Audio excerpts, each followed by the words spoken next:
Recording in progress.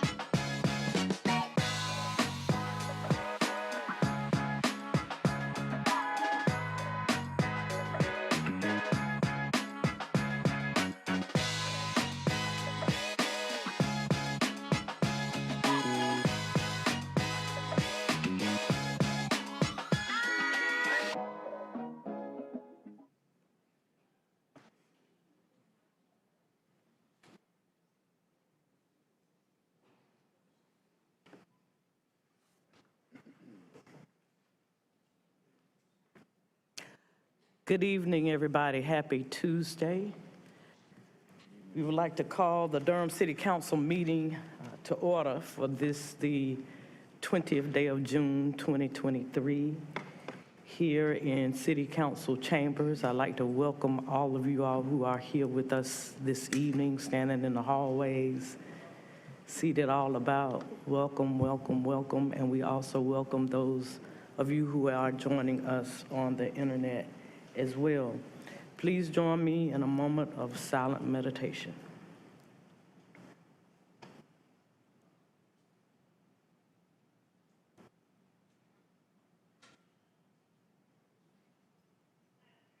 Thank you all. Thank you all. I now recognize Councilwoman Freeman, who will lead us in the Pledge of Allegiance at this time. Thank you. If you are able to stand with us and salute the flag.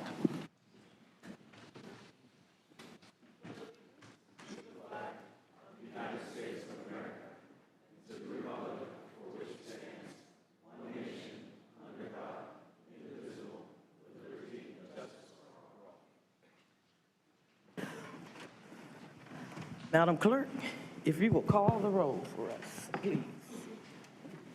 Mayor O'Neill, I am present. Mayor Pro Tem Middleton, I'm here. Councilmember Caballero, Here. Councilmember Freeman, Present. Councilmember Halsey-Hyman, Present. Councilmember Johnson, Here. and Councilmember Williams. I'm present. Thank you. All right, we have three ceremonial items tonight before we get started on the people's business. The first is going to be a proclamation. I will read that, which is the Mayor's Monarch Pledge Day Proclamation, and Ms. Sienna Finn is going to be here, I think, to receive that. And she is with the North Carolina Wildlife Federation. Also, we will have a proclamation by, I want to say that one is by Councilwoman Caballero, who will read the Cleft and Craniofacial Awareness Month proclamation. I believe she will be reading that one, and the one that I know will bring Mayor Pro Tem joyous praise tonight is a proclamation for the 50th anniversary of hip hop. So we will get started.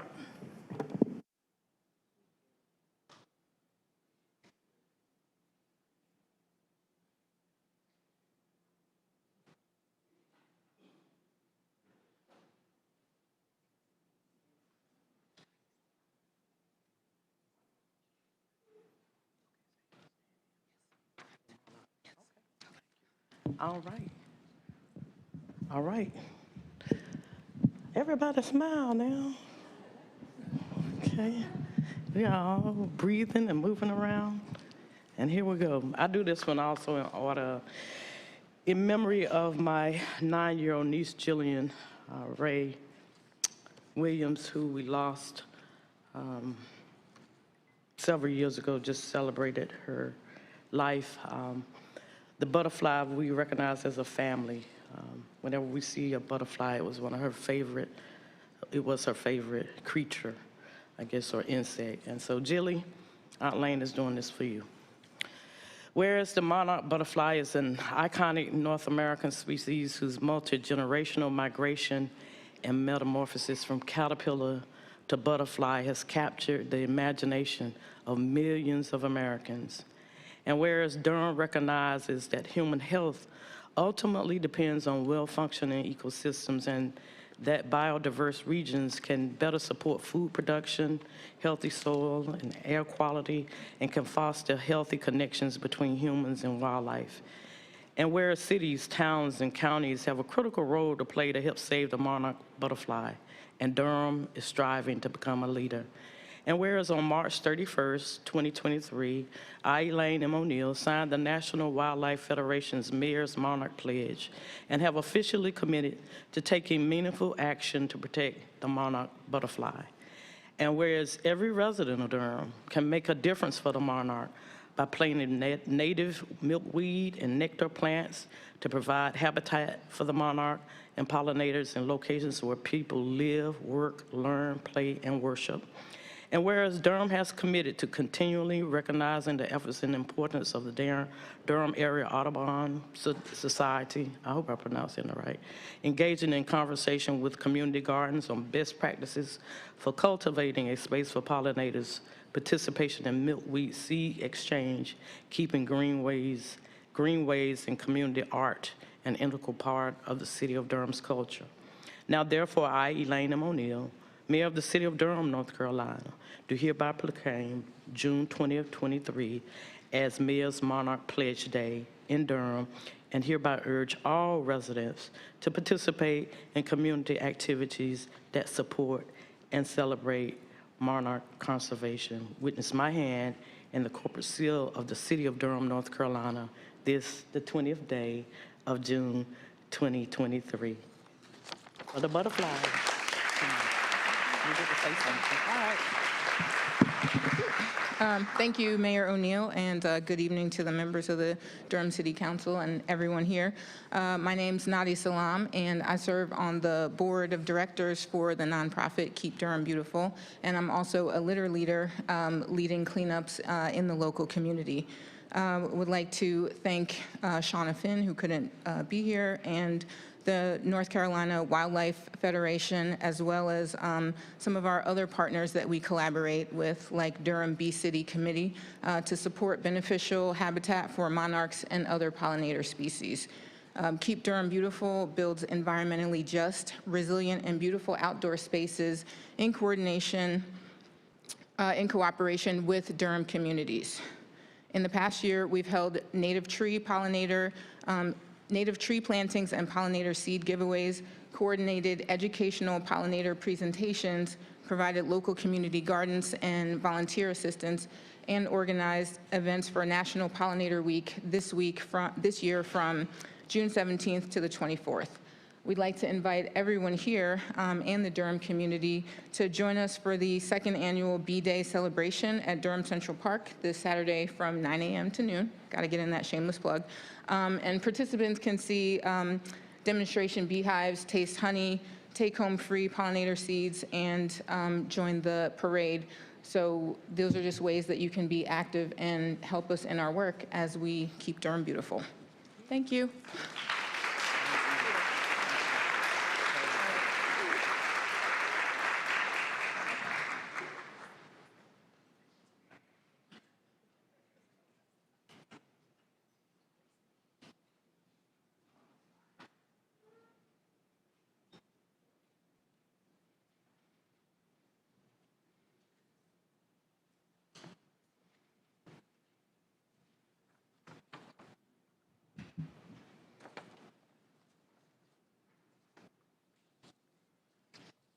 Good evening, everyone. It's my honor to read the following proclamation.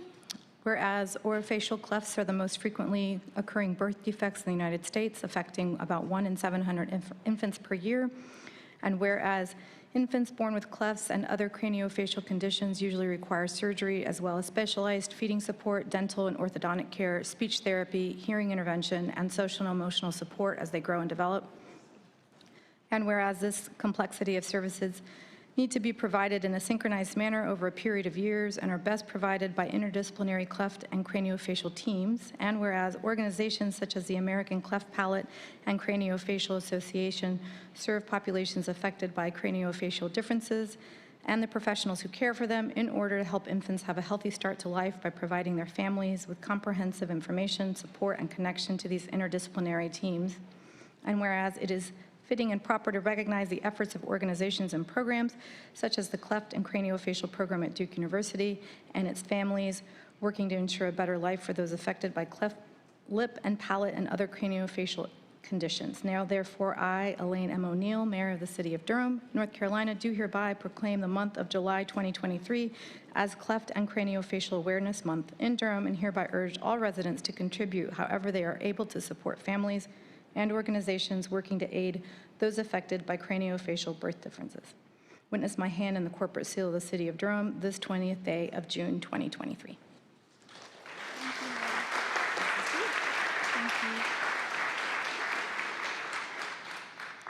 Thank you, Mayor O'Neill, and everybody else. Hello, everyone. My name is Stella Passione. I'm 15 years old, and I was born with a unilateral cleft lip. I'm honored to receive the proclamation to promote cleft and craniofacial awareness on behalf of my incredible team of providers at the Duke Cleft and Craniofacial Center. Every 2 hours, a child in the United States with a cleft lip or palate is born, making it one of the most common of all birth defects. I may be biased in saying that babies with the clefts are cutest. However, a cleft lip and palate can make it difficult to grow up healthy and can prohibit kids from receiving the same opportunities as others. A cleft condition can be isolated, like mine, or it can occur as part of an inherited disease or syndrome. These diseases and syndromes can affect facial development, neurological and cognitive development, vision, hearing, breathing, speech, and other parts of the body. I started going to Duke when I was 5 months old. When my parents found Duke, they were relieved. They felt important and cared for, something every parent should feel when their child requires extra medical attention or any medical attention at all. As I got older, I began to understand that I was born different from other kids and had to go to different doctors and go through different tests than they had to. But it didn't feel like a big deal. It actually felt awesome. I looked forward to my yearly checkups at Duke Children's Hospital. The doctors didn't feel like normal doctors that would give you your flu shot or test you for strep throat. They felt like friends. Duke made it fun to be a cleft kid, and they made it as easy as it could be, and they made it feel okay to be different. Kids with cleft and craniofacial differences still face hardships as they grow up, even if they have the awesomest cleft team on earth, like mine. They must undergo multiple operations through their childhood and adolescence and undergo extensive therapeutic treatment. They miss school and may struggle with educational, social, or physical challenges. These differences may lead cleft kids to feel isolated. I know I have felt isolated before because of my cleft and the more difficult and taxing aspects of my treatment. But still, I consider myself lucky that I've only had to have 2 surgeries so far, and that I have supportive parents and friends who understand what I've been through. I know that others born with clefts haven't been as lucky as I have, and despite how common cleft and craniofacial conditions are, the care and challenges we face are not general knowledge by those unaffected. Let me put it this way. If I had a nickel for every time I had to explain what a cleft lip and palate was, I'd be able to afford my favorite Starbucks drink every time I had a test to study for. My team, the Duke Cleft and Craniofacial team, strives to provide each child with the confidence and ability to realize his or her full potential. Without the Duke team, I wouldn't be the strong, independent person I am today. I wouldn't know how much impact individual people and teams can have on our lives. And I wouldn't be inspired to help and empower others like they have helped and empowered me. Thank you for the opportunity to raise awareness about cleft and craniofacial conditions. Despite the challenges, every child with a cleft or craniofacial difference can grow up to realize their dreams. They just need the right team behind them. Thank you.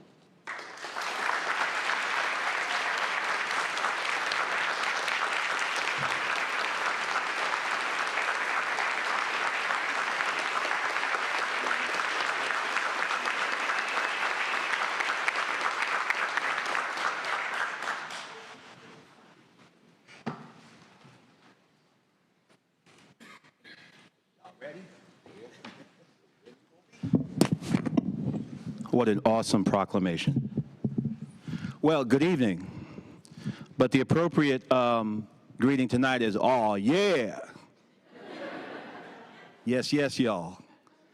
I am so honored that we have the coolest mayor in the United States who has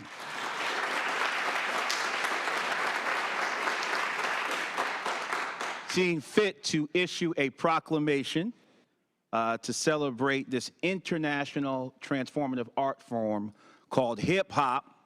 Councilmember Hyman, that was born up in the Bronx, where the people are fresh. And we have some special guests tonight with us. I want you to help me welcome to the chamber and to the podium to stand with me the internationally known and locally respected rap group Little Brother.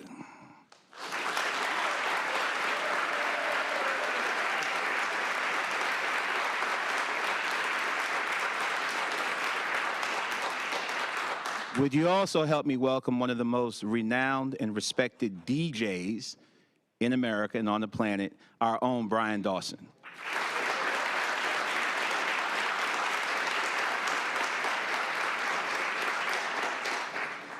It is my supreme honor to read this proclamation for hip hop. And if y'all want to say yes, yes, y'all, or oh, yeah, at any time during it, or throw your hands in the air, it would be appropriate. Proclamation. Whereas hip hop is a form of black music born in New York City in the 1970s, up in the Bronx, and whereas the genre originated as a cultural exchange among black, Latino, and Caribbean youth, and has grown into one of the most consumed genres of music in the United States.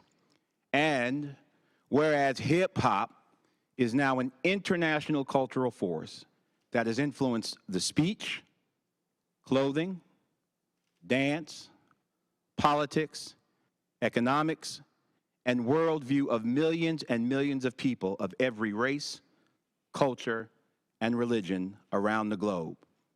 And whereas the influence of hip hop has been used to foster messages of unity, self-esteem, respect for others, uplift, peace, self-knowledge, justice, and general positivity by artists such as Queen Latifah, Public Enemy, and KRS-One, who was just with us. And yeah. And whereas the city of Durham is extremely proud of Durhamites that have contributed to the growth and success of hip-hop, such as Dewey, Pigmeat Markham, Little Brother, Little Brother, Ninth Wonder, DJ Nabs, and DJ Brian Dawson, to name a few. And whereas 2023 marks the 50th year of hip-hop, the city of Durham celebrates the enduring genius of black youth and the ability of hip-hop to aid in the struggle against violence, negativity, and self-destruction. Now, therefore, I, Elaine M. O'Neill, Mayor of the City of Durham, North Carolina, do hereby proclaim the month of June as Hip Hop Appreciation Month in Durham, and hereby urge all residents to encourage all residents to celebrate the joy and power of the pulsating beats of the art form, as well as the force for good many hip-hop artists have been over the last 50 years, and to recognize Durham's continued leadership in promoting art that transforms, challenges, enriches, and uplifts us all. Witness my hand and the corporate seal of the city of Durham, North Carolina, this, the 20th day of June, 2023, Elaine M. O'Neill, Mayor. Get your hands up.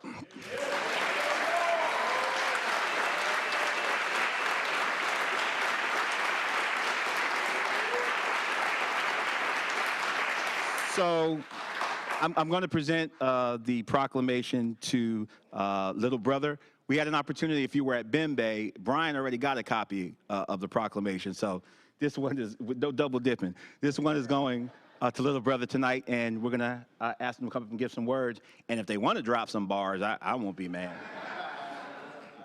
Okay. Thank you so much. Amen. Hello, is this good? Okay. All right, look, first off, I want to say, Brian Dawson, your episode of Level to Listed is one of my favorites. It was great. It was amazing. Man, so I came to this city in 1997 from Greensboro, North Carolina.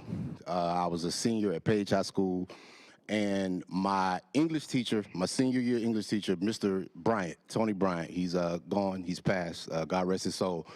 But he told me and my brother, my man, Big Milk, who was my roommate, he was coming, we were coming to Central, and he said, man, y'all gonna love Durham. I ain't know what he meant, but I understood. So, My first year at Durham, my first year in Durham, I was a freshman at North Carolina Central University, and our homecoming concert was Lil' Kim, Jay-Z, and Luke. Some of y'all showing your age, some of y'all telling on yourself, you know what I'm saying? But and afterwards, we went to Pan Pan and ate. For those of y'all that remember, yeah, Pan Pan. Highly questionable, but so fulfilling. You know, I had no idea just coming to this city, I had no idea that I was going to meet the people that would change my destiny forever. You know what I'm saying? And this is truly the city that made me and, you know, helped me find who I am, helped me find my tribe creatively. It really made a man out of us, you know what I'm saying? And so when we signed our record deal, we did several dumb rapper things when we signed our first deal. One of them was get tattoos, which we got several of them, that some of them we probably regret now, you know what I mean? But one that we never regret, you know, we got our little money, whatever, and we went over to, I went over to 9th Street. It was 9th Street. It was 9th Street, and it was the tattoo spot. I can't remember the name of it. Dog Star, 100%, Dog Star. There it is. We in Durham, damn it, I know. All right, so listen, we're at Dog Star, and the tats that I got, I was like, yo, man, I'm from Greensboro, so I got to get 336 right here on my wrist. I said, but on the inside, I got to get 919. So that I knew no matter where I go throughout the world, home was always with me. You know what I mean?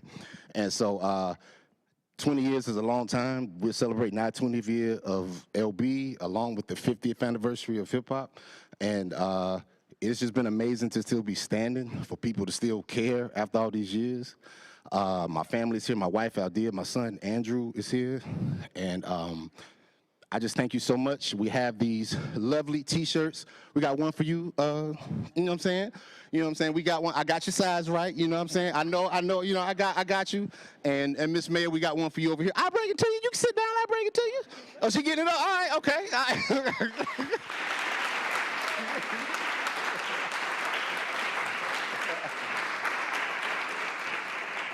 All right. Yeah, so yeah, this is like the first official like government meeting I've been in since I was in student council, so it's been a long time.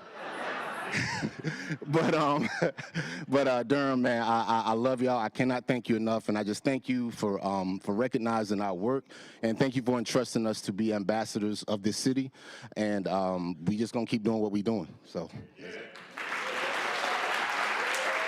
Thank you. I came from Virginia, came down here to school, had no idea where I was going, never been to Durham a day in my life. But as Fontaine mentioned earlier, Durham has helped raise us and mold us into the men we are. So thank our families for sharing us with the world for the past 20 years. Thank the city of Durham for helping mold us into the men we are today. And thank you, my brother. I love you. Couldn't think of nobody else I'd rather be on this journey with. So thank y'all.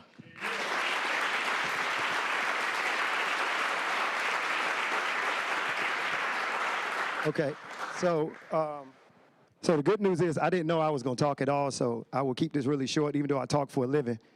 But I'll hit 2 or 3 quick points. Little brother actually almost got me fired from the radio. And because speaking of hip hop, to me, they were one of the first groups that took off from the underground that didn't really need radio. So I'm on the radio, and I'm not aware of who Little Brother is, and everybody's coming up to me daily trying to ask the radio station, which they think is me, why we not playing Little Brother. So you almost got me fired. I'm glad to tell y'all that in front of everybody. I'll be real short. I'm known for 2 things in this city, okay, and our time together. The first is going to schools to speak.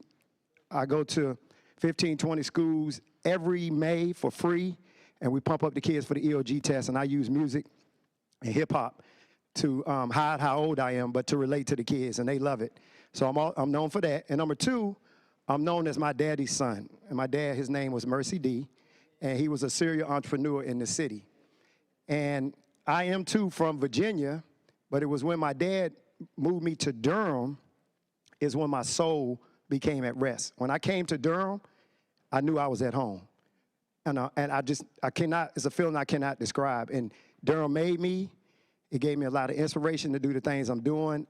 Durham is me. So I just want to give a shout out to the City Council for having us up here. This is an exciting moment for me to stand in front of you guys, to stand by little brother. Give a big shout out to Wes for the community stuff that we're doing, man. And I saw my first hip hop show here. It was Curtis Blow, right on the corner. So my dad had a hair karate/karate shop. I know those two things don't mix. But if you know my dad, you know exactly what I'm talking about. But it was on the corner, and it was right across from where the hotel, it was the Omni then, so it's the Marriott. And I snuck through the back, and I walked up, and at the Armory, it was a Curtis Blow show, and he was getting out for sound check. And I saw him, and I had a chance to talk to him. And years later, I kind of became friends with him, and I told him it was how nice he was to me, and he was a mega star at the time. So this was clap your hands, everybody, the breaks and everything. And the way he treated me is how I try to treat kids when I meet them and I get an opportunity when they feel like I'm special. So again, this is a special moment. I'm excited to be here. Thank you guys. Hip hop another 50. Let's get it.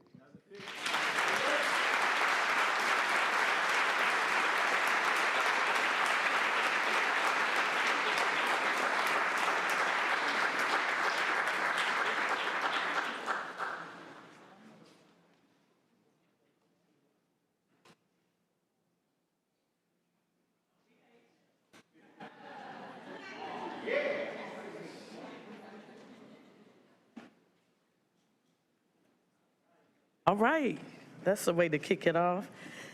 Let us turn to the announcement by my colleagues. I'm going to look first to my right tonight, see if we have any announcements on this end. Councilwoman Caballero. Thank you, Madam Mayor. Good evening, everyone. I have a few announcements. I just hope everyone had I'm going to wait just a second.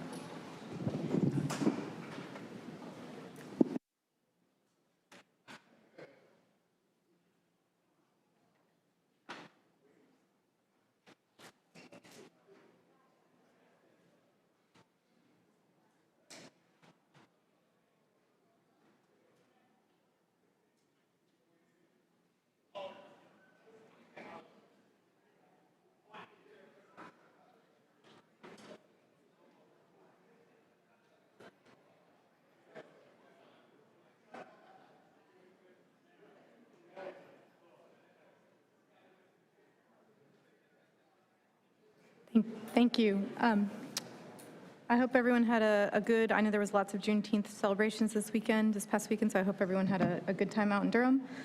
Today, this morning, I had the pleasure of attending the first citizenship ceremony in North Carolina history that was done at the Governor's Mansion, where 15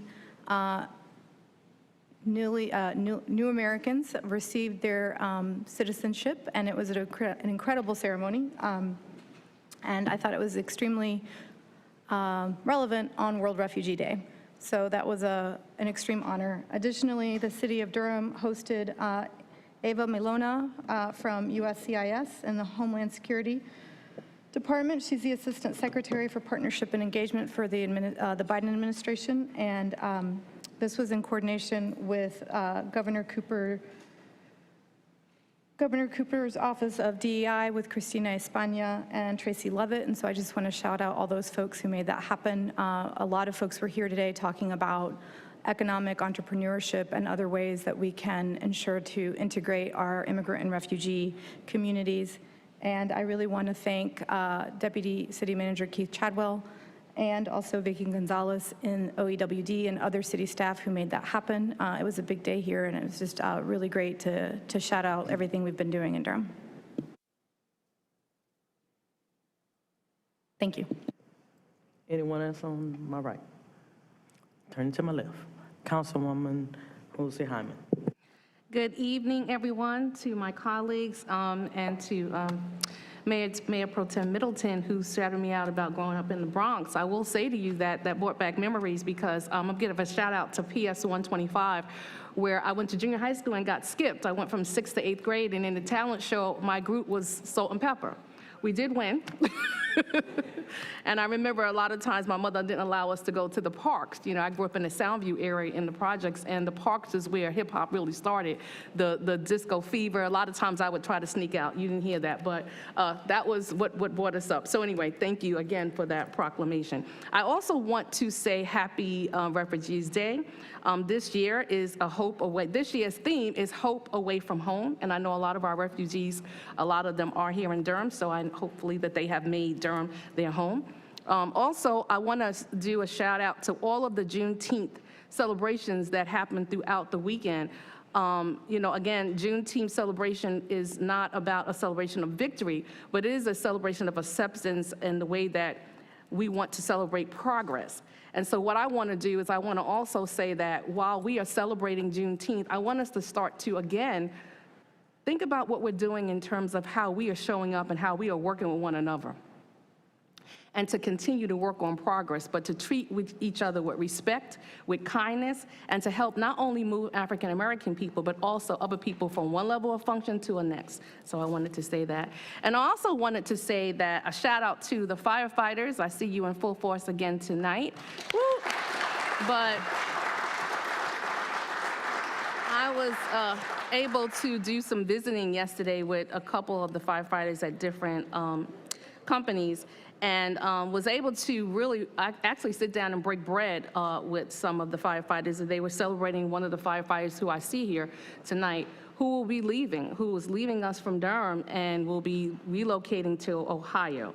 And it was not a dry eye in the station when they talked about just the level of commitment that this particular firefighter had to his job, the fact that he wanted to stay here in Durham, but it's very expensive to live in Durham and to live off the salaries that they have. And in addition to actually touring some of the fire stations, just to see some of the living arrangements and just some of the ways, some of the things in the fire, we got to do better. It needs to be upgraded. I don't care if they have to lay their head on a mattress for 2 minutes, where they get a bell and then they, a fire alarm and they got to go out. They should be able to lay their head on that mattress and feel comfortable for 2 minutes or for 20 seconds. And so some of the things,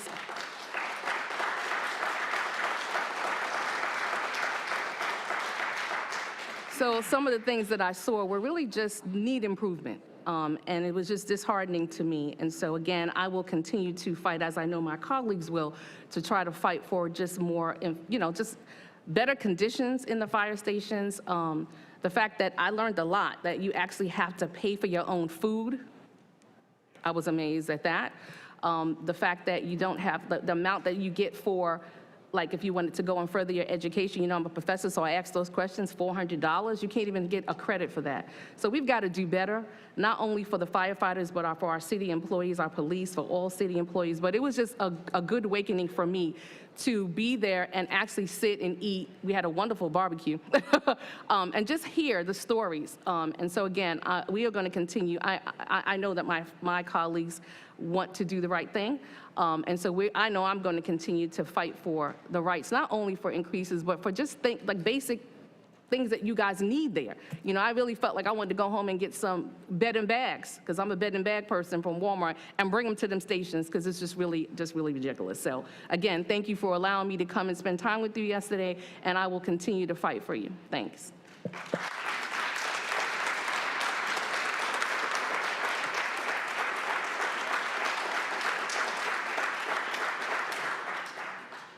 Any other announcements on my left?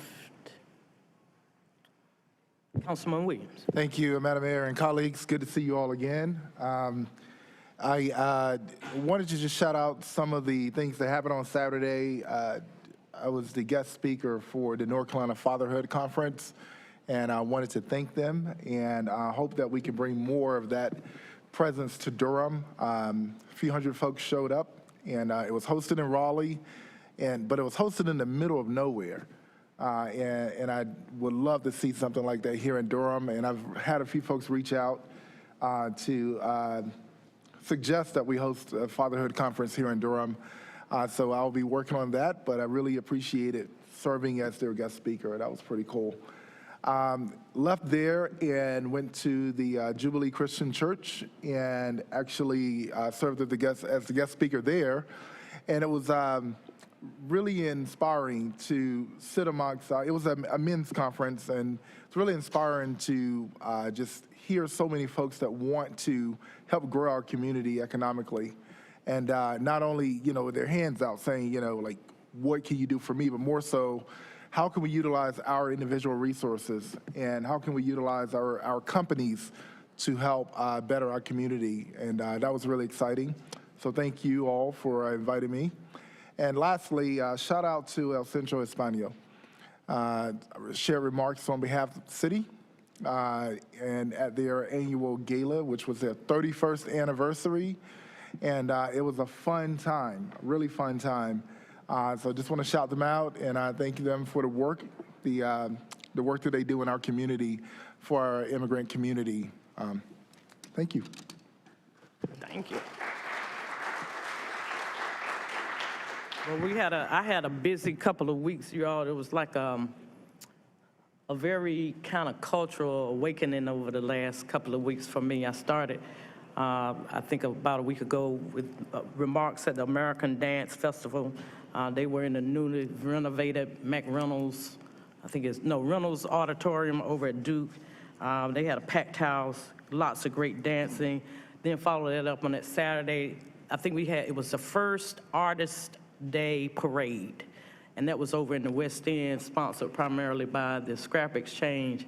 And we had a great time on Saturday morning, giving a shout out to all those participants, including Jesse Huddleston, who I believe is here. Stand up, Jesse. Jesse was the Grand Marshal of that parade. I thought I saw him walk in somewhere.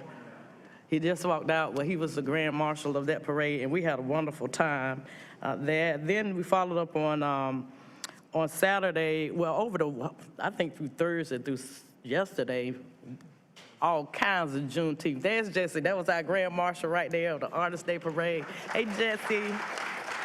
He lives on the West End now, doing great things over there with Duke. Also, I participated. I had the opportunity to introduce the band that I used to sing with, Johnny White and the Elite, and Allegra over there, over on in Golden Belt on Saturday.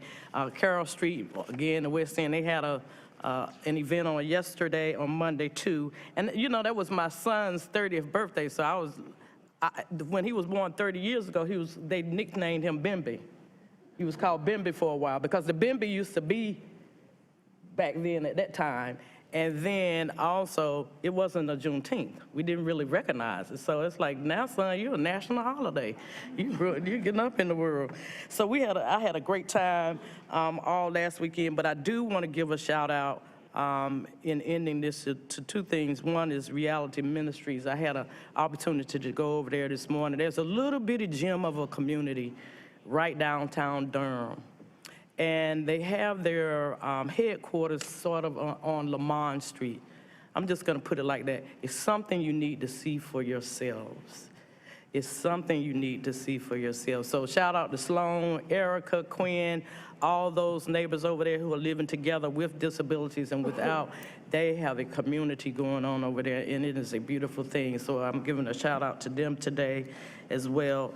And I also want to take a moment of personal privilege to thank and appreciate Ms. Amber Wade. Amber is not here with us tonight, but she served in the mayor's chambers for two mayors now, so for over 5 years. She's going to be a Tar Heel, everybody, so we can't hate on that. But I thank you for everything that you've done, and I could not let this moment pass without saying thank you to Ms. Amber Wade. So that will conclude my announcements for now, and I will now turn and see if we have any priority items from our city manager.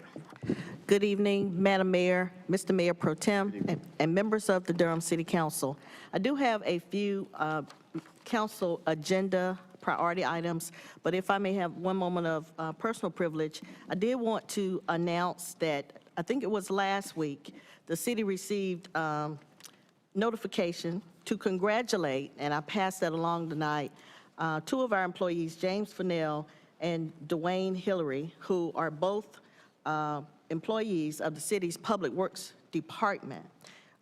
Both James and Dwayne successfully completed 7 Rhodes Scholar training classes therefore fulfilling the requirements of becoming a North Carolina Local Technical Assistance Program Rhodes Scholar.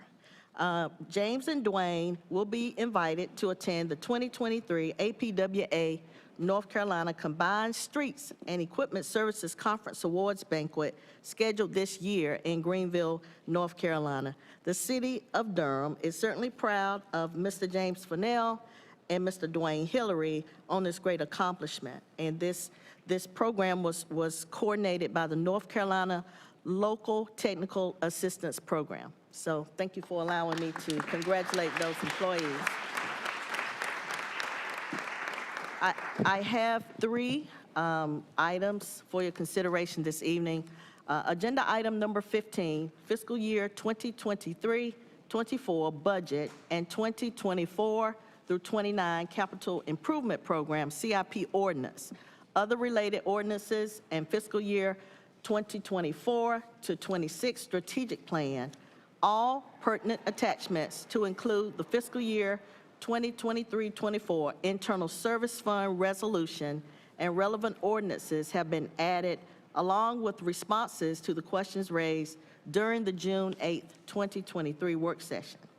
Agenda item number 24, the Housing Authority of the City of Durham relocation grant for the Durham Housing Authority Downtown Neighborhood Plan.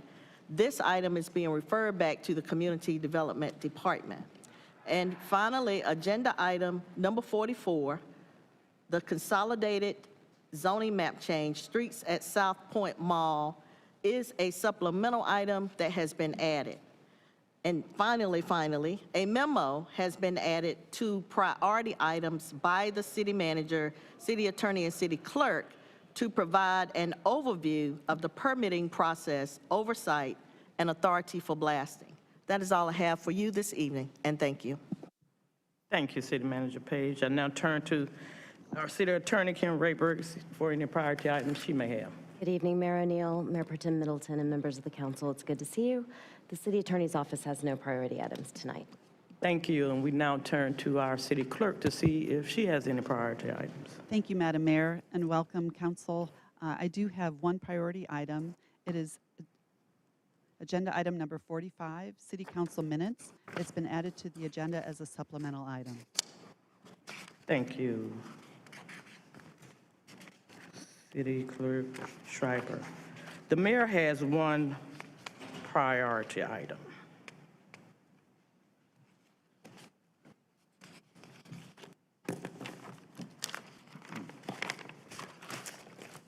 On last Wednesday, I had the opportunity to spend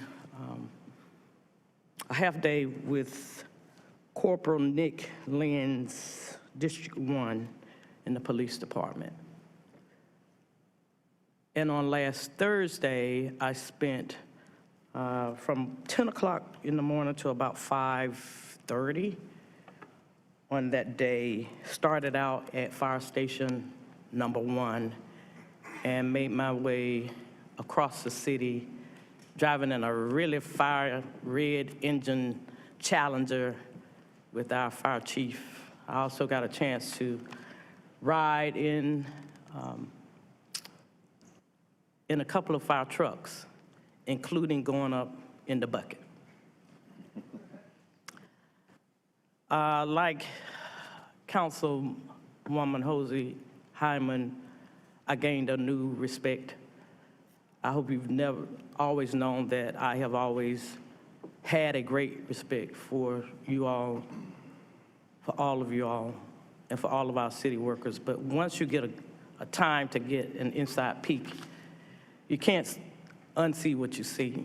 And it just so happened, wasn't planned, we had planned these tours several months ago, but it just so happened that all of my facilities have been our first responders.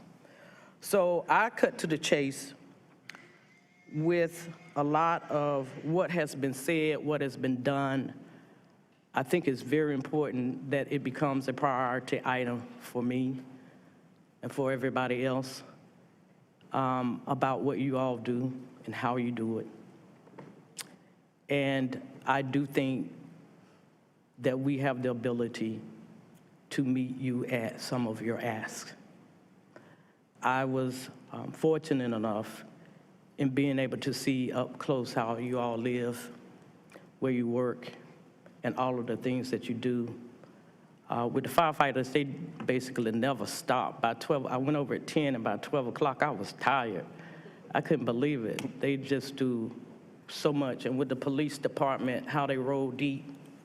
And when I went over there, there was one young police officer that we're about to lose, and he told me why. I captured him on film, and it basically came down to a lack of support, money, and the fact that they felt like that he could get a better feeling about his job somewhere else. There's more than one way to defund people.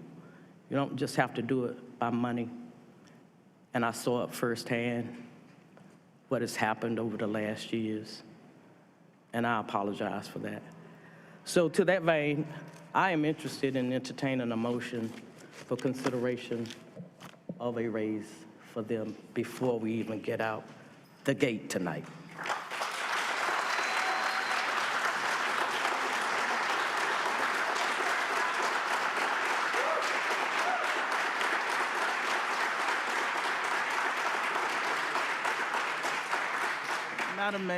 Madam Mayor, if I might. Point of order.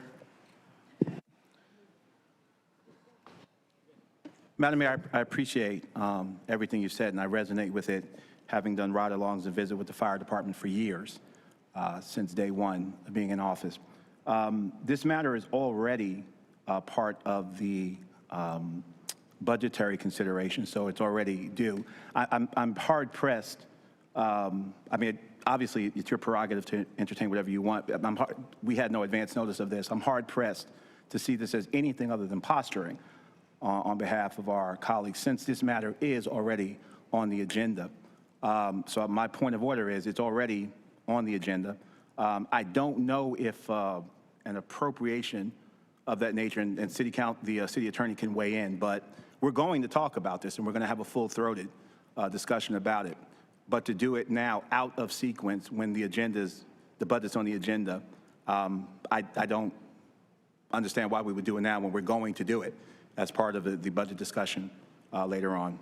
With that said, that's my point of order. And as you indicated, it is my prerogative, and it is my prerogative to raise that information.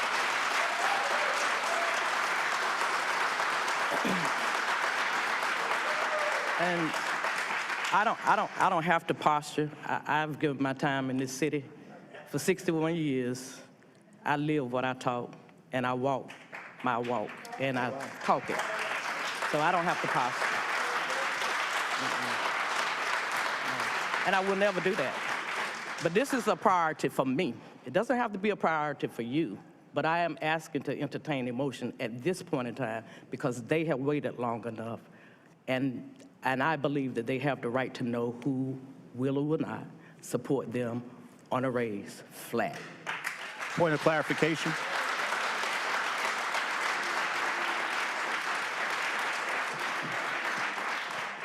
Point of clarification.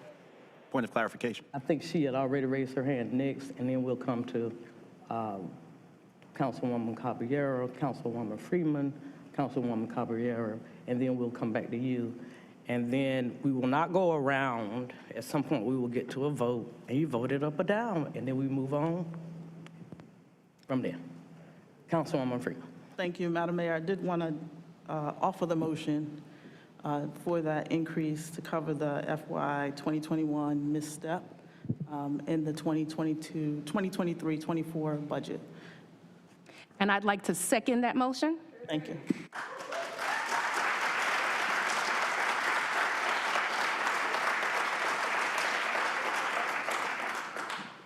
There's a motion on the floor with a second.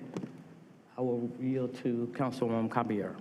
Thank you. This is actually a quick question for staff. Historically, if we don't like what's in the budget, when we get to the budget, we just vote yay or nay. I just want to make sure I'm understanding the process correctly.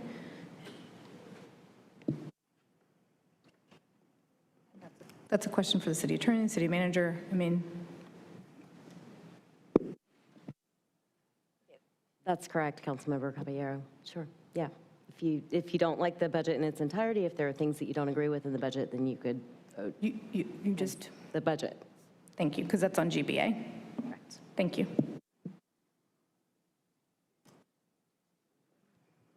If you're like, Mayor Pro Tem. Thank you, Madam Mayor. My point of clarification was that if the motion is to vote on a raise, as a fiduciary of the city with a $600 million budget before us, which is a balanced budget, which we're statutorily mandated to pass a balanced budget, exactly how much is the raise and how much of a tax increase will we be passing with it to make sure the budget is balanced? I had the opportunity to speak briefly with the city manager, and I think that we would need to have an additional meeting to make sure that we have a agreed balanced budget, but I think that a special meeting can be called to make sure that we include the raise. Councilman Freeman, I don't even know if that's permitted as a fiduciary of the city, and I know that the state is watching, to vote for an increase without stating what the increase is. Just vote for a raise? Is that a blank check vote? And secondly, we are statutorily mandated to pass a balanced budget. So my question is, if we vote to increase, we are also voting to raise taxes, in addition to the 3 cents that the county's already passed. I think you may have missed the previous meeting. We did have the discussion. That would be a 2-cent increase. 3 cents from the county, 2 cents from us, which would be the largest tax increase. Okay, well, what we're not going to do is go back and forth. The numbers that were given to us for the 2-cent increase, and basically, we're looking at almost $8 million. And it gets a little funny because I want to make sure that people who are watching can understand it. Back in 2021 and 2022, as I understand, no one in the city was given a step increase, right? Everything was frozen. 5% is the normal kind of amount. If you take that 5%, we were given some estimates of 7.9 million for 2021 and about almost 9 for 2022. The cry that I've heard from our firefighters and our police officers and those who were here is that 1 step was what they were seeking in order for us to show that we could also have some respect for them and what they've done and did do, and not taking away from any disrespect from anybody else. But also, we would also then follow that with a salary study next year. So 4.1 cent on our tax bill equates to about $4 million. That's what I hear. 1 cent. 1 cent. 1 cent. It's 4. 2 cents. And 2 cents gets you right at that $8 million dollar mark. That is what I am seeking, that we meet that 1 step that was missed. Now, according to the city manager, it's not a smooth process when you begin to give increases when you're dealing with a step system, and it gets fairly complex. For simplicity's sake, what I am seeking to put a dollar amount on it is about $8 million for that one-time miss during 2021.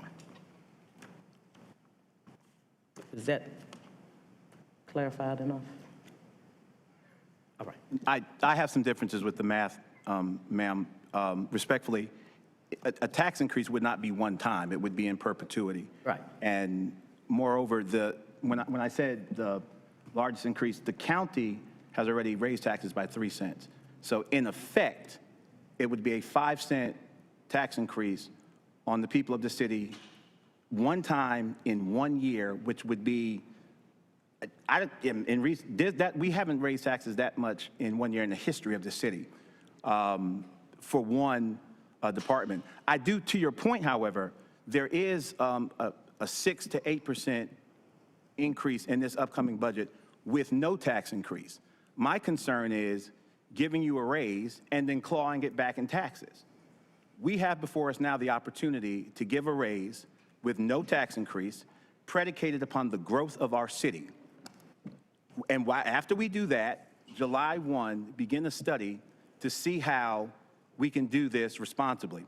One of the things I've learned from riding with the fire department is you just don't throw water on a fire. I was sitting in the back seat of a fire engine saying, drive faster. But I noticed when they got to intersections, they slow down, even with lights and sirens on, and they go through slowly. They just don't run in buildings and throw water on the fire. They check for structural soundness. If it's a chemical fire, it's a different way of fighting it. If it's an electrical fire, you just don't want to put water on it. The distance they park the truck from the building matters. So firefighting is a science. So is governing the city. And what the study will allow us to do, that's our way of touching a knob and making sure it's not hot. It's our way of making that the structure is sound so that when we do increase it, we won't put the rest of the city in jeopardy financially. Thank you, Mayor Pro Tem. Thank you, ma'am. But it's a matter of just you voting your conscience, vote it up or down. And I'm calling for the question at this time. We've had a motion, a second, first. Yes. Hand up. Thank you so much. I have made myself clear on this before, but I just want to do it again for clarity. I think absolutely our firefighters and everyone in the city deserves a raise. Everyone went without raises during COVID. That wasn't something that we would have done if we didn't think that it was necessary to preserve our ability to continue to provide services during a really difficult time.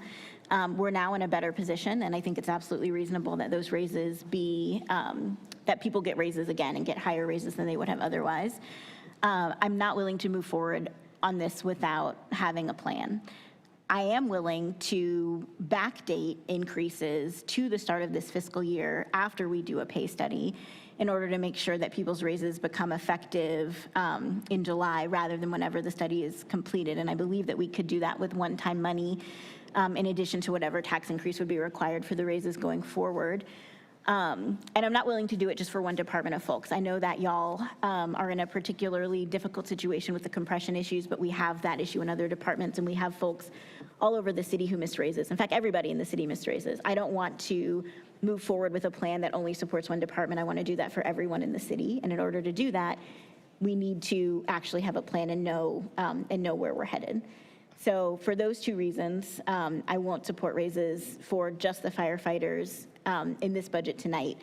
I will support, after the city does a pay study, backdating those raises so that folks get their the full raises that they would have gotten, but with a plan that I can actually go out and sell to the community. I can't sell a 4-cent tax increase to the people of Durham whose taxes are based on their housing, right, in the middle of a housing crisis. I cannot increase the cost of housing for everyone in this community without a very specific plan of how we're going to spend that money. I'm 100% willing to go sell a 4-cent tax increase to the people of this community because it's what we need to do to provide services and pay the people who provide those services well. I'm not willing to do that without a plan.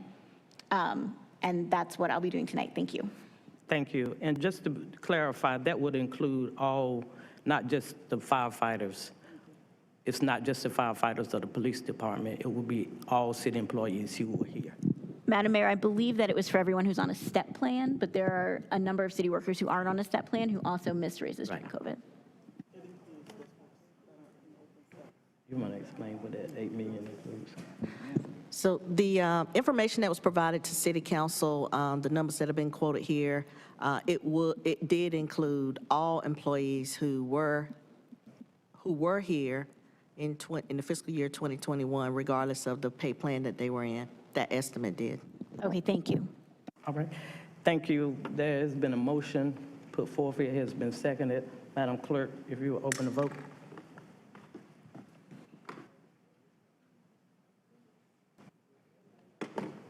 If you will close the vote.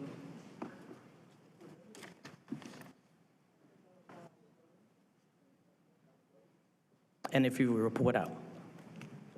The motion fails 4-3 with council members, Mayor Pro Tem Middleton and council members Caballero, Johnson, and Williams voting no. All right, thank you so much. We now move to our second order of business. The next order of business is the consent agenda. The consent agenda consists of items that the council has previously considered in a work session. All items on the consent agenda may be approved by a single vote of the council.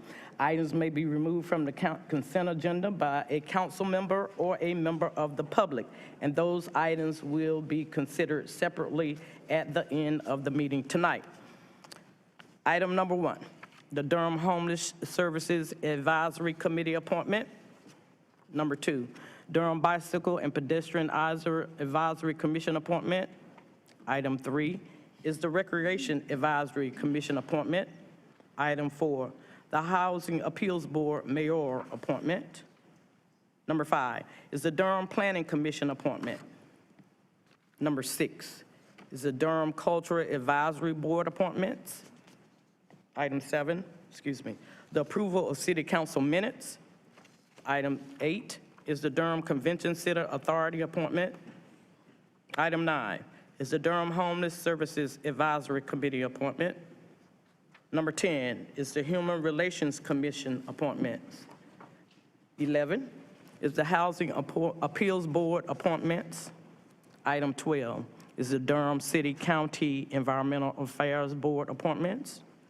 Item 13, the External Auditor Contract Modification. 14 is the Go Durham Bus Safety Performance Audit, May 2023. Number 16 is a presentation and ordinance to establish standards for trespass and from city property. That presentation was made at the June 8, 2023 City Council work session. Item 17 is a discussion of council procedure issues of censure and recusal. Item 18 is American Rescue Plan Act, ARPA project for youth, by youth, FYBY. Item 19 is the Carver Street Supportive Housing Acquisition Interlocal Cooperation Agreement. Number 20 is the American Rescue Plan Act, ARPA agreement with Durham County to support joint affordable housing projects. Item 21 is a contract with Code Studio for the comprehensive rewrite of the Unified Development Ordinance. Item 23 has been pulled. We have a couple of speakers. Item 22, I believe. We have a couple of speakers, which is the American Rescue Plan Act, ARPA funds, LDG Multifamily Development LLC loan commitment letter for Sankofa Landing. Item 23 is a contract with the Central Piedmont Community Action for the provision of tenant-based rental assistance services. Item 24 has been referred back to staff, which is the Housing Authority of the City of Durham relocation grant for the Durham Housing Authority, DHA Downtown Development, Downtown Neighborhood Plan, DDNP. Item 25 is the American Rescue Plan Act, ARPA funds, Mosaic Development Group, Inc., loan commitment 902 Briggs Avenue project. Item 26, contract with corporate FACTS Fax, Inc. for technical assistance on an affordable housing project. Item 27 is the amendment to extend term of agreement with Durham County EMS for EMTs on HEART teams. Item 28 is the agreement with Strategic Energy Innovations for Climate Corps Fellowship. Item 29, former wheel skating center upfit design contract amendment with DTW Architects and Planners Limited, Ltd. Item 30 is the interlocal agreement with Durham Convention and Visitors Bureau doing business as Discover Durham to add the Durham Convention Center study to the Destination Master Plan. Item 31 is the second amendment to lease with Duke University and Duke University Health System, Inc. for the Emergency Communications 911 Backup Center. Item 32, contract for Durham Workforce Development Board, DWDB, Workforce Innovation and Opportunity Act, WIOA, Youth Program Youth Alternatives, Inc. Number 33, Fiscal year 2023 to 24 agreement to fund economic development programs and services operated by Downtown Durham, Inc., using City of Durham funds. Madam Mayor, I need to pull that for statutorily mandated recusal. All right. Thank you. Where did I do my pens? Wanda Lombardi. And 34 as well, ma'am. Okay. That was 32, 33 and 34. 33, okay. Madam Mayor, I think I need to do the same for number 30. I serve on that board as well. Okay, so, okay. Let me read item 34, and then we'll return back to you. Interlocal agreement. Contract amendment number 2 for FY 2023 to 24 city services and programs for the Downtown Durham Municipal Service District with Downtown Durham, Inc. Recusal for Mayor Pro Tem. And then we will return to item number, what number was that, did you say? I think I'm good, actually. It's in. You good? I'm good. Okay, all right. Continue on with item number 35 is contract with Axon Enterprise, Inc. For replacement tasers. Item 36 is supplemental agreement for on-call professional services for Durham Freeway Study. Item 37 is the bid of award of bid term purchase contract for bulk sodium hypochlorite to Ultrin Solutions LLC. Number 38 is a resolution to accept the offer of American Rescue Plan funding for the Western Intake Partnership projects. Number 41 is a resolution to honor the late Conan T. Morgan, lifelong STEM advocate. Item 42 is Partners for Reentry Opportunities in Workforce Development, Proud PROWD Grant Contract Agreement, Eckerd Youth Alternatives, Inc. Item 43 is a contract amendment number 3 for FY 2023 to 24, Training to Work Reentry with Eckerd Youth Alternatives, Inc. And then we turn to our business, a general business agenda. Item 15 is the fiscal year 2023-24 budget and 2024 through 29 capital improvement plan, CIP ordinance, other related ordinances in FY 2024 through 26 strategic plan. And we will pull that item. We have speakers for that. Under our general business agenda, public hearings, we have a zoning map change, RP residential studio apartments. And we have speakers for that item, and supplemental items, we have speakers also for item number 44, which is the consolidated zoning map change, streets at Southpoint Mall, number 2. And we also need to approve of item 45 is approval of city council minutes from May 15th and May 18th, city council meeting and work session. All right, we will entertain a motion at this time to approve the consent agenda with the exception of, we had items. And 22. Say that again for me. Items 22, 22, 33, 33, 34. and 34. Okay, all right. So moved, Madam Mayor. Second. All right, then moved by Councilwoman Freeman, seconded by Councilwoman Caballero. Madam Clerk, if you will open the vote. If you will close the vote and report out. The motion passes 7-0. Thank you so much. We now turn to our next order of business. To 33 and 34. All right, the pooled items. What about 22? Speaking on.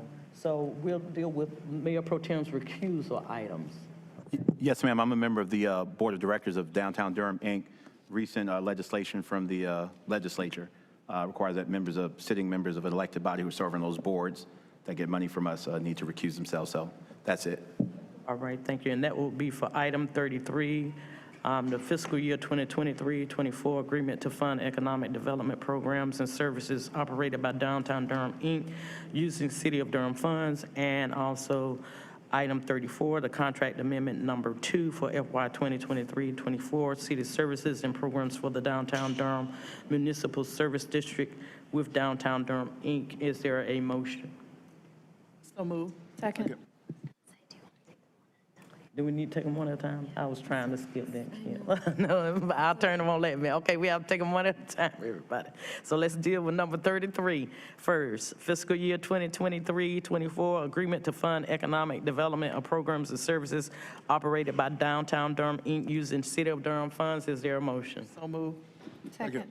All right, it's been moved by Councilwoman Freeman, seconded by Councilman Williams. Madam Clerk, if you will open the vote. If you will close the vote and report out. The motion passes 6-0 with 1 recusal. Right, we return now to item 34, contract amendment number 2 for FY 2023-24, city services and programs for the Downtown Durham Municipal Service District with Downtown Durham E. Is there a motion? So move. Second.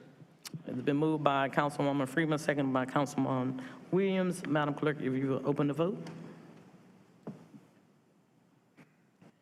If you will close the vote and report out. The motion passes 6-0 with 1 recusal. Thank you. Thank you, Attorney Rayburg, for not letting me do a shortcut. Okay, now we turn to our GBA items, which will be item 15. We will start with there. I believe that's the first item that we have. Let's go back through. Which is going to be our budget.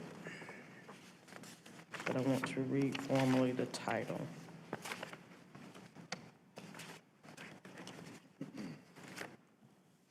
All right, and we have several speakers this evening for that.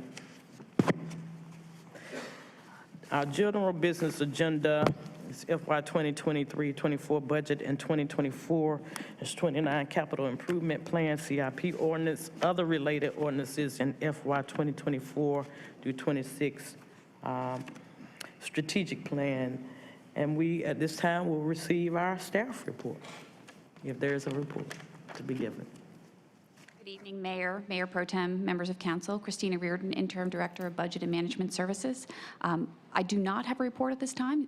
All materials have been presented to council, and I'm here for anything you might need tonight. Thank you so much, Ms. Reardon. You've led us through a couple of rough months, but we're here. So thank you to you and your staff. I believe at this time we will entertain our speakers. All right, and we have several lined up. I'm going to call 5 folks up at a time. I do see somebody has missed a name. The first person will be Kyle Hunnings, followed by someone who lives at 13 Edgemont Lane. I'm going to need you to put your, with the last 4 digits of a phone number of 0256. So I just need for you to fill out your card, put your name on it. We actually have to keep these. I have a first name on this one, Robert. You have to put your last name on it on Concord Street. So that will be the next person. Stephen Neal will be following, Robert and Miss Bonita Green, and those will be our first 5. I would ask that you keep your comments to 3 minutes tonight. I'm gonna hold you to 3 minutes too, maybe 3 seconds over, long enough for me to say your time is up. But we're gonna hold you, I'm gonna give you full 3 minutes, but be conscious. And if you would, please state your name as you are speaking. Yes, ma'am. My name is Kyle Hunnings. I hold the rank of fire driver at the Durham Fire Department. I've been working for the department for 10 years. At first, I want to say thank you all for taking the time to listen to our concerns. I've wanted to come and speak at previous meetings, but have a newborn and toddler at home, so it's hard to try to slide away to speak. You have all compared us to other STEP plan employees who also failed to receive their raises during the 2 years of COVID. But I wanted to point out an issue that makes us different than these other employees. In 2016, before many of you were on council, the last time we had a pay study, we were all placed steps behind where we should have been because the city council and city management at the time said it was too expensive to implement the pay study as it was recommended. Many of us were placed 2 steps behind our years of service. At the time, I was placed 2 steps behind where I should have been. So now, instead of the 2 steps I was already behind and the 2 steps of code behind, I'm 4 steps behind in the step plan where I should be. There are other members that are just as far, if not even farther behind than I am. Combine this with our comparatively low salaries, there is no incentive to stay here. It's imperative that you put us all in the right steps now and then use the pay study to make our department's pay competitive with other local departments. This is how we can stop the hemorrhaging of firefighters to other departments who are willing to pay their members adequately. Doing so will also allow us to recruit firefighters for the positions we desperately need already. If you decide not to fix this by putting us in the right steps now and just stall on the promise of a pay study, I beg that you at least follow through with whatever the steps the pay study recommends, and don't place us behind like we did last time we had a pay study. Place all of our firefighters in the steps we should be in the new pay plan according to how long we have faithfully served this great city so we can support our families. I was born and raised in Durham and can't imagine working anywhere else. But if we continue to lag behind in pay and refuse to put our firefighters in the right steps for our years of service, I, like many others have and will continue to do, will have to consider moving to other departments so we can take care of our families. Thank you.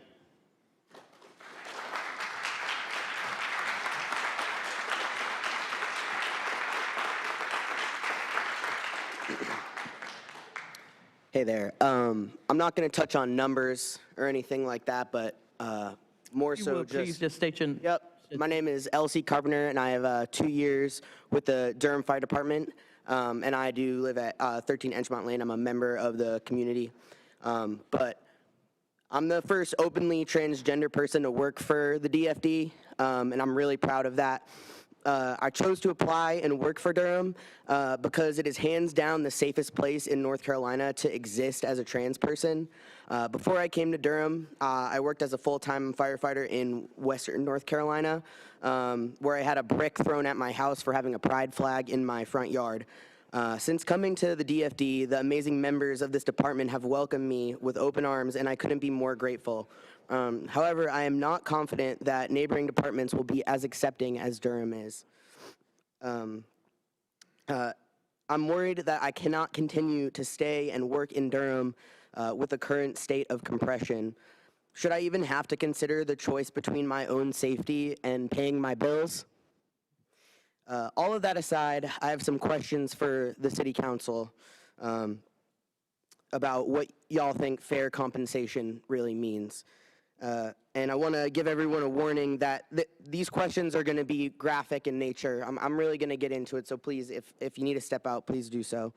And I ask you to put yourself in my shoes and ask yourself honestly if you think I'm being fairly compensated right now. Do you think $14 an hour is enough compensation to show up to a gory double shooting, apply tourniquets, plug bullet holes, and administer fluids so a member of our community has a chance at survival? Do you think that $14 an hour is enough compensation to show up on scene, provide medical care to a member of our community experiencing a drug overdose, continue to help carry the individual to the stretcher as they smear their feces on your bare skin without batting an eye?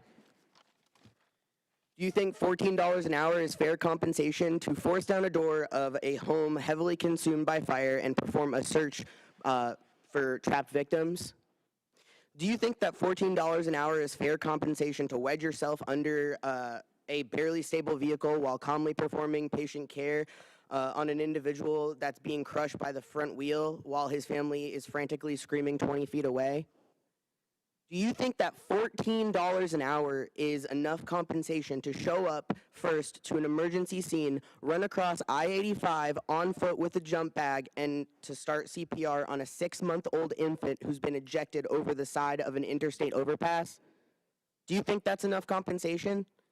Personally, I don't think $14 an hour is fair compensation for any of these events. We go to calls like this daily. The fire department has always shown up to every type of crisis that our community members face on a daily basis, and yet all of the council can spare is 2%. it's no secret that we are behind, compressed, out of market, and pay jumping each. Thank you so much for your The comments the this facts evening. and data are compressed, are abundant, but I'm asking you right now, instead of continuing to kick the can down the road, to fix this problem right now. And I'm tired of having to choose between paying my bills and my safety as a trans Thank you. person. Thank you so much. If you would come by and pick this up. Thank you. Just put your name on and give it to the clerk. Come on. Okay. Sir, if you would, state your name for me. My name is Robert Wilkerson. I work with the Public Works Department. First, I want to just say thank you guys for y'all service, and ladies, I really appreciate you guys and women. The cost of living in Durham is extremely high right now. To rent a house in Durham, it's about $1,900 a month. To buy a house, you're gonna have to spend about $300,000. I just tried. I got approved for $250 at my salary. They base it off what you make, and you really can't find it. To rent, it's $1,500, just about minimum. Anywhere you go, 2-bedroom apartment. If you find a 3-bedroom, you're gonna pay more than that. Then you got the real estate companies. They got a monopoly on all the rental properties. When you go fill out an application to rent, they're gonna tell you gotta make 3 times the rent every month. I don't make that. So I can't afford to rent in Durham, and I can't afford to buy in Durham at my salary. But I get up every day and go out here and work in public works. Some of us pick up dead animals. Some of us walk miles every day, making sure that these streets is clean. Some of us are out here paving, water main breaks. I mean, we really putting our life on the line some of these days. I mean, I done been almost attacked by madmen, and I'm not a little guy. I'm not afraid. I mean, I'm from Durham. I was born and raised here. But I can't afford to live here. I can't afford to buy a house here. I can't afford to rent here. And if you're not a supervisor at Public Works, you can't do it. No maintenance assistants, no maintenance technicians. We need raises. These guys are heroes, literally. I mean, going to get a child up from over an overpass, trying to save a life, it's not right. It's not right at all to not pay them, to not pay us. Fair wages. The cost of living went up so high, you know, I mean, it's not right. The companies that came in, I love the city. The city's beautiful. I like the way it is. I hope the crime rate goes down. But a lot of the guys that work where I work at, they can't afford to live here. You got people coming from Greensboro, Butner, Oxford. We can't buy, we can't rent. I mean, I don't know what y'all can do about it. Y'all might can give us a raise. Hopefully y'all can. It might be other issues y'all can deal with as far as like the companies that's coming in, the stipulations that they putting on us as in city employees. I don't know, that's up to you guys, but I would appreciate it if y'all could come together and take care of the employees that make this city go. Thank you, Rob. Mr. Wilkinson. Mr. Wilkinson.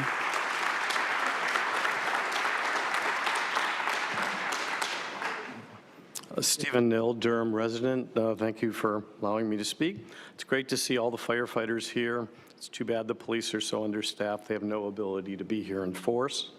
You've heard the concerns that our police and fire are underpaid and are leaving in droves for other nearby communities that provide better compensation. Other cities must value safety higher than we do. Today I took a look at the budget, and I hope my math is right. But it looked like the budget for the upcoming year is $77 million for the police.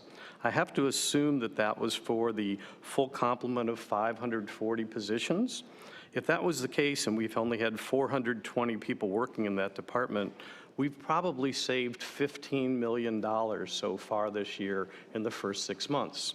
And if that's the case, maybe the city manager and the city attorney can figure out how to repurpose that money for the increase that the mayor has asked for. But sadly, this whole issue has seemingly had little effect on the majority of you. So let's frame it more personally. Councilperson Williams, what about the safety of your family and your staff and your patrons? Mayor Pro Tem, what about the safety of your parishioners?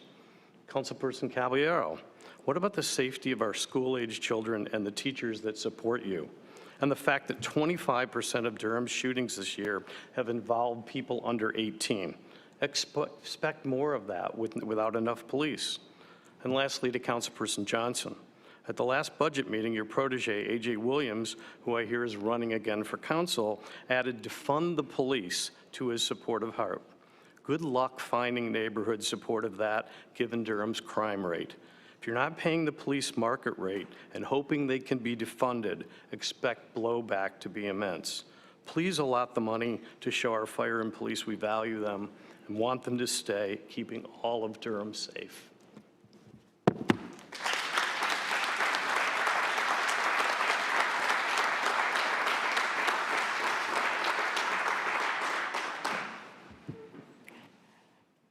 Good evening, Mayor O'Neill, Mayor Pro Tem Middleton, and all sitting members of the dais. I am Benita Green. I am a longtime resident of Durham.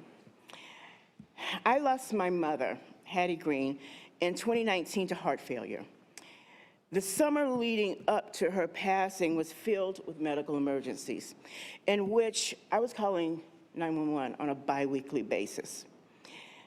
Durham City Fire Station number 9 was always the first to arrive, and they attended to my mother with the utmost level of professionalism and care in stabilizing her vitals while transporting her to Duke Hospital on each occasion.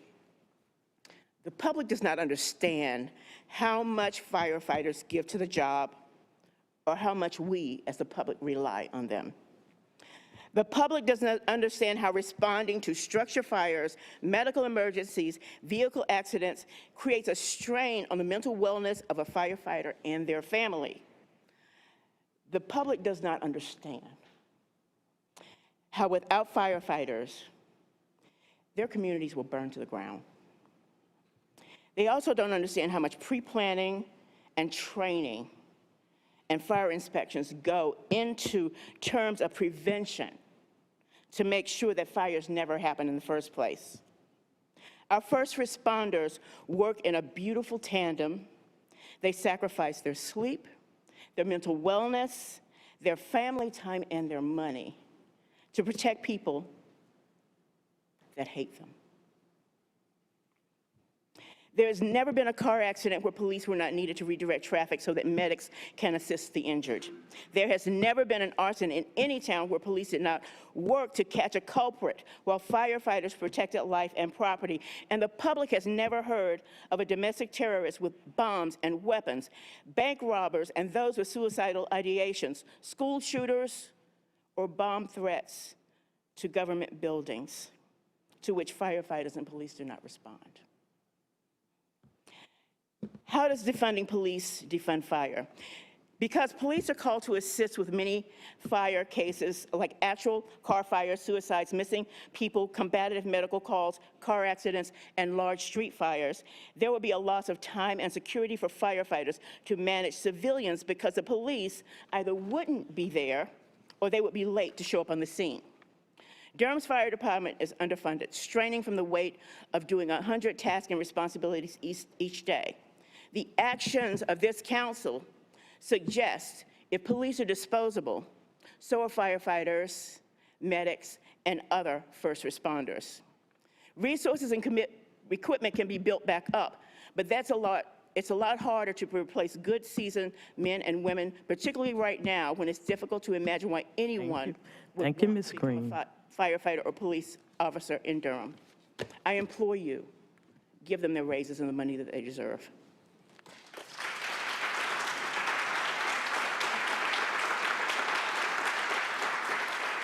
The next 5 speakers, Jacqueline Wagstaff, Gerald Wallace, Herman Sperling, Vanessa Mason Evans, Darrell Brunson. 3 minutes apiece, please.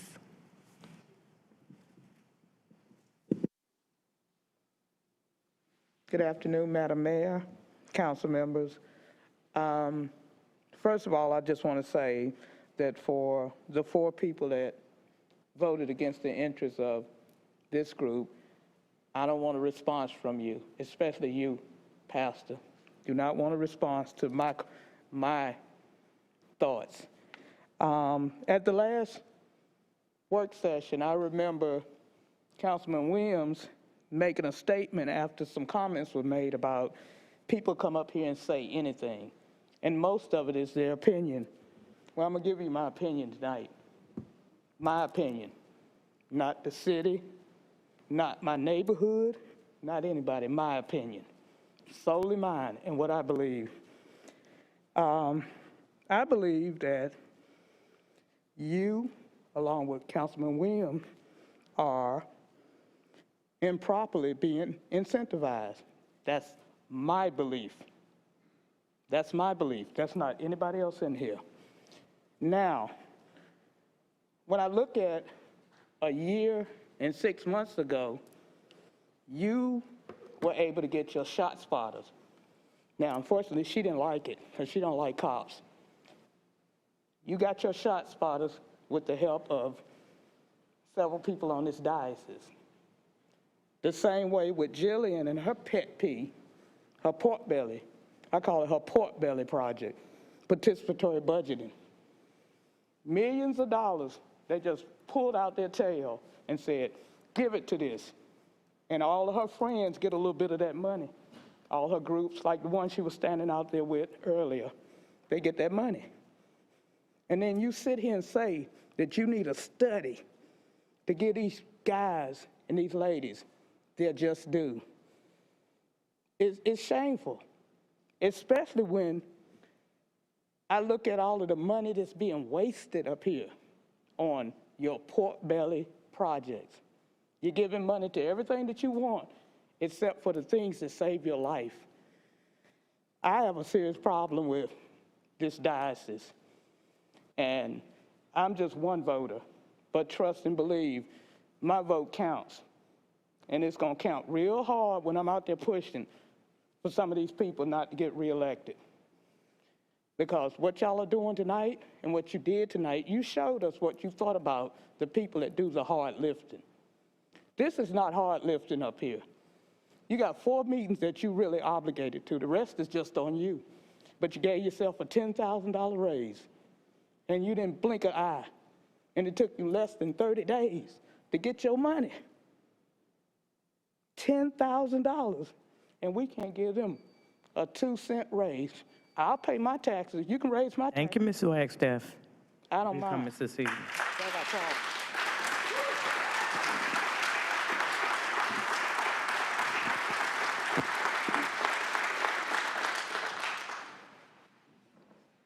Sir, if you would state your name, and then your 3 minutes will start.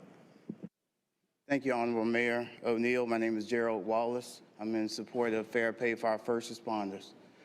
Honorable Mayor O'Neill, Honorable Council, Honorable City Manager Page, thank you for allowing me to speak briefly tonight. Born into a public service safety family, they have always held a special place in my heart for those who put their lives on the line for their community. So you can imagine, my ultimate goal was to one day become a City of Durham firefighter. Around the state, the City of Durham is known as the best of the best. We have some of the most well-trained and dedicated men and women on this side of the East Coast who are well-respected and appreciated by the community for which they serve. Over the past year, I've had the opportunity to ride at least twice a month with the men and women of Engine 1, Squad 1, Ladder 2, Rescue 1, Engine 6, and most recently, I enjoyed a meal with the crew of Engine and Ladder 12. I've witnessed the hard work of the group of individuals daily. On yesterday, within 30 minutes, while preparing dinner, the crew responded to a stabbing, several fire alarms, elevator issues, and medical calls. On Saturday, I witnessed how first responders went out to save a family, save someone who was in cardiac arrest while holding a child in their arms at the same exact time. The issue is the lack of support and appreciation from those who somewhat determine your success and longevity to serve the city of Durham. Monday, I had the opportunity to sit down and listen to a firefighter with tears in his eyes talk about having to leave the job which he loved so much. Because his income was not sufficient enough to provide for his family, he had made the difficult choice to relocate. Some of you believe these dedicated men and women are blowing smoke by saying they are leaving. Do you honestly think that's a good thing? It's embarrassing. It's not rocket science, and it's not about politics.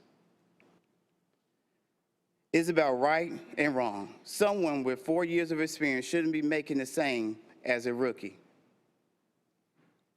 Someone with 4 years of experience has gained so much knowledge, training. Some have become drivers. Some have become officers within their department. Are some of you not fairly and equitably compensated for your knowledge and experience? It's a true slap in the face for those who wake up at 1 o'clock in the morning when Ladder 12 responds to a call of a structure fire and someone is standing on the roof providing ventilation while flames are shooting up in your face. That is dedication. That deserves a raise, because not one person in this building is going to get up in the middle of the night while flames are shooting in your face. You sleep well, you are sleeping comfortably, while these people are putting their lives on the line for us. I appreciate if you all would do the right thing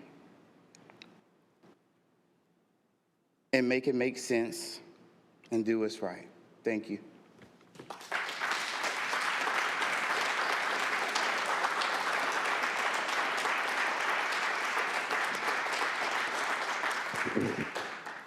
I'm Herman Sperling of Bloomsbury Manor Drive in Durham. Thank you for this time, Mayor O'Neill, Mayor Pro Tem Middleton, and all my friends on the City Council, and of course, our City Manager. I was talking to a police officer today, and he told me he went to Discount Tire to get his tires changed. He recognized the guy that was changing his tires. He was a former officer. They asked, "Why are you here?" And he said, "Well, because I'm earning more money and it's safer." I'm very confused. I'm from the business world, and in the business world, if we didn't perform, we got fired. Very simple. When we went into the budgeting process, we did our salary analysis ahead of time. We looked at a situation analysis ahead of time. It doesn't take too many people to figure out that our fire department and our police department are losing staff. We tout ourselves of having 26 people a day moving into Durham, and we're losing fire people and police. It would seem to me that that should have been the opening to the budgeting process and say, we've got a problem, how do we solve it? But that doesn't seem to have happened. According to a News and Observer report of April 27th, Durham has the 6th highest murder rate in the United States, our city. 6th highest murder rate in the country. That's pretty sad. I was told that we normally recruit 40 candidates for each of 2 classes in the Durham Police Department, 80 recruits. This year, based on the number of recruits that have come in and based on the quality of those recruits, they're anticipating a total of 6 new police officers. 6. That won't cover attrition, that won't cover retirements. We all want police that are better trained, more respectful of the citizenry, but how can we expect that when we pay them the least in the area? I'll give you some salary research. Raleigh pays $62,229, Salisbury $58,370, Cary $57, Charlotte $53,424, Greensboro $51,003, Durham $47,791. Doesn't take too long to figure out that there's a problem. I'm going to read something else about salaries, which may be helpful. This comes, I'm reading from a report by ABC News from June 7th. Starting pay for Durham firefighters is $40,682. If a firefighter from another city comes to work there, lateral pay would be $42,966. In Raleigh, starting pay is $46,540. Lateral pay is the same, with a $4,000 bonus after graduating from the academy and a 2-year guarantee of employment. In Knightdale, entry level and lateral pay is $57,000. Apex offers a salary of $51,000. This job is amazing. Training is amazing. Thank you, Mr. Sperling. Thank you for the time. Thank you.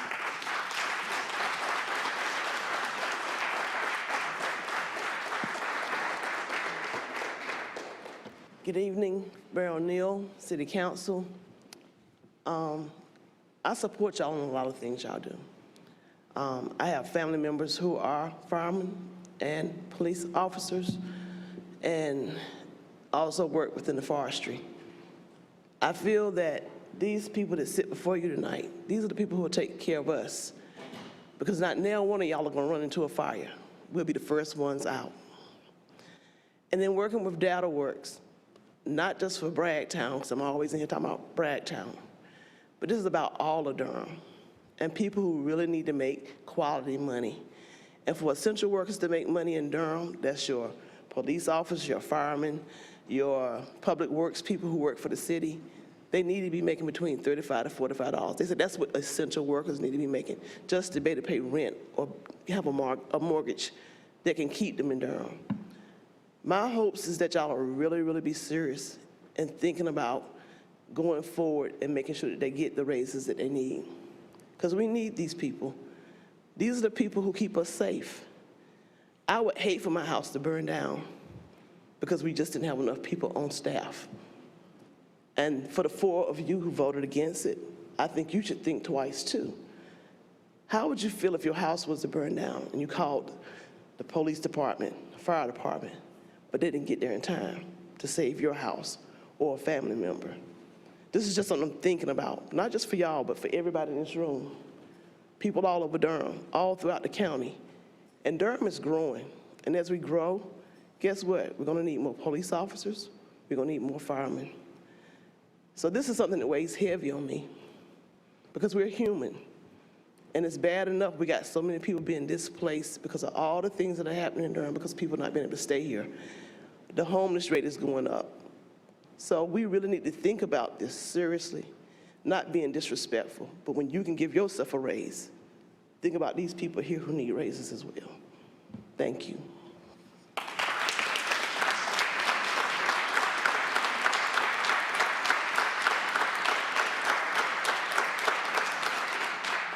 Mr. Brunson. Good afternoon. My name is Darrell Brunson, 1515 Kendall Drive. I'd just like to say that, for one, every department is essential. We have, 21, 22, 23 different departments, and they all come together to make this city what it is today, what it came from. So everyone is important, and everyone deserves an equal and fair livable wage.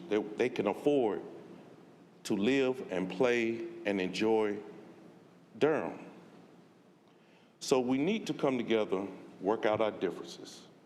Remember what you campaigned on. Write that down and reflect. Have a meeting amongst yourselves and say, hey, where can we find common ground? Because these employees are serving us, and we should be serving them in every department. Yes, we have some bad apples as far as in management, and we as employees have to deal with that on a daily basis. And I would encourage you to get out and visit each department. Spend time with the actual employees, not the actual managers and directors and supervisors, because they're gonna only look out for their best interests. And I'm just saying that in a nice, professional way, because it is a lot that we have to deal with, and we deserve better wages. We shouldn't have to be wasting our time away from family and friends and enjoying the quality of life that Durham has to offer, to be down here fighting for a decent raise. and a good life. Yes, everyone has an important job and a dangerous job to make this city what it is today. In any city, if you can just Google the 15 or just the top 10 most dangerous jobs, and you'll see that we have those departments. And the quality of life that you get to enjoy is because of the people and the community that live here and wants to come here. Thank you.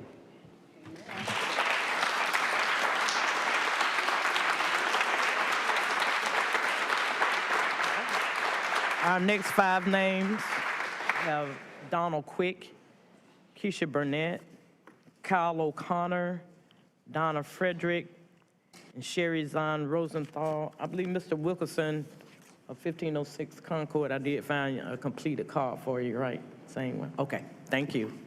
And those will be, I think, our last 5 speakers that we have here in chambers with us. Mr. Quick.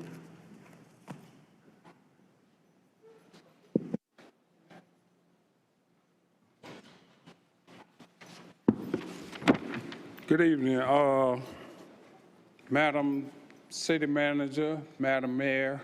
But I want to send a shout out to the mayor. Thank you for coming out to Public Works and visiting and spending time with the unsung heroes.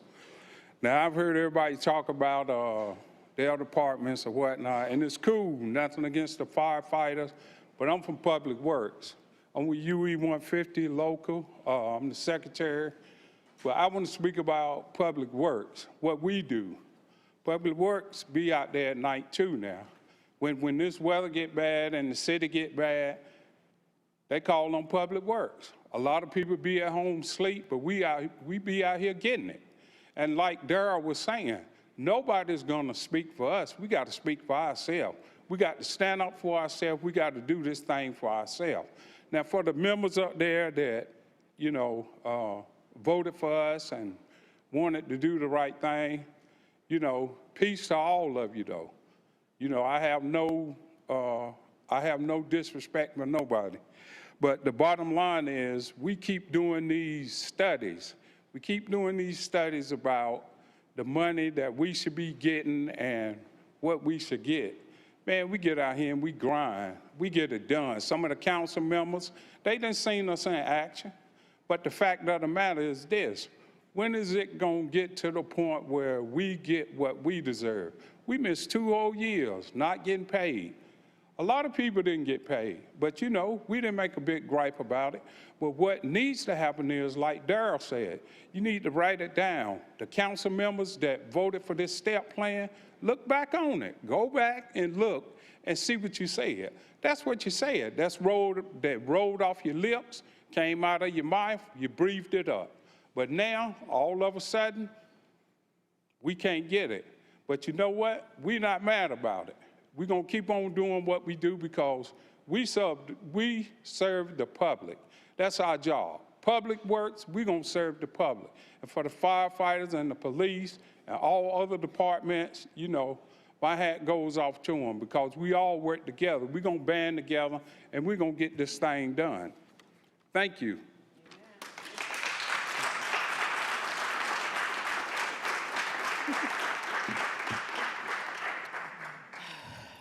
Good afternoon, Mayor O'Neill, City Manager Page, the City Council, and all the city employees represented here today and who are watching at home. My name is Keisha L. Barnett. I reside in Northeast Central Durham. I'm a member of UE Local 150, City Workers Union, and also a City of Durham employee of over 20 years. I stand before you humbly, as humbly as I can to ask that you vote in support of amending the budget to honor the commitment that was made to the city workers in 2019. In 2019, the city invested a large amount of resources to hire a consultant to assess the City of Durham salaries in comparison to the comparable jobs in the other markets. Gallagher and Company recommended that the city adopt the step pay plan that recognizes the years of service. The City Council voted to approve this plan, then COVID happened. During those 2 years of service, those raises were not funded as approved. I am baffled as to why the previous vote didn't result in a favorable outcome for the dedicated city employees who take the great pride and honor in caring for the needs of the Durham residents in this city, allowing them to thrive and grow in this great city. On the surface, all appears well. The trash is getting picked up, not always on time, but it does. Potholes are being filled, the vacant buildings are being boarded, and the city's infrastructure is sound. Below the surface is a true reality. City employees are struggling to make ends meet. They're having to take on 2 and 3 jobs to meet the financial needs of their family. They're working in departments, some with 50% vacancy rate. 50% vacancy rate. The work is still getting done, so it must not be that bad, right? Wrong. The reality is every day we are coming to work with the expectation of doing more with less resources. We are sacrificing our bodies and our valuable time away from our families to keep up with the demands of this city. Expecting to be cared for like we care for our citizens is not too much to ask.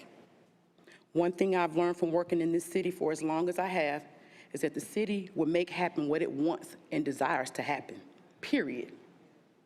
Your vote, we voted for you. Election coming up. Anyway, today we ask that you vote to extend us a lifeline. There's a lot at stake. If you do not, the city will continue to lose valuable employees, resulting in that trash not getting picked up.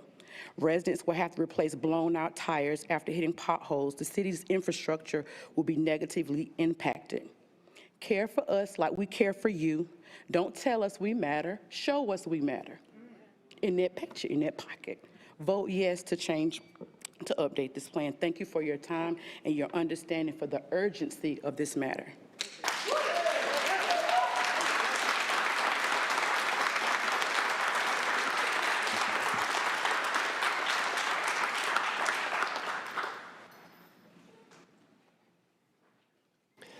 Good evening.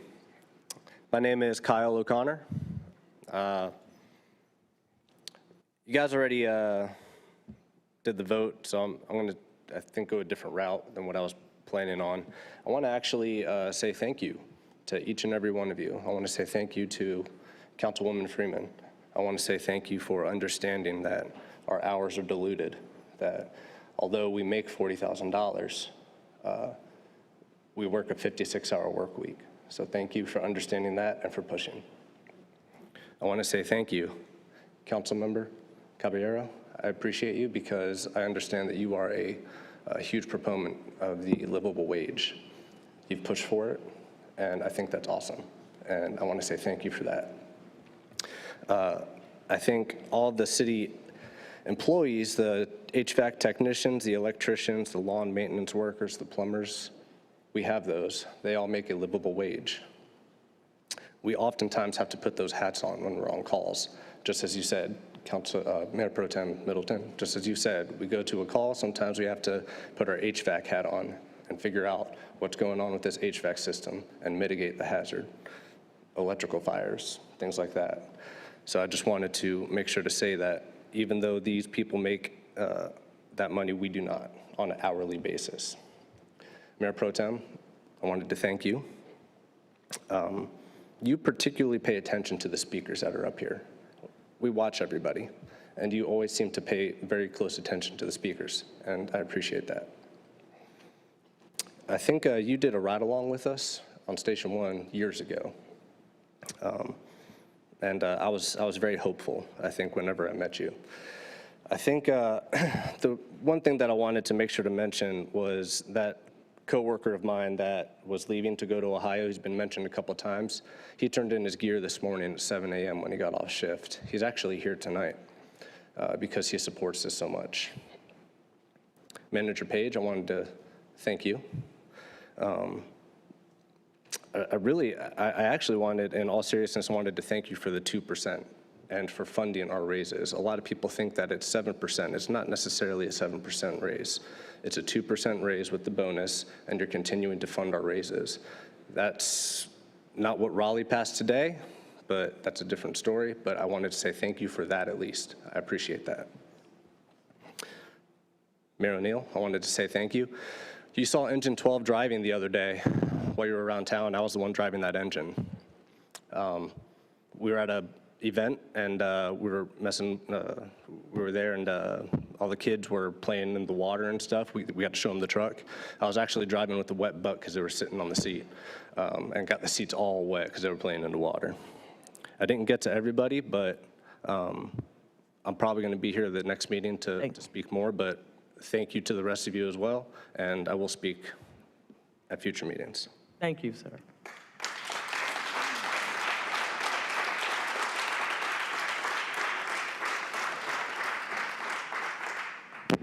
Good evening. My name is Donna Frederick. I live in Bragtown. I just come in support of all the city workers, and it is a group team. Excuse me. I'm in support of all the city workers, especially our essential EMS, firefighters, police, because it's an everyday occurrence that we hear the whistles. I live on Club Boulevard, down the street from the station. It is every day, several times a day, the engine goes flying by. They're not flying by to have lunch. They're flying by for a job that we all recognize. I know we have a budget to approve, and I've worked in many times in looking at budgets. But we also have to remember the humanity that stares before us. People are not being paid what they can here in Durham. The great city that is touted every day in the news, people who live here cannot afford to stay. And that is the bottom line. Doesn't matter how many people come. The people who are here, who are working every day, cannot afford to stay. I don't know how many times they can say it. The numbers are there. We have to do a better job. We do not need more studies. We had $1 million parking study. We keep spending money on studies. We know what we need. People need to live. They shouldn't be working 3 jobs to work in the city. And that's all I have to say tonight.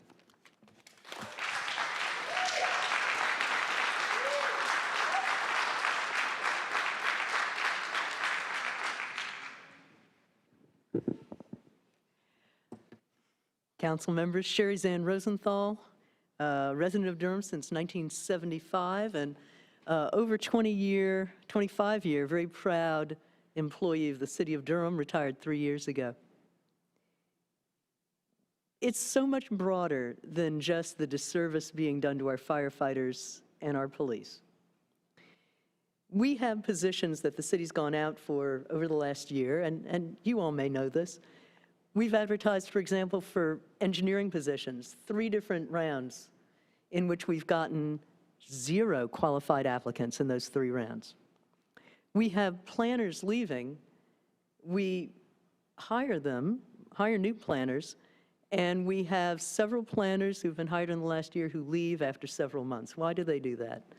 I have a theory, but it's a problem. We should know why they do that. We should have systemic exit interviews that should have statistics on them so that there are public reports to our citizens as well as for your use as to why we have city employees leaving. And so when we have people who are already city employees, dedicated, having done their job, having given their time and service to us, and they leave, it's a double problem because we are leaving expertise into which we've made a huge investment. And then we have to first try and hire to replace them. And with our pay scale and also sometimes the disrespect that they have felt, replacing them is right now a really major task. You know, we've had other speakers say, we're not the ones, I'm not the one, you're not the ones who are going to run into a burning building and talk about when someone picks up the phone to call fire or police. But who they're really calling is the 911 center. That's the very first step of emergency response. And what happens when they call the 911 center? For over 4 years, since pre-COVID, pre-pandemic, we have had a big problem of not meeting national standards, not even coming close in 911. And so it's not just that what we're paying our firefighters and our police is a form of lying, because they are not getting paid for the actual years of service in accordance with their pay plan. That is a form, in my mind, of lying.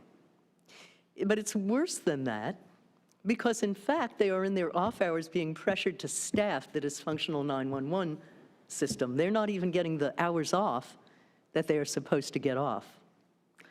And so it is very important for all of us, you, me, everybody, to go out and say how cool it is to work for and see your work in the city that you love as an employee. I am a huge evangelist for working for the city, but we've got to make that promise real. And passing the pay plan, not another study. Thank you. We already have a plan. We don't have to pay more. Thank you, Attorney Rosenthal.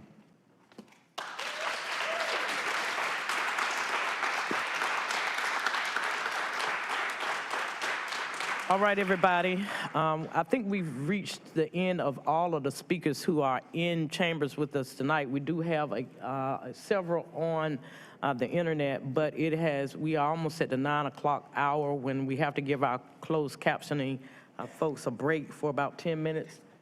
So if you are on the internet, if you will please raise your virtual hand so that we can call on you when we get back from our 10-minute break. So we'll see you all back at 9:10. What's that? 9:08. 9:08.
Are you interested in belly dancing or just looking for a fun way to exercise? If so, we have the class for you. Recording Designed stopped. with beginners in mind, Durham Parks and Recreation is offering a class to teach the fundamental belly dance movements, combinations, and shimmies. While you'll be getting your hips moving, you'll also increase strength, mobility, flexibility, posture, and self-confidence. The class is offered every Thursday from 6:15 p.m. until 7 p.m. at our Walltown Park Recreation Center. Comfortable athletic wear is needed, but shoes and hip scarves are optional. No pre-registration is required, and the cost is $4 for residents and $9 for non-residents. More information can be found by clicking on the calendar for June 22nd and 29th at dprplaymore.org and by following DPR on social media. So Jim, let's get started with you. I know we have a lot of job openings right now. How does that compare to the number that we usually have in the city? We typically have somewhere around 40 or 50 positions. This is prior to the pandemic, but that is what we averaged. We are now at about averaging 120 or so. So 2.5 times what our normal number is. So what is the culture like working for the city? How would you describe it? There are a couple of things that I would absolutely see as something that goes across all departments. The first thing is, and to me this is one of the other incredibly important things, is realizing that your job impacts the community, whatever it might be, whatever department it's in. The better you do your job, the better the people are in Durham. So tell me, with such a diverse job, what do you enjoy most about your job and working for the city? It's pretty simple, making a difference. Okay. Within the job, it's important that you have a sense of doing a task that is important, that shows a response in it, you can see the difference. So by making a difference, it is important to the residents as well as to the city and guests that are here, whether it's the street repairs or the sidewalk or the storm water or maintaining the streets and keeping them clean.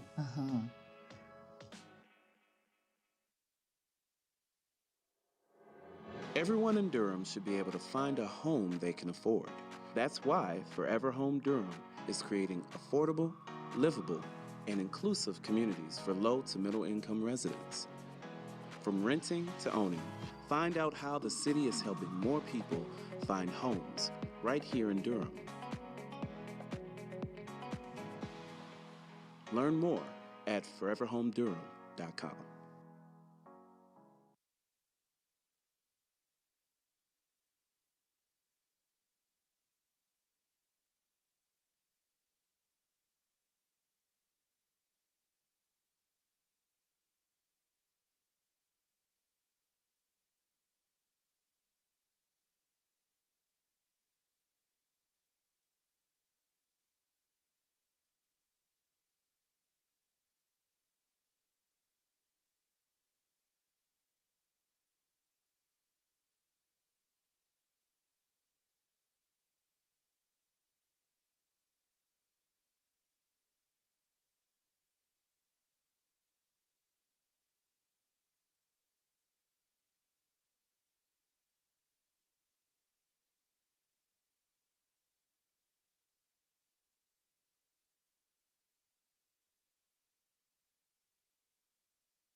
All right.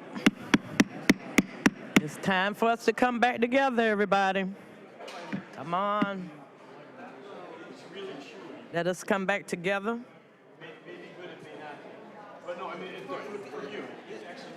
All of my council colleagues, if you all could make your way to the dais. And we will begin with our speakers on the internet. I think, as I indicated before our break, that we, okay, so we have nobody for 15, item 15. These people for 44. I think we have addressed all of our speakers, both here in chambers and on the internet as well. At this time, we will entertain comments from council. I'll just ask everybody to be cognizant that we gave all the other speakers 3 minutes apiece. So if you could try to contain your comments to 3 minutes apiece, and we'll just do one round so that we can get through the rest of our agenda tonight. We still have Madam Mayor, quite a ways to go. Point of order.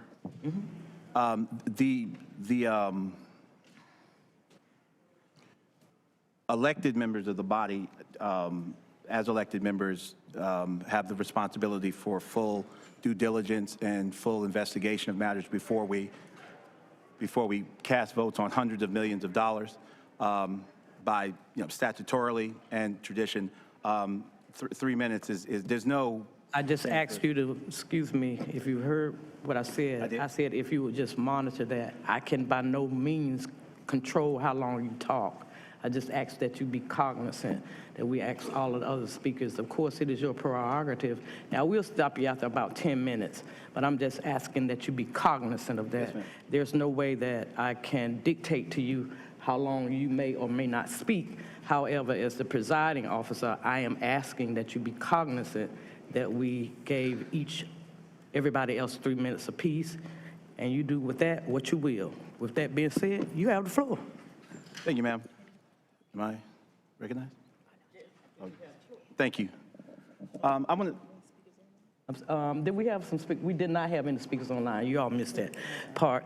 No, so we're at council comments, and as I mentioned earlier, I just ask that you be cognizant that we gave individual speakers 3 minutes apiece. You may do with that what you will, but I will stop you after about 10 minutes now. Yes, ma'am. Thank you for that. And my comments were just predicated upon that the burden is higher on us since we will be casting votes. That's what we were elected to do. So I want to thank all of the speakers that came. I want to thank all of the speakers that came out tonight, took time out of their busy schedules and lives. First off, I just want to say at the outset, tonight, a resident in open session accused 2 council members of taking bribes. I will not use city time to respond to it here, but we will be responding through appropriate channels to that resident. I want to thank those who have come out tonight. I'm supporting this budget because it is an historic budget. On tonight, we will pass a budget that for the first time in our city's history will put significant money on the table to address historic inequities through our Marshall Plan. On tonight, without a budget, without a tax increase, we will hire a Vision Zero coordinator. Without a tax increase, this CIP will put significant monies to fixing sidewalks in Bragtown and Merrick-Moore. Without a tax increase, we will be increasing the purview of our HEART program. Without a tax increase, we will be continuing our support of guaranteed income. Without a tax increase, we will be doing all of these things, a $600 million budget. Without a tax increase, we will raise the salaries of firefighters. The 2% will increase the amount of the step. Another 5 to 7% will be added to that because of the step. There will be a 6 to 8% increase, and I want the citizens of the city, the 300,000 who can't fit in this room, to hear that there will be a 6 to 8% increase in this budget with no tax increase. Because I want to give you a raise and not take it back with taxes. That is our goal. To tell us to just do it without studying would be me telling you to just throw water on the fire. And I don't think that is appropriate. Imagine in January if you took money out of your savings account and bought all of the food you were going to eat for that entire year in January, how much of it would go bad because you don't have space to refrigerate the milk? How much meat would you lose? For us to try and fix this problem at one time, in one fell swoop, someone said tonight that I think went as far back as 2016. This has been going on for years. For us to try and fix it in one fell swoop could potentially put our city in a position, and listen, I got elected twice, and I'm not talking any different than the both times I ran. So let me just give it to you straight. If we do it in one fell swoop, it may not be sustainable. It may not be sustainable. And I'm not interested in being a folk hero. I'm not interested in positioning or posturing or getting applause. The truth of the matter is, it will not be sustainable if we do it in one fell swoop. In January 2022, when we did the 14% increase, did you know that Durham catapulted to #1? Fayetteville, Winston-Salem, check it, Greensboro, for about a couple of months. And it turned into an we have the numbers, and it turned into an arms race. It turned into an arms race. For the time we were #1, and then Rocky Mount and Fayetteville passed increases that surpassed us. And this will keep going on. When we pass our increases, other cities will pass their increases. And it goes, because it's an arms race. That will continue to happen. And I invite folk to look at those numbers. When we passed that increase, we did it thinking that we were doing a good thing, and we did it in good faith.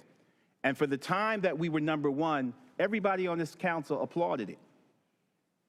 When this budget was first proposed, and we started this budget process in January, it's been going on for 6 months. When the manager first proposed her budget as balanced, everybody applauded it.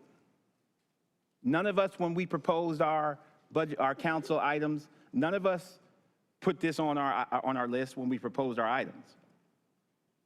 So I am glad to do this budget, to pass this budget with the increase in it, and see how we can responsibly make sure that if we walk out on the roof, it doesn't fall out from under us, to touch the doorknob to make sure it's not hot, to properly position ourselves, because this is a city of 300,000 people.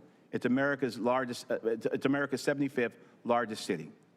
I am not interested for a one-time move to give you a raise and then claw it back with the largest tax increase in the history of our city.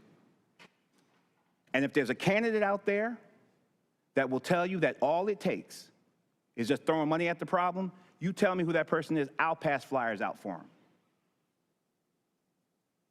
The truth of the matter is that just putting money on the table from a government, and as a government, we don't make anything.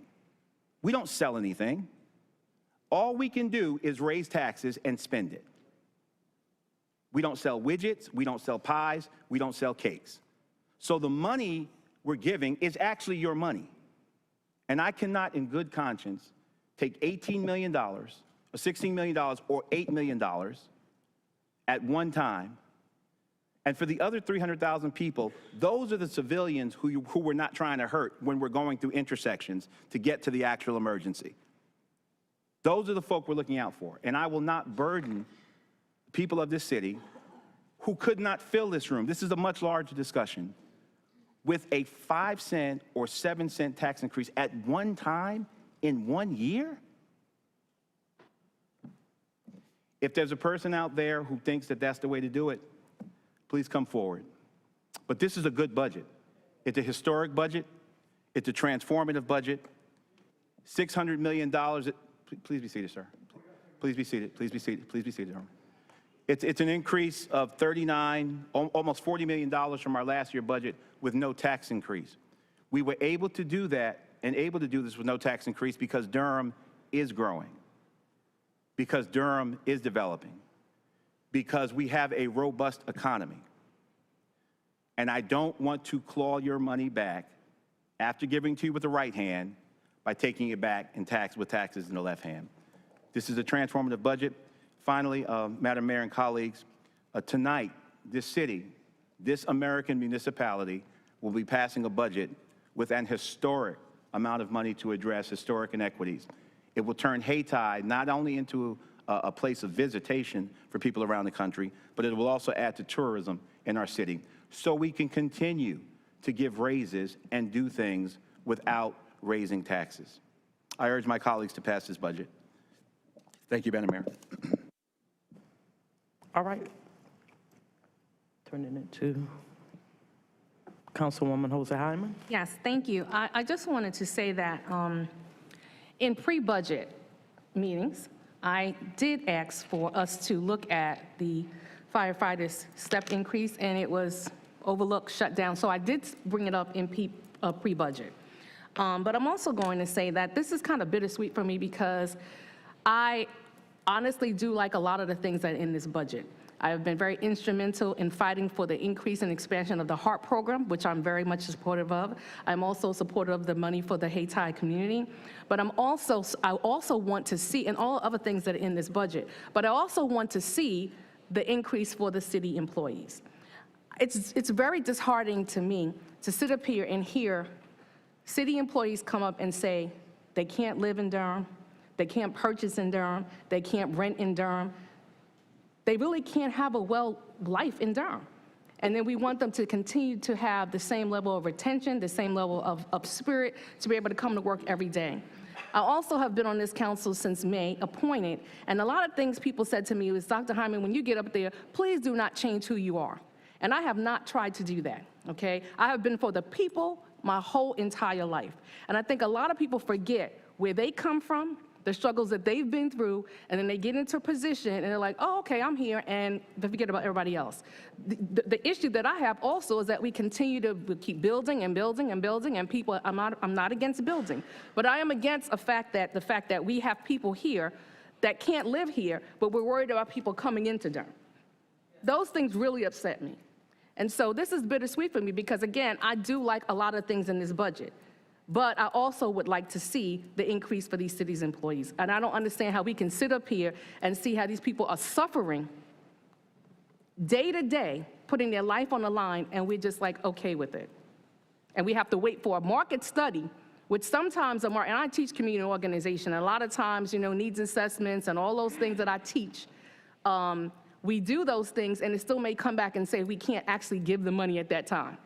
Right? Which I was told, I wasn't on the council at that point, but I was told happened before. So they're tired of the broken promises. They're tired of having to go home and tell their families, I've got to take money from our own money that I'm raising for my salary to buy food in the fire station, and just all that money coming back. Like, it makes no sense to me, and it just really is disheartening to hear you get up here and you hear our residents speak and they just pour out their hearts. And we're like, we're going to pass a budget, and we're going to pass a budget without raising taxes, because we don't really, I don't know. It doesn't seem just humanity, the humanity in it doesn't seem where it needs to be, and I just don't understand how we continue to do all these other things about bringing this stuff into Durham, and we're not worried about the people that are here in Durham. And that just really upsets me. Any other comments? Councilwoman Johnson. Thank you, Madam Mayor. I just wanted to take a minute to appreciate all the work that our staff did to bring us this budget. This was a really hard budget year for us and for staff with the loss of our budget director in the middle of our budget season. And I just want to appreciate our city manager and our interim budget director, Christina Reardon, and her staff for all the work that they did to put this budget together under really difficult and stressful circumstances. And I think the budget has turned out really well. There are always things in the budget that I don't like. Every single year that I voted on a budget, there have been things in it that I don't like. But I think that this budget has a lot of really incredible investments in our community, and especially the increase in the investment in the HARP program that is going to continue, that's going to allow that program to expand and to continue to be a national model for crisis response. And I'm really glad that that's been a priority for our city, for our community, and for our staff to put that expansion in the budget. Nobody likes to hear about constraints, right? And I think at budget time, we talk a lot about vision. We talk a lot about how our budgets are moral documents, how we are making the path for moving our city forward, that the budget is the most important thing that we do all year. We get to talk a lot about our vision for the city and how we want our community to grow and how we want our community to look. And then we also have to talk about the actual real constraints that exist on local governments. One of those constraints is our ability to raise tax money. And I am pro-taxes. I love taxes. I'm not opposed to raising taxes. I think that taxes actually in this community are really low. People move here because our taxes are really low. I think our taxes can go up. I will absolutely vote for a tax increase to improve city services. And I think I've made it clear why I'm not willing to do that right now. But it's not because I don't want to raise taxes. Raising taxes is just fine. The issue that we have, though, is that because the state of North Carolina so strictly constrains what we can tax in our community, is that the primary source of our tax dollars is property taxes. And property tax is a flat tax. It hits lower income residents harder than higher income residents, and we do not have the ability to have a higher tax on people who own more property, so that people who can afford to pay more, pay more. People who can afford to pay, it doesn't matter how the value of your property, right? You pay the same amount of property taxes. And as everyone understands, as everyone knows, and as we talked about over and over tonight, we are in the middle of a housing crisis. And so raising the property tax rate in a housing crisis is also a really difficult decision that we're going to have to make. And we're going to have to make it. It's not avoidable. We are going to have to raise taxes. But that is a really hard thing to sell to a community that's already struggling.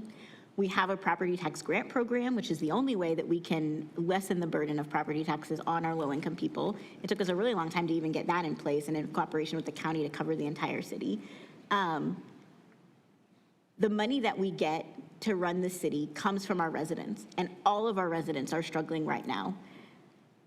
We are going to have to raise taxes to raise wages for our staff. But we have to do that in a way that's responsible to everyone else in this community and in a way that we can clearly communicate what we're doing and why. A pay study is not a new thing. We do these all the time. We do them before we do every major structural adjustment. Doing a major adjustment without a pay study would be very unusual for us.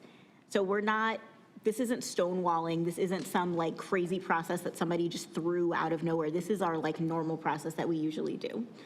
And I think that our city manager and our HR staff have very much heard both the community and the council say that this is a priority and it needs to move forward as quickly as possible. So I'm comfortable voting for this budget without a tax increase for raises, knowing that we'll have our pay study, we'll very likely have a mid-year adjustment, and then we'll be able to implement those raises fully in our next budget year. There are a lot of things also that aren't in this budget that I wish were in it, in addition to the things that are in it that I wish weren't in it. But I think, but on balance, I'm really happy with this budget. I'm especially happy with again, with the investments in community safety and with seeing that program continue to grow, and I look forward to supporting its growth from the current citywide 12-hour schedules that we have now to a citywide 24/7 schedule that we hope to see in the future. I just want to appreciate everyone who's been a part of this process, who's come here to advocate. We can't make good decisions without hearing from our residents, and there have been a large number of residents who have done an incredible amount of work to get this budget to where it is today, advocating for a number of the investments that we're making over the last year or several years. And I want to appreciate all the work that the community puts into making sure that the city is investing in our people and in meeting our needs. Thank you.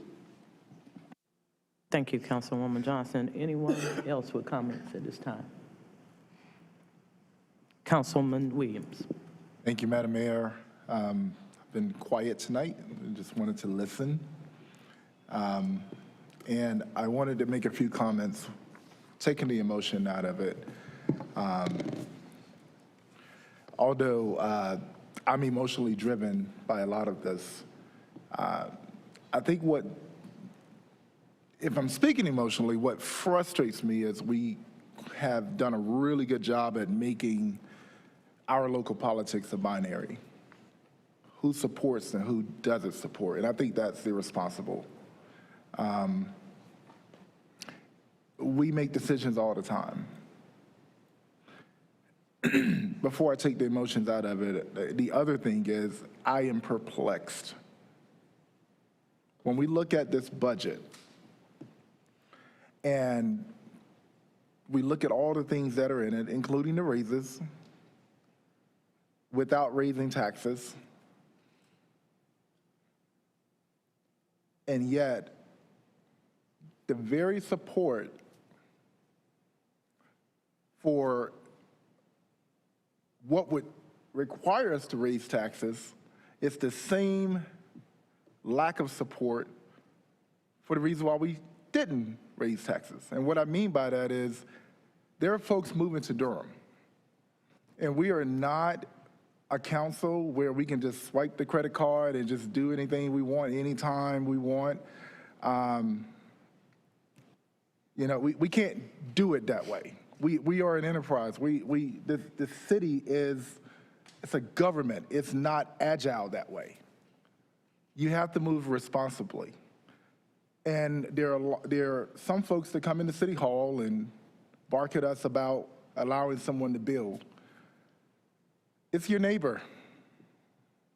It's the person who owns that land that wants to sell it or do something with it, and there's someone who wants to buy it. And when that happens, people move there. And those people who are moving there pay taxes. The only way that we could pay anybody. But we can't stop those folks from moving there and swipe the card for just folks who are in Durham already. That would be nice, but we're in North Carolina. We're in North Carolina. We are restricted from being able to do that. And the way I look at it is, Durham was a place, let's say 50 people live here. And there were 100 homes. Supply is not an issue. We have plenty. Cost of living is low. But those 50 folks were really cool. And so other people wanted to move there. And now you have 100 people and 100 homes.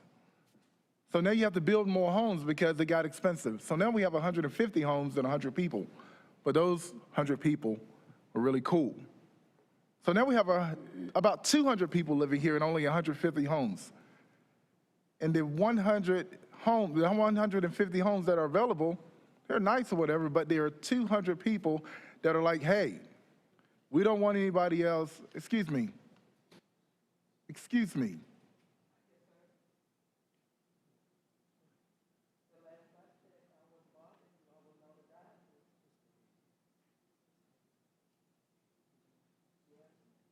I did say I was going to keep the emotions out of it. My point is, if we have more demand than supply, things are going to be expensive. And the only way we can address that in this state is more people paying taxes. People have to move here. And if we restrict that, we're only going to make it tougher. So let me simplify this a little more. You can't be against development. You can't be against you can't be against allowing the tax base to expand and also at the same time want to just blow it through the roof. That's without emotion. Now, I don't need the expertise right now. I've met enough people who think they're smarter than others.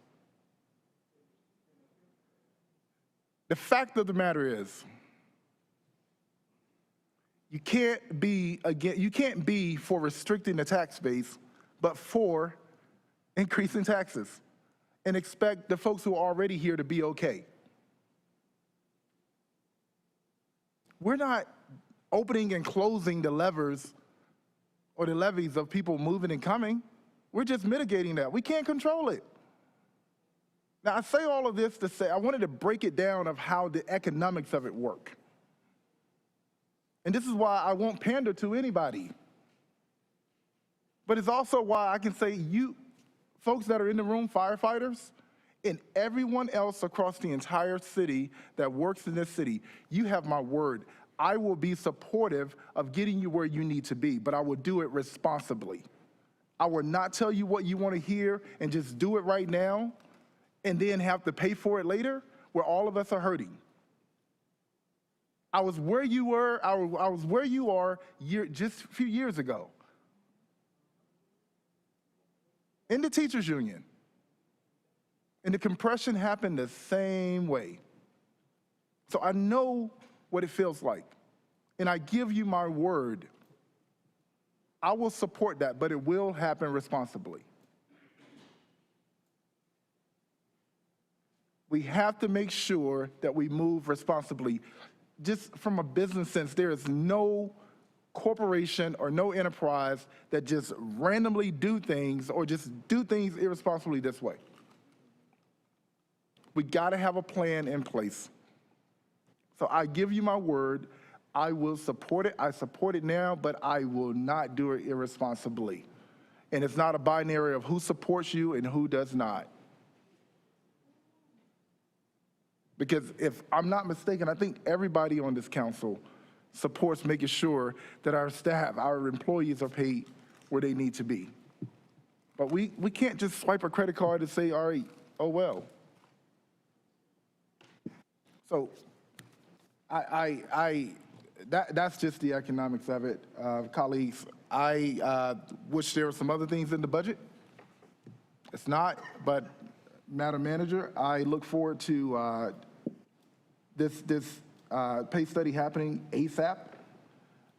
I look forward to addressing this conversation as soon as possible. I appreciate all of the staff for getting us to this point and being able to do your job under the radar of the attacks and all the things that come with it. I know it's really hard. I appreciate you. No matter how much it may not be said, thank you for the hard work that you've done. City employees, I appreciate you. We will get you where you need to get, in addition to the raise that you're getting in this budget. We will get you there, but it has to be done responsibly. Anyone? Councilwoman Caballero. Thank you, Madam Mayor. I just want to, I'll be brief. I want to thank staff. This has been probably the hardest budget, and this will be my 6th budget. There are 2 things we have to follow. We have to pass a balanced budget, and we have to pass it by June 30th. Those are rules that we do not make for ourselves. Those are the rules given to us. And when we lost John in the middle of it, after we'd gone through our budget retreats, when we had kind of gotten a framework, Councilmember Johnson and I were actually at an event that evening, and we had to be real honest with residents. We're like, this is the schedule. Hopefully it'll hold. When you have somebody who's worked for the city, the decades that man worked, and then we lost him, I have a lot of deep gratitude for our staff in this moment. I know it's been very, very challenging for our budget staff who worked alongside him for a long time. So thank you to everyone who worked diligently through their grief. This is a great budget. Is it everything we wanted? No. There's a lot more I could have done with this budget. I don't have a problem raising taxes. What I'm not going to do is tell the public we're not raising your taxes at the beginning of May, and then 2 weeks later tell them, oh, we're actually going to raise your taxes. And along with the county, it's going to be a really large one. Not going to do it. It's irresponsible. I was very straightforward with the firefighters union. I think that most folks can appreciate that at this point, as an elected official, I'm a pretty straight shooter. I'm not going to BS you. I'm not going to be not transparent. I'm going to tell you what I think, and you can take it or leave it. A few years ago, the city of Durham was a model across the state on how we are doing our living wage ordinance, what we passed when we passed it for part-time workers. I'm very proud of that work. I understand that we have lagged, and that is going to become, for the next council, we're going to have to make some seriously hard choices, which I also said probably 2 work sessions ago. Again, been honest, transparent, and not provide a lot of BS. I am perfectly fine telling folks that we're going to have to do a big tax increase to bring our every worker, not just the firefighters, because I can name, and I said this before, there are lots of folks who got us through COVID. Our 911 call operators are also on a step plan. They did not get the raise that firefighters and police got. They did not. If you look at them and you look at what y'all got, it's not the same. That does not make you what you're asking for or wanting bad or greedy or whatever word people are using that's negative. I don't have any ill will towards your asks at all. I think that they're right. It just was unfortunately not at the moment that I felt comfortable dealing with in this budget. We have a pay study that's coming. We have a lot of work to do. I think it will be upon those who are sitting at this dais to be really clear and to show clear direction to staff. It's going to take council not asking for $25 million worth of asks. All of us submit our stuff in January. We could have said, pay our workers top notch. That's our number one request. That's not what this dais did. All of us asked for things. All of us asked for good things. And most of it's in this budget. All of us asked for things that benefit the community. Departments also asked for lots and lots of good things for residents. And we're going to have to make a hard choice next year, and it's probably going to have to be over 2 years, and we're going to have to take a really deep gulp and basically freeze most new initiatives, most new expansion of work, and focus on pay. And we're going to have to do it for 2 years. And until we actually have the political will to do it, and that is staff and council working together and walking in January 1, 2024, whoever's sitting in these seats, and making that commitment, this is just going to keep recycling over and over again. And that's the truth. And I said that to the folks on the second Zoom I had with the firefighters union. I didn't say anything different. So I'm saying it here again. If I'm in this place, I'm happy to have that hard conversation. I'm happy to make one of my council asks. This is the thing I want to focus on, but I'm not going to do it in May after we've told everyone there's no tax increase. So I'm very proud of this budget. Again, there's always more work we can do. That is the nature of sitting in the seat. That is the nature of doing this job. Again, deep gratitude for our staff and for all the advocacy out in the community that got us a Vision Zero coordinator. It took 4 years to get one position. That request was in transportation departments, I think 3 years, and then we finally got it this year. There's been many things that folks have asked for, and it takes several cycles. So I know you will not be daunted. I know you all will be back here, and I look forward to working with you closely. Thank you. Councilwoman Freeman. Thank you, Madam Mayor. I just want to appreciate very clearly that to hearken back to the comments at the beginning of our meeting, this is the city that made me, and this is my home. And I appreciate all of the sentiments that come from this dais, but it's hard to not say the things and be clear and transparent about how frustrating things have been. I know I am utterly, so utterly grateful to our mayor and how she has handled this last year. It is so disrespectful to sit here on this dais and call the mayor irresponsible. It is so disrespectful to sit on this dais and call Dr. Hosley Hyman irresponsible. And it is completely disgusting. It is just so frustrating that folks can just, oh my God. I want to be very clear that this budget was guided by 2 council members and their puppets, if I'm to be honest. The city manager has her hands tied. I want to be very clear about that up front.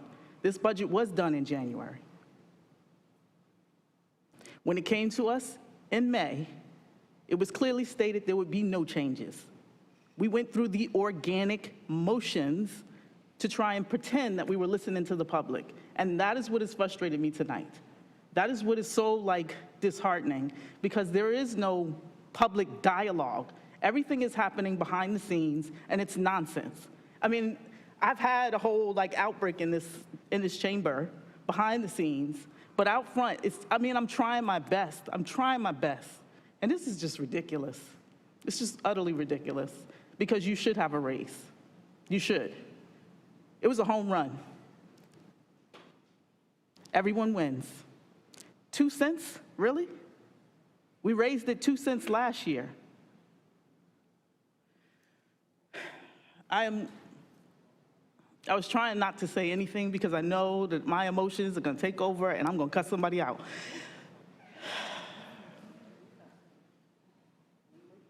It is really like just a matter of 4 votes, and I'm going to keep saying that.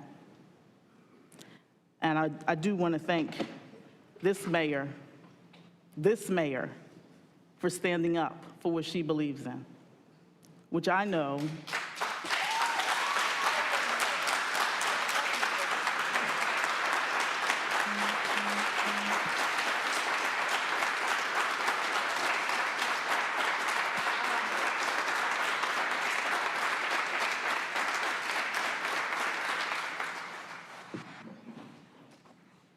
our city staff took the frontline hardship in foregoing those raises in 2021. And we could have, with 1 additional vote, recaptured 2021 for $8 million with 2 cents. I don't want to hear this crap about raising taxes is going to displace people. We have a grant in place. We can expand the grant. That is not a problem. I am not concerned at all. These are choices that were made by these members on this council, and that is it. Thank you. I do want to say that this budget includes a lot of great things, but at this point in time, I'm just going to have to vote no because it's the sentiment. It's wrong. It's just wrong. And it should not be on the backs of our staff. It should not. It just shouldn't. Thank you.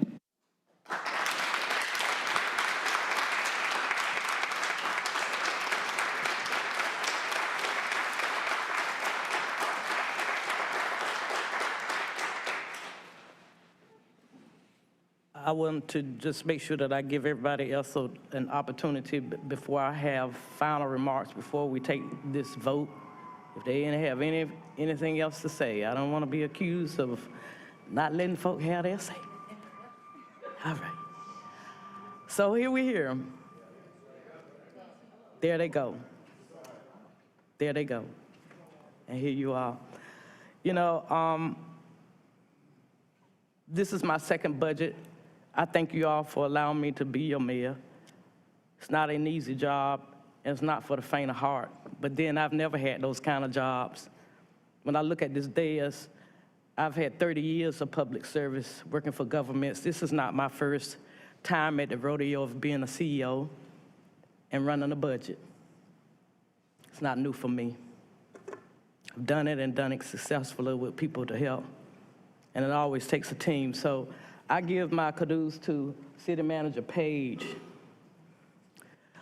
also to our budget staff who have worked really, really hard just getting the numbers right on what they do for 29 different departments. It's amazing, 2,500 workers. And they do it all under the guise of politics. It does not get any harder than that, I don't think. Yeah, when you have 7 bosses, you know, that's a different kind of environment to be in. So I thank you all for trying to figure out how you navigate this space and for navigating it.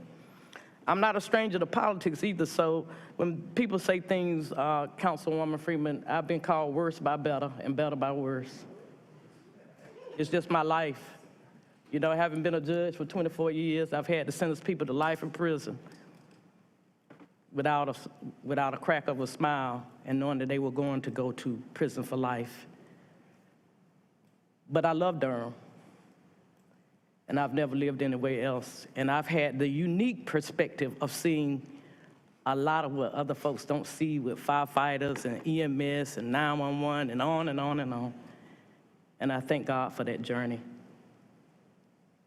I don't always agree with these people up here. We shouldn't. We are in politics. But I do think that sometimes a level of decorum has been lost.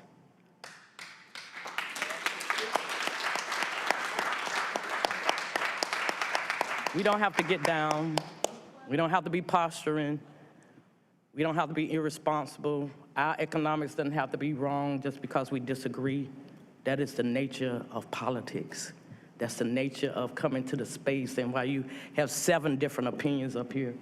But it doesn't have to get to the level where it feels like it's being a personal attack because people disagree with how you view life and what your experience brings. Doesn't have to be that way, and it shouldn't be that way. And I've tried to operate in a manner that reflects that because I want you all to see that in us. I'm also conscious that this is an all people of color council. And when you look at this dais, you see that, and it's a first. And I don't want it to be the last. I want us to all be all inclusive up here. And so I think it's important that we model what we say and we act like it. So I support this budget, but for that one thing. But for one thing I will stand on as a principle. That's for Elaine, this Durhamite. This person who has lived 61 total years in this community. This person who has done 30 years of public service, who has a math degree and a law degree, and all that stuff that goes in to figuring out a budget and what it makes it run. And I'm telling you, we could have gotten this done. One vote. But it's not gonna be tonight. I think you already know that. That's why I'm not for a whole lot of posturing, because people come in knowing where they're gonna go. It hadn't changed. It is what it is. And I'm sorry that we couldn't do it tonight. I don't think it's gonna get done tonight, but I'm gonna keep pushing. And I congratulate and I thank our city manager and her staff for a job well done on putting this very difficult budget together. So at this time, we will look to see, and I will not be voting for this budget because of that, but only because of that one point. But that's enough to do it for me. It's in criminal law and in other law. If one element is missing, it's not a crime. It's not a crime. And that's where I stand. All right, so here we go on these motions, if I can find them. Madam Mayor, may I make a comment to you? Please don't, but I don't have any other choice. Thank you. We're notorious on this council for flipping and misinterpreting things. I just want to make sure that I'm on the record stating that I'm not calling you or any of my colleagues irresponsible, but more so the action that I would take if I was to support this raise that we're talking about in the form that it is, that would be irresponsible in my opinion.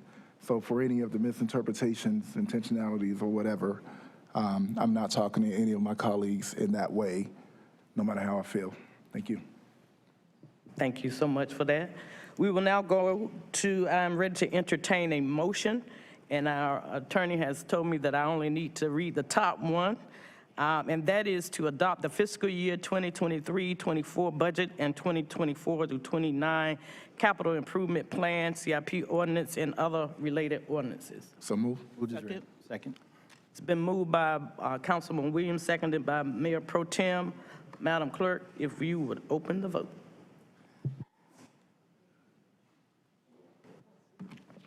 If you close the vote and report out.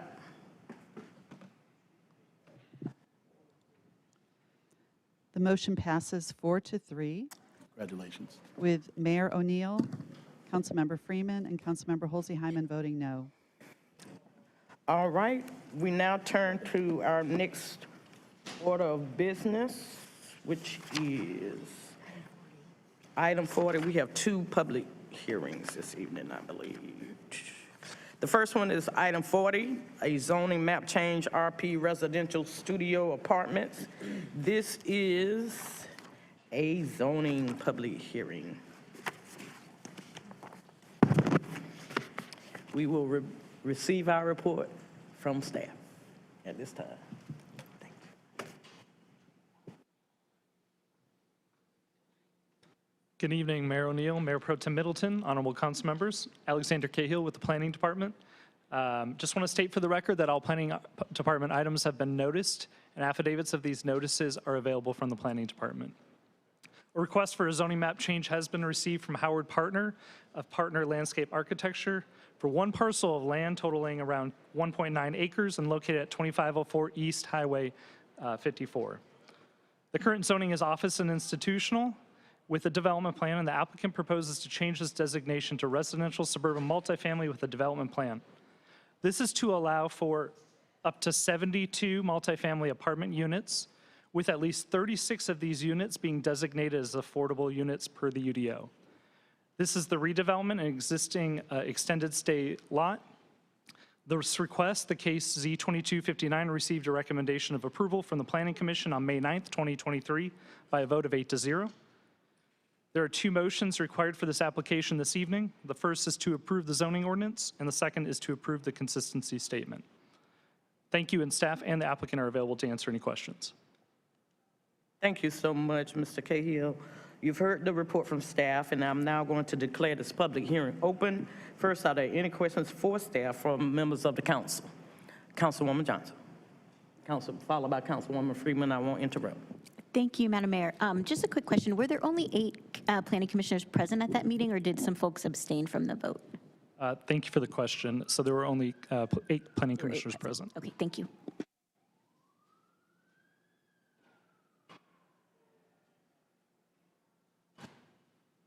And I was just going to ask, the 72 units, how much of a percent is that 36? 50% of the units. Oh, or what AMI? No, just the percent. Oh, 50%. So this is a development coming forward with 50% affordable housing, Correct. changing from office institution. Thank you. And then just one additional question. How close is this to Southpoint?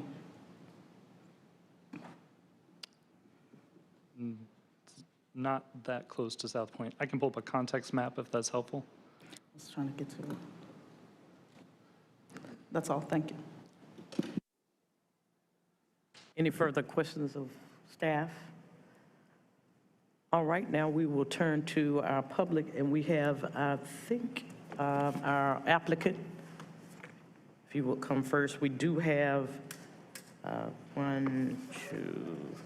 two proponents and 2 opponents. So how much time do you need? Is it you, Mr. Gosha? Do we have the applicant for you? Is it Mr. Frank Borden? That's an opponent. Mr. Larry Booth is listed as an opponent. Ms. Stella Adams is listed as a proponent. And Mr. Peter Skillern. Mr. Skillern, you're up, sir. Thank you very much. My name is Peter Skillern. I'm the Executive Director of Reinvestment Partners, a nonprofit community development corporation based in Durham. We provide housing counseling as a HUD-approved counseling agency, free tax services, healthy food assistance program, and affordable housing. In the past year, we served about 2,500 low-income Durham residents with those services. This project, we were able to buy an extended stay America on Highway 54 off-market. We utilized the city's Durham Affordable Housing Loan Fund through self-help for the acquisition. Our intent is to invest about $750,000 to improve the quality of the property, updating the fixtures, kitchens, floors.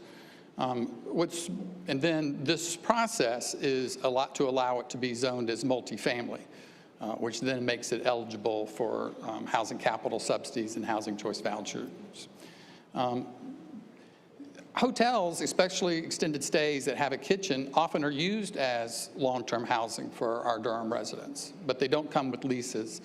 They don't come with the same type of improvements or the type of services that we imagine offering.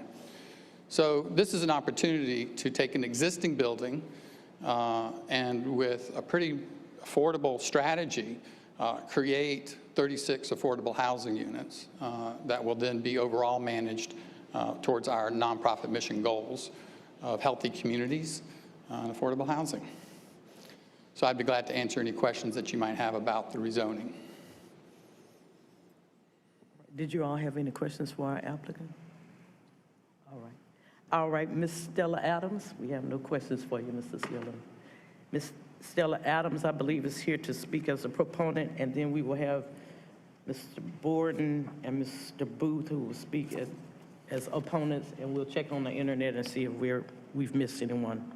While we're doing that, if you're on the internet, please raise your hand at this time so we can recognize you after our speakers are in chambers. Ms. Adams, you have the floor. Madam Mayor, Mayor Pro Tempore, members of the City Council, I stand before you this evening to support 36 affordable units, 50% affordable units.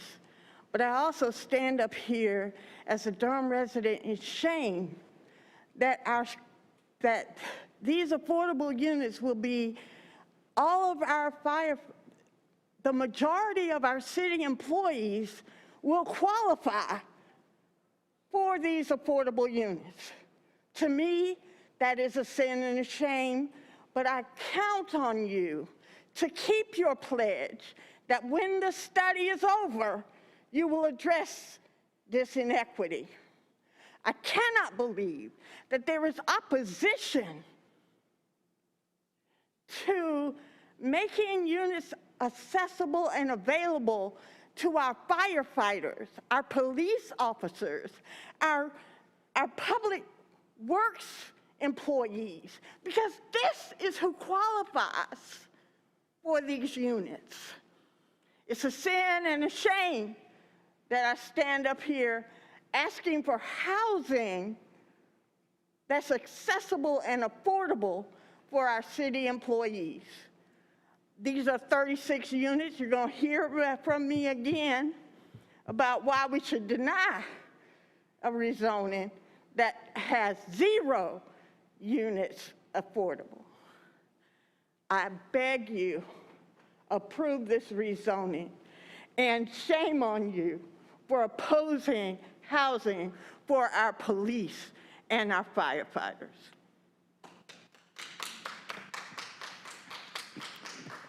Mr. Borden, Mr. Frank Borden, if you will come forth, and followed by Mr. Larry Booth, and I believe each of those used about almost 3 minutes apiece. But we will owe Mr. Skillen, I think, about a minute and a half of rebuttal, if you so desire, sir. Yes, sir. Good evening. My name's Frank Borden. I live at 3010 Surrey Road. I'm certainly in favor of affordable housing in Durham. I just had a concern that the size of the units are very small, 350 square feet. I think up to 6 people could live in those units, and I just was concerned that density might be, it could cause crowding, even could cause some hazards in terms of fire and safety within the unit. So I just was wondering if I'm in favor of affordable housing, but you know, it's a very dense project, and I just wanted the question addressed of how many people were going to live in each unit. 6 per unit, 350 is a pretty, it's just a lot of folks in one space. So I just, that was my comment and concern, and I appreciate your time. Thank you, sir. Mr. Booth, Mr. Larry Booth.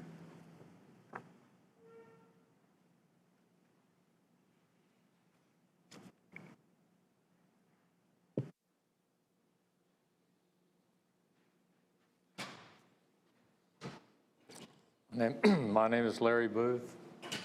I'm an electrical engineer.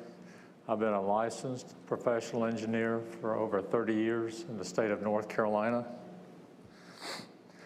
I own commercial property in Durham, and I lease it to tenants.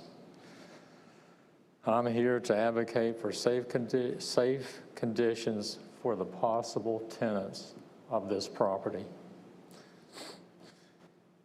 I met with Alexander Cahill about a month ago with the planning department. I asked him the maximum each apartment could handle, and he said 6 people. So the developer will allow, and and the town of Durham will allow 6 tenants per apartment. The 350 square feet, that is, if you double that, that would be the size of an average one-bedroom apartment, one person for one tenant. Each hotel room, there's only one exit door. It opens into a hallway. Once you enter the hallway, you have to travel to the exits. There are too few fire exits for the evacuation of the tenants, the way it stands. There is no 2-hour firewall to reduce the fire spread. There are no exterior fire escapes. The electrical supply to each room is too small. It is not adequate. You can imagine every tenant has the capacity to bring something electrical. It could be a heater, it could be a portable dishwasher, a portable washing machine. Everything causes additional current to flow through the wire, to overheat the wires and cause a fire. Tenant discomfort creates tenant unrest. The water supply is too small to serve the apartment bathrooms with that many people. Each room of 350 feet or apartment has insufficient cooling and insufficient ventilation. Each room ceiling height is too low and creates poor ventilation and smoke accumulation if you have a fire. There is insufficient ventilation in the hallways and the common areas. There is too little common area inside and outside the building. Mr. Booth, that will be your time, but if you have written comments that go further, if you'd like to leave them with our clerk, you may do so at this time. Yes, ma'am. One further comment. Possible solutions would be to combine 2 of the 350 square foot rooms and make one apartment 700 square feet. That would be an average one-bedroom apartment in today's. Another solution is reduce the maximum room occupancy from 6 tenants to 2 tenants for the safety of the tenants who will be living there. Thank you. Thank you, sir. Mr. Skiller, I think you have about a minute and a half in rebuttal time, if I did a quick math. Thank you, Mayor. Just as a point of fact, most of the rooms are about 450 square feet. The occupancy is determined by the number of bedrooms. This is a studio apartment, which considers it not even 1 bedroom, so the occupancy is limited to 2 people. The issues that he raised as far as the architectural requirements as part of the permitting process of moving this from essentially zoned as hotel to multifamily, the building inspections department will review the plans to assert that it meets the code, moving from an R1 to an R2. We have already paid for those plans as built to be evaluated by a certified architect and are prepared to submit them. The architect says that we do meet those standards. So I think there's a point of misinformation or about the size of the rooms, the occupancy rate, and the process of permitting. Tonight, we're simply asking for the rezoning. The regulations will take care of the code meeting multifamily standards, which, again, we have determined will meet it. So I hope that answers the concerns and questions, and are glad to continue working with our neighbors to address their concerns as we move forward. Thank you, sir. All right, I believe I'll check with the clerk to see if there's anyone on the internet that would like to speak on this matter. I believe we've concluded. Do we have anybody who's raised a hand? No, all right. All right, colleagues, I will now declare, let me see if you all have any other questions or comments so far. Mayor Pro Tem. Thank you, Madam Mayor. Mr. Skinnell, would you is it Skinnell? I'm sorry. Skillen, I'm sorry. Okay, got it. Thank you. Would you? Yes, sir. Good evening. Thank you so much. for being with us. Would you give us a sense of just operationalize affordable? What type of AMI mix are we talking about at the development? So the 36 units are restricted to 60% AMI. So depending upon family size, these are typically going to be single or couples who are in those households. So you're looking for around $45,000 to $50,000 at that affordability rate. The rents are going to be renting from about $800. Those that are not restricted by the zoning requirements or market rate probably would go for about $1,000. Those will include utilities and also cable as inclusive a part of that. What makes this different is our willingness to take housing vouchers as rental assistance and our ability to work with a limited number of special needs people. But our intention is to have a mix and range of incomes. So this is a healthy community, a diverse and healthy community. Thank you so much. Thank you, Madam Mayor. Thank you, Mayor Pro Tem. Any other questions? Councilwoman Jose Harman. I don't have a question. I just want to say thank you, thank you, thank you, thank you, thank you. Thank you. I'm very impressed with the hard work, emotional work, community work that you all do tonight. Thank you. And this work that we all do to try to improve the community is hard, including the affordable housing component. Appreciate your support. Thank you. Anyone else? All right, colleagues, we have now reached the point where I declare the public hearing to be closed, and this matter is now back before the council. We have two motions for our consideration of this item this evening. Ready to entertain motion number 1, which is to adopt an ordinance amending the Unified Development Ordinance by taking property out of office and institutional with the development plan OID and establishing the same as residential suburban multifamily with a development plan RS-MD. So moved. Second. It's been moved by Councilman Williams, seconded by Councilwoman Freeman. Madam Clerk, if you will open the vote. If you will close the vote and report out. The motion passes unanimously. The second motion for our consideration is to adopt the consistency statement as required by NCGS 160D-605. Second. Been moved by Councilman Williams, seconded by Councilwoman Jose Harman. Madam Clerk, if you will open the vote. If you will close the vote and report out. And the second motion passes 7-0. Thank you all. We now turn our attention to supplemental item, which is item number 44. It's the consolidated zoning map change, streets at Southpoint Mall, number 2. Know that we have several speakers online. If you could please raise your hand. I believe Mr. Jim Savara was here in place, and just to line up our speakers so they kind of know. And Mr. Lee Cochran, is he here in this space? They were online? I see them. Okay, so they're still there, so you all hold on.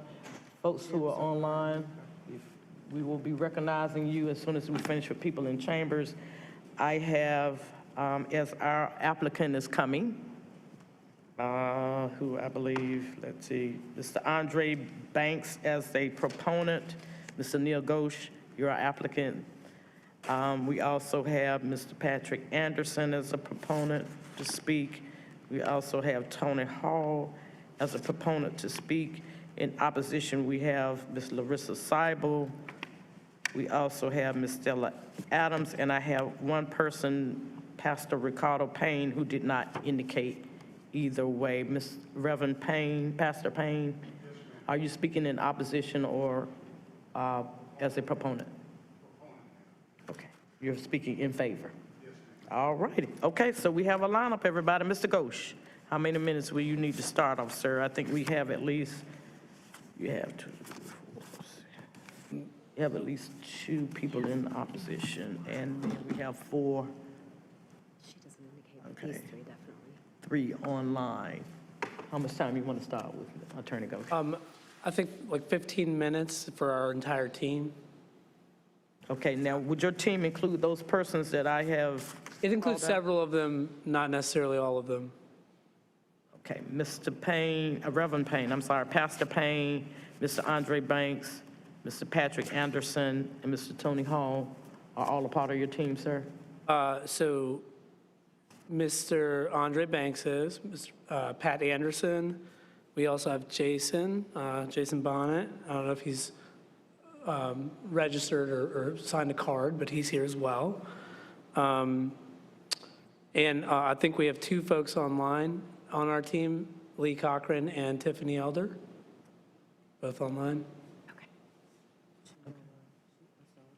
Okay, and I'm just kind of being particular tonight because we missed a couple of people, and I just want to make sure that we get everybody. So you're saying we're going to start you with 15 minutes for your team, and then... Yeah, I think we should be able to get done in 15 minutes. Yeah. Okay, all right, you're ready.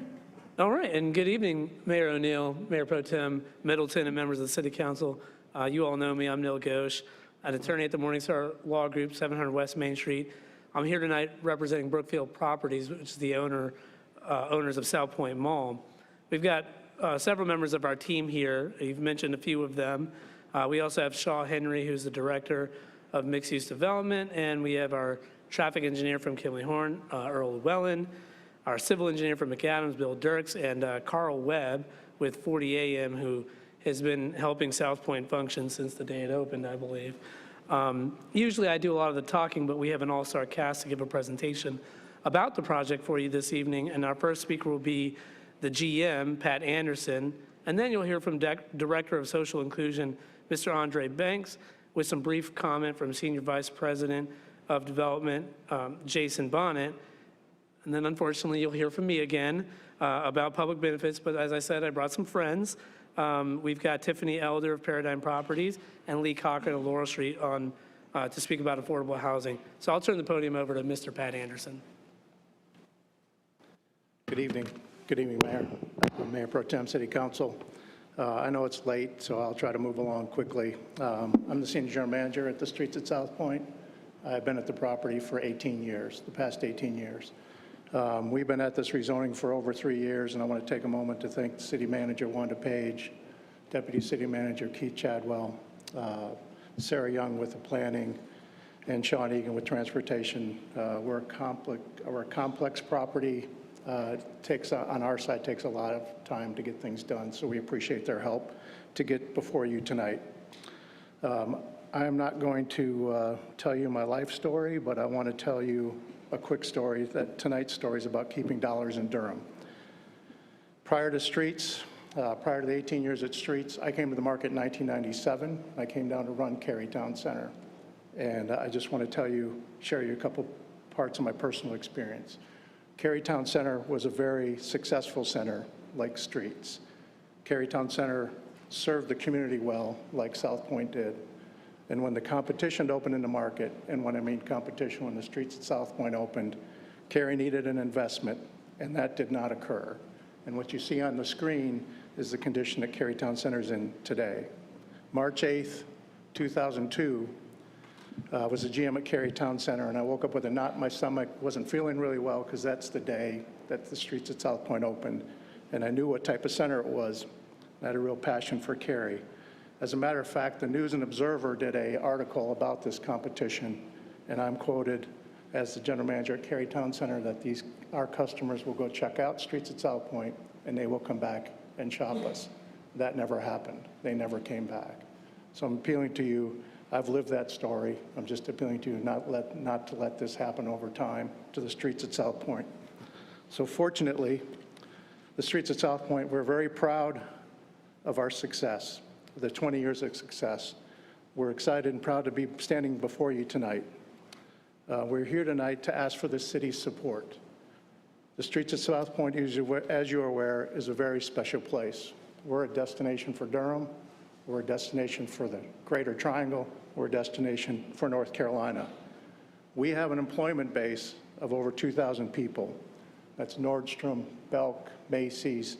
It's national restaurants. It's Crate and Barrel. It's 140 stores, large and small. That employment base includes career management positions. It includes full-time positions. It includes part-time positions, and it includes entry-level opportunities. You will notice also that our business is strong, the 97% leased. We're remaining fully occupied takes a good deal of investment to bring the right retailers to market. And I think we've shown we've done that for over 20 years. I want to comment about about retail, and that's our core business. Tonight we're talking about developing the property primarily in parking lots, but the core retail will stay the same. What you know of the center, from the cinema area and the restaurants up to the new Apple store, everything inside Nordstrom over to Belk and Macy's will remain essentially the same, with the exception we'll bring in new tenants. We've had really good success over the 20 years. We remain at capacity. We've done really well coming out of COVID. You know, there's a new Apple store, a new Lululemon, Ever Eve, Warby Parker, Peloton. There's a beautiful new Altered State store we just opened up, Fabletics, Psycho Bunny. We just signed a deal with Co Restaurant that's going to replace the Zinburger. They are open at North Hills, and they're going to come up and take the former Zinburger. I want to stress that we're talking about redevelopment, but we have an entire leasing group. You'll see it's a very competitive market when it comes to retail. We have a competitive leasing group already working on new deals for 24, 25, 26. We look at the market as it continues to improve. Better retailers will come here. It's usually been a two-story market. But if you think about the higher-end retailers, when they come here, they will only pick one location.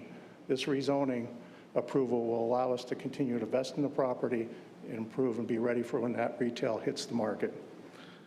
As I mentioned, we have 11 million annual visitors that come to the streets at Southpoint every year. We are the largest draw to Durham. But of the 11 million annual visitors, 71% come from outside of the county and city of Durham. And this is recent research. We're using Hund & Associates, the same folks that Discover Durham are using currently. And this is an important number to remember, that 71%. The streets, I've been asked in several of our discussions, how can the streets at Southpoint help the many challenges that face our Durham community? And to me, this is important. And this slide summarizes it. The streets at Southpoint is Durham's largest tax generator, $14 million in annual revenue. It's comprised, as you can see, of $2 million in annual transit tax, $3 million in annual property tax, and $9 million in annual sales tax. And I want to remind you that 71% of our customers come from outside the city and county of Durham. So tonight we're here, we're before you in a position of strength. We're here, we're healthy, we're an important part of Durham. We're trying to proactively ask to partner with the city of Durham for long-term success. If you look at this map locally and nationally, the retail landscaping is changing. Increased competition and investment primarily are occurring in Wake County, and that is specifically Fenton, North Hills, and Exchange, or Midtown Exchange. All of this competition is in Wake County. And I'll remind you the third time that 71% of our customers come from outside the city of Durham. This is simply a story of keeping dollars in Durham.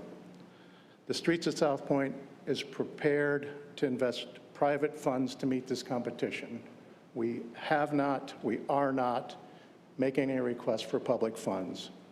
We plan to invest private funds to ensure the streets remains vibrant in retail and a strong competitor to all the new mixed-use developments that are in the region in Wake County. So we're asking the city to support and approve this rezoning, which will allow us to move forward with phased development. The last thing I want to do is I want to clarify this is phased development. We are not prepared to move dirt tomorrow. This will allow us to move forward with a multi-year plan, a 3, a 5, an 8-year plan to improve the center. And as you can see, it'll allow us to add up to 1,382 residential units, 300,000 square foot of office, a 200-room hotel room, and what's most important to me is 100,000 square feet of retail square footage. And that'll allow us, we need to bring in new tenants, new restaurants, and to carry on for the future. And I will now turn it over. It's my privilege to introduce Andre Banks, who is Brookfield Properties Director of Social Inclusion. Thank you.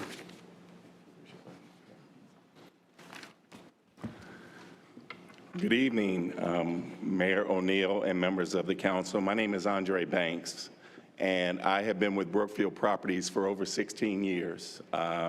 I was asked to come on because at the time I was a DC resident. My father and his brothers were the first African Americans to build their own shopping center in DC, and I'm a product of that. I learned about community at a very early age and have been doing this all of my life and love what I do and wouldn't be doing anything different. We have a project in DC called The Yards. It's initially was almost going to be a 20-year-long, 25-year-long project. We're about half the way through. I've been there from the first shovel in the ground. I've been very excited. Reached out to community, reached out to city council members, reached out to the mayor, negotiated deals. We have a requirement at The Yards that says that a minimum of 35% need to go to, need to go to local businesses. And also we have a requirement that says that 51% of all new hires on construction must go to DC residents. So for the past 16 years, we've been exceeding these goals. And when I say exceeding, when it's 35%, we hit 50 to 60. When we're talking about hiring DC residents, we've knocked it out the park where we haven't missed a mark on any construction project. But we thought we could do more. We're that type of developer. And we said that we were going to go back and look at it and look at some of our anchor tenants that were coming down the pike. How could we work with the Harris Teeter that was coming down to be the anchor tenant in our apartment building, which, by the way, they're from North Carolina. I had to fly down and meet with Harris Teeter to talk to them. And their big question to me was, well, Andre, please explain to us, when you already got us as your anchor tenant, why are you going to do a project like this, and why are you going to do a program? I said, because we're building a city, and we're asking you to hire our people. We want to make sure they're trained. We want to make sure we understand what you need from our people to get hired by you. So believe it or not, we were able to do that. We partnered with 30 organizations across DC that provided the training, even community colleges. We got 309 people hired. We also focused on a retention rate, which was at 82%. We were only seeking 70, but we managed to knock that out of the park. And then the community came back to us. They said, oh, if you did this with Harris Teeter at the Yards, you got a hotel coming in. Before we approve that, we want to know that you're going to implement a similar program. We were able to do that as well. We got a hotel, the Thompson Hotel, a boutique hotel at the Yards. We had 270 people hired between the restaurant and the hotel. Oh my goodness, we had 121 people from our neighborhoods that got trained properly and were able to work at the Thompson Hotel. But it doesn't stop there. We moved on to New York, where my boss is, and she said, Andre, can you do something up in the Bronx? And I heard you mention the Bronx, and I just smiled. So we did we're in the process of doing a construction project called Bankside on 3rd Avenue, 101 Lincoln, that's us, on both sides of the river, both sides of the bridge. And 4 years ago, we went up there and I looked for an organization, a nonprofit that had the same model that we had in DC. I was able to connect with Building Skills New York, and we partnered with 20 organizations across the Bronx. To date, we have hired over 80+ people in construction on the job, and I can tell you this, by the criteria in New York and with the pressure from the unions, those 80 people would not have jobs had we not had the programs in place to help our communities up there. So I've done that. And then also in Jersey City, New Jersey, we were able to go there. We have a project called Hudson Exchange. Up there in Jersey City, New Jersey, I partnered with the former governor, James McGreevey. And James had a program while he was working under the mayor to help returning citizens. So we worked with James, it's called Second Chances. We worked with James to make sure that we were getting all the returning citizens properly trained, and then we worked with the subs to get them hired. And I think there's a video that we've passed along for people to look at called Second Chances, but it just speaks to the fact of how our programs have really touched the community to make it a reality and make them be a part of what we're bringing. We're bringing something great, but at the same time, we can't bring something great if we don't make the community a part of it. So I've been blessed, and they say, some people in the community, you're blessed and highly favored. Well, the second half of that comment has to do with my mission. You know, I've had it in my DNA, and it's a part of me that I'm going to make sure wherever I go, whether it's the Bronx, whether it's DC, whether it's Durham, I come and I earn your trust. I treat you with respect, and I learn what the people want and where the pain is and where the challenges are. And I, in turn, work with consultants and experts and work with your organizations here in Durham to make sure that we're delivering prosperity for those folks too. And I've done some outreach recently, and I've had comments about, well, you know, you have the haves and the have-nots. Well, we're going to make sure that's not the case. We're going to make sure that we address those who have, and we're going to address seriously those who don't. So with that, I think I probably should have been pushing this button, but I'm a little IT challenged. But there was a thing there, a letter of appreciation from Mayor Bowers in DC that I can share with you folks. But I'm going to turn this over to Jason Bonet, who's our Senior Vice President of Development. I've been working for Jason, with Jason a long time. And the reason I really came down here tonight is I do everything for Brookfield, wherever they want me to go. But Jason has supported every mission, every project that I've had. He's made sure that it's been funded through Brookfield. I'd do anything for Jason Bonet. So with that, I can pass these around. You hear that buzzer? So clearly I missed the mark. We've got a few more speakers. I would kindly ask for some more time so you can hear from the rest of our presenters today. I was just over here consulting with our attorney because I think we have only 2 speakers in opposition who will be given the same amount of time as you have. So, all right, we'll start you with another, what? We're at 15. 8 minutes? There we go. Thank you, Andre. I'll be quick. My name is Jason Bonet. I'm with the development team.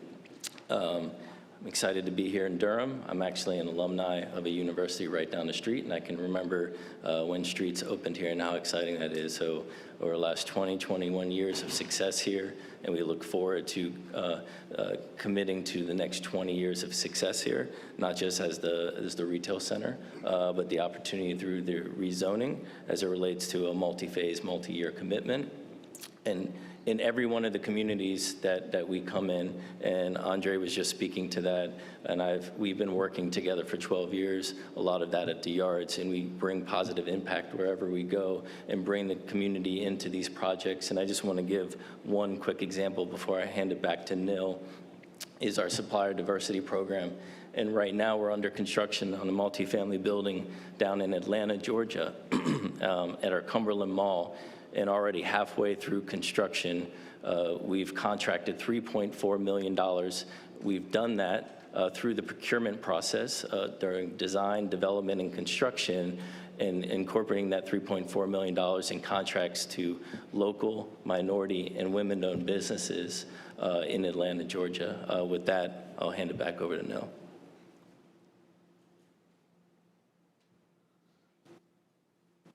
Thank you, Jason. So I would like to just introduce our public benefits with this rezoning, starting with a $1 million contribution to the city's dedicated housing fund. This contribution will be part of Phase 1 and Phase 2 of the redevelopment. It's going to be broken into those 2 phases, so 2 separate payments, but basically half will be contributed with the construction of the first residential building, and the second half with the construction of the second residential building, which again, that's Phase 1 and Phase 2. Brookfield does not take this issue lightly, and our team has spent a lot of time on this topic specifically. We've brought in 2 of the several affordable housing builders that we have had discussions with on this project to discuss affordable housing in more depth tonight, and we very much appreciate Tiffany Elder of Paradigm Properties and Lee Cochran of Laurel Street being with us this evening. I believe they both are with us by Zoom, so I would ask if you could please unmute Mr. Lee Cochran to talk to you all about affordable housing, and then we can hear from Tiffany.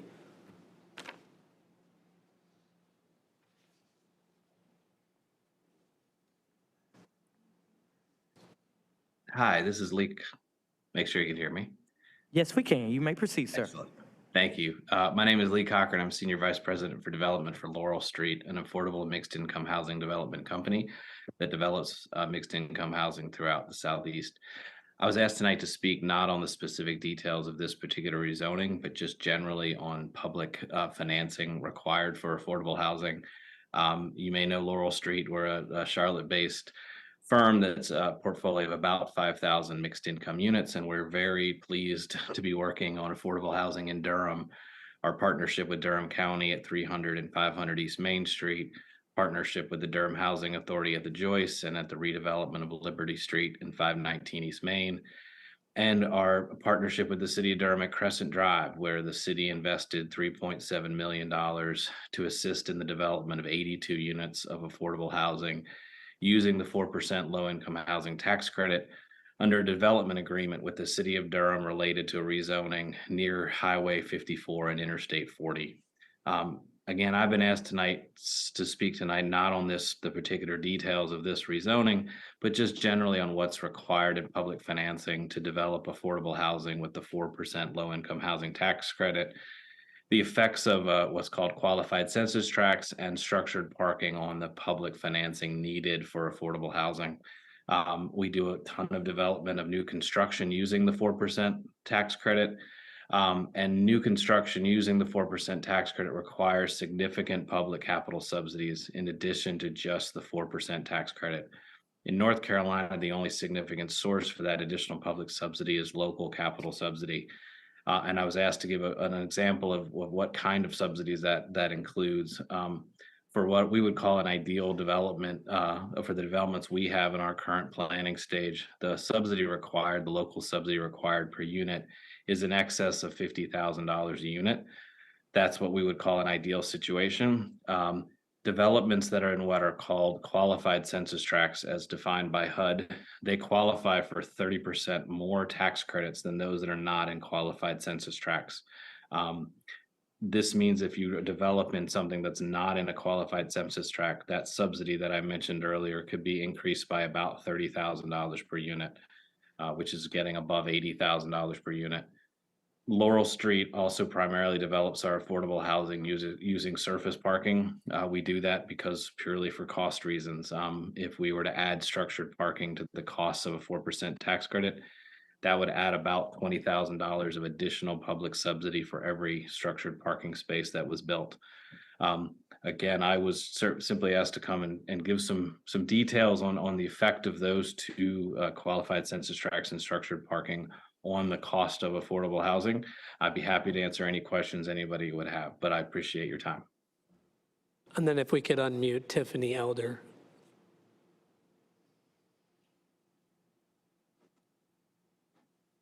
Hello, everyone. Can you hear me all right? Yes, we can. You may proceed. Oh, okay, thank you. My name is Tiffany Elder. Among other things, I'm a real estate broker and licensed general contractor, currently working on an affordable housing development on East Gear Street, and also served as co-chair of Durham's Affordable Housing Bond Implementation Committee for the past 3 years, ending just this May. Real estate's a passion of mine. I truly believe that we need to put effort into ensuring that individuals at all strata, all economic strata, have a place to live in our city, and often this means putting additional effort and additional thought into ensuring sufficient affordable housing opportunities, given the challenges with developing these types of projects. And when it comes to Southpoint, first consider that land in Durham has become really expensive. And in the Southpoint area, similar to downtown, it's even more expensive, and this makes it very difficult to implement affordable housing. Second, the redevelopment of Southpoint requires structured parking. And this was something that I had to wrap my head around to really understand what could happen there versus what couldn't. The rezoning is meant to facilitate the conversion of existing surface parking lots into buildings. But you can't just get rid of surface parking lot without replacing at least some of it, especially in a destination like a regional destination like Southpoint Mall. And the only way that I know of to replace surface parking is to build structured parking. And unfortunately, that's a really expensive proposition. And third, this site is not within a qualified census tract, which negates a lot of the benefits that were just mentioned and some of the tools that can help to make affordable housing more attainable. Now, for example, in a qualified census tract with surface parking, the same $100,000 or more financing gap could equate to 2.5 to 3 doors, new doors of affordable housing, instead of just one door that could be potentially developed at Southpoint. And it wasn't until looking at those numbers that it made sense that funding dollars for affordable units could more responsibly be spent in another location. Now, from my work here in Durham, and given the lack of available housing units, it really makes more sense to take the $1 million from Southpoint and use it for things, important projects that need gap financing to create more units. We do not currently have meaningful funds left for the city to partner with private low-income housing tax credit developers. And given all the other benefits that this project can potentially provide with jobs and tax revenues, et cetera, it doesn't make sense not to allow ownership to continue to invest in the retail center and create a possible loss in that area just because of a lack of affordable housing on a project that's located in an area where it really might not make sense to build affordable units at a high cost that could create so many more units Mr. elsewhere. Ghosh, And we you're really already need, 25 minutes now. thank you for your time. Thank you. And I'm sorry, I didn't quite hear what you said. I said you're over 25 minutes. Yeah, no, I noticed that. And I still have a Supposed few to try more to keep the slides to go time equal. It's about sorry? impossible now.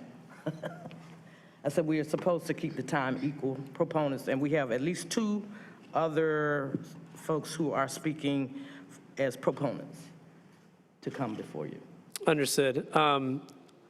If I could just go quickly through the rest of these public benefits that the project is providing, I'll be quick. If that's all right, I'm asking your permission. Yes, ma'am. Yes, sir. I'm sorry. So I'll thank Tiffany and Lee for their time. So another key benefit with this project is that the project provides an increase in the number of bus stops serving Southpoint from the single bus stop, which serves it today, to a total of 3. And these new bus stops will be paid for by Southpoint, which allows Go Triangle to use its public dollars in the underserved areas of Durham that desperately need more bus shelters. Also at the mall, Go Triangle riders currently are using about 50 to 60 park and ride spaces daily. With this rezoning, Southpoint will provide more than double the current demand of park and ride spaces that are at the site. In addition, new sidewalks built by Southpoint will make it easier for transit riders to walk to and around the center. They will be adding high visibility crosswalks and extending sidewalk along Fayetteville Road. They also will be adding additional points of access to the American Tobacco Trail and dedicating land to the city for a connection to the new Triangle Bikeway. Now that has a long way to go, but when it's complete, the bikeway is going to be a 23-mile long path linking Raleigh, Cary, Morrisville, RTP, Durham, and Chapel Hill, primarily along the I-40 corridor, along which Southpoint will be a key destination because not only does it provide connection to retail and services, but also to Go Triangle, Transit, and the park and ride. As was mentioned, the overall thrust of this zoning map change is to transform 20-year-old surface parking lots into multifamily housing, hotels, additional retail and restaurant, structured parking, and employment spaces. You all just went through the budget headaches, so it's probably fresh on your mind that Southpoint Mall is Durham County's largest property taxpayer, paying 44% in taxes more than Durham County's #2 taxpayer, and Southpoint is responsible itself for about 10% of the sales tax revenue. Today, Southpoint Mall is a serious economic driver in Durham. We want to make Southpoint even better and stronger for the next 20 years to support all that we are doing in Durham. And for these reasons, we respectfully ask for your approval tonight in order to move forward with future investment in Southpoint. I thank you for your time and consideration tonight, and our team is available to answer any questions you may have. Thank you. Thank you. We also have, speaking to us this evening, as proponents would be Pastor Ricardo Payne and Mr. Tony Hall. If you will both come at this time, you will have 2 minutes apiece at this point. Madam Mayor, Mayor Pro Tem, Council, I am from Little Washington, North Carolina, and ended up in Washington, D.C. as pastor of a church. I want to talk about the side of character as it relates to people. That I have been affiliated with Brookfield Properties. I am not a consultant to them. I'm the end user of what they've done in Washington, D.C. As such, I can speak to Mr. Banks. If he says he's going to do something, he has done it and continues to do that. He has been involved with me in serving over 50,000 meals to those that do not have, 10,000 toys at Christmas time, just a lot of things to indicate the heart of the person. And if that's the heart of the person, and he holds them accountable for the many things that they've done and they continue to do around the country, then the change for catalyst for change is now. I hold them accountable. I hold him accountable. He has stood the test. He has done what he says he's going to do, even though they're a very large conglomerate. But more importantly, people do not care what you say and what you do as long as they know you care. I know that he does care. He has done that time and time again, and I'm very proud to say that I'm affiliated with him on any level, but even as a friend. Thank you, Madam Mayor. Thank you so much, Pastor. Mr. Hall. Good evening, Mayor, council members, and staff. My name is Tony Hall, Chief Financial Officer for Discover Durham, and I'm here to speak for the streets of Southpoint on Discover Durham's behalf.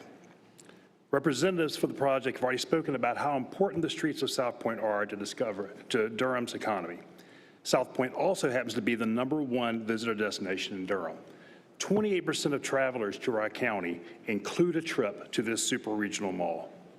It is truly a shopping destination. Visitors to the campus travel from as far away as Atlanta and Washington, D.C., and a huge number come from across North Carolina. Some of the top origin markets include Greensboro, Greenville, Charlotte, and Wilmington. There are 3 hotels in the immediate vicinity of the mall, and I'm sure you know a number of very popular restaurants, making Southpoint area an important hub for travel and tourism in South Durham. And given its location, these hospitality businesses also serve the people of Chapel Hill. Maintaining and growing Southpoint's vitality and impact in the area is critical to supporting hundreds of hospitality jobs, and the plan's expansions will support continued success and growth for these Durham businesses. We know that many malls around the country, even some of the Triangle that were once very successful, have failed to make the necessary ongoing investments to remain vital and attractive destinations. We're excited that Brookfield Properties is committed to ensuring that Southpoint doesn't suffer that fate and is willing to make such a strong investment in Durham's future. We wholeheartedly support their plans for growth. Thank you for your time. Thank you so much, Mr. Hall. I turn now to our proponents, but before, Ms. Diana Ramirez, Ms. Ramirez, we do know that you have been online for most of the evening. Just wanted to check and see if you were speaking on item number 44, if you raise your hand. Okay. All right. I do have 2 persons here to speak. Yes, ma'am. Sorry, I was here. I just couldn't unmute myself. Sorry, Mayor. All right, ma'am. Are you speaking for this item as a proponent? I am, yes, I am, As a ma'am. proponent? All right, you may proceed. I just wanted to share, as a member of the Hispanic and Latino community here in Durham, that I live close to Southpoint, and since I know about the project, I felt it would be a great beneficial for the entire community. It would attract more families as myself, more diversity to the community, because here in the area, we're looking for places more like Southpoint in which we can get together with our families and see these kind of projects grow. We can also see ourselves engaging more with the community in this type of locations, and also spend more time and build and grow our networks. Así que estoy muy contenta y quiero apoyar muchísimo este proyecto y me gustaría muchísimo contar con que le dieran ojalá el aval de el consejo para la ampliación del proyecto. Thank you very much for your time. Thank you so much, Ms. Ramirez. I believe we have had the opportunity for all of the proponents of this matter to speak both in chambers and on the internet as well. So we now turn to our proponents and our opponents. We'll have first Ms. Larissa Seibel, followed by Ms. Stella Adams, and then we will turn to the internet for Mr. Jim Savara, and I believe those are all our speakers in opposition. I think you all are about at 20 minutes apiece at this point. I'm not going to take all that time. I know you have a long night. My name is Larissa Seibel. I'm a resident of Durham, North Carolina, and I spent Saturday at the mall, Southpoint Mall, beautiful people. It's a whole community there, and I do want to speak about some of the people that I met. I went to every store. There's a lot of stores and a lot of people who work there. And every person who worked there that I spoke with, and it was more than 100, about 120 people that I spoke with, they all were concerned about housing. They are, some are struggling. One young lady had lost a job, and she just got this job, and she's still behind on rent. And she came this evening, but she couldn't stay. There was a teacher who, and the lady I just mentioned, she's born and raised here in Durham, and would love to be able to live near Southpoint. I spoke with a teacher, full-time teacher, who's also working at the mall, and she would love to be able to get her in place. She says she has to live with her mother because she cannot afford a place in Durham. So these are folks who are working at Southpoint, who would, every single one said that would be a great idea to have housing that's affordable to people who work here at Southpoint and be able to live at Southpoint. Why should it just be luxury condominiums, as we were told at the last meeting? It was just going to be luxury condominiums. It doesn't make sense for Durham. Durham is a community that needs housing for all people, all walks of life, just as the people who come to Southpoint come from all over Durham, all over the region, clearly. And they want to be able to live well in a place that they work. And I would hope that the city council and the developer would come to an agreement to actually build affordable housing at Southpoint, not put it somewhere else. I think it's discrimination.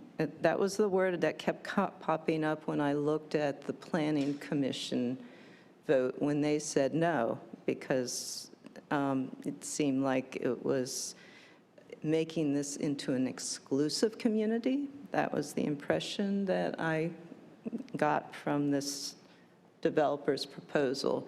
And I don't think that's Durham.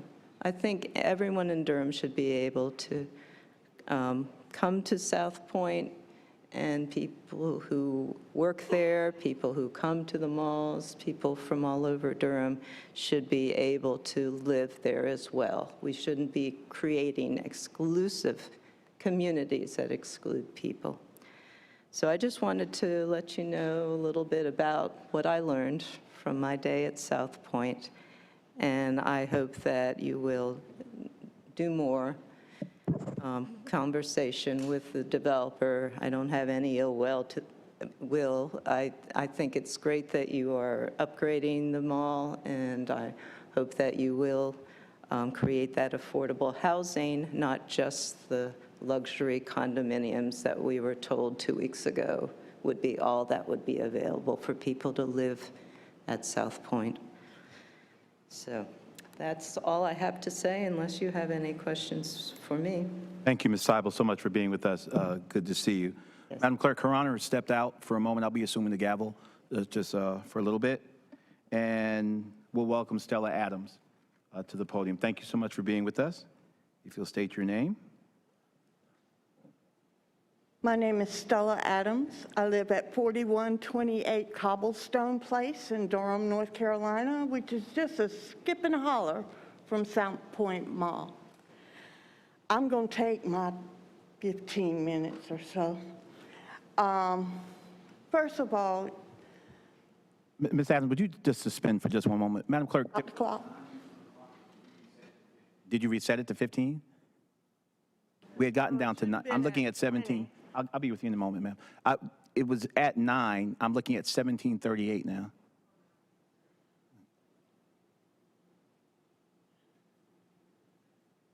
Why am I getting 10? The prior speaker. Okay. So what should it be, Madam Clerk?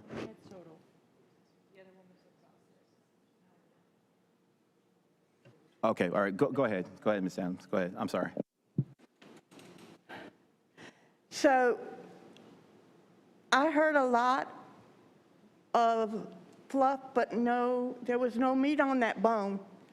I heard about projects, but not a proffer. I didn't hear a proffer about minority hiring percentages for this project.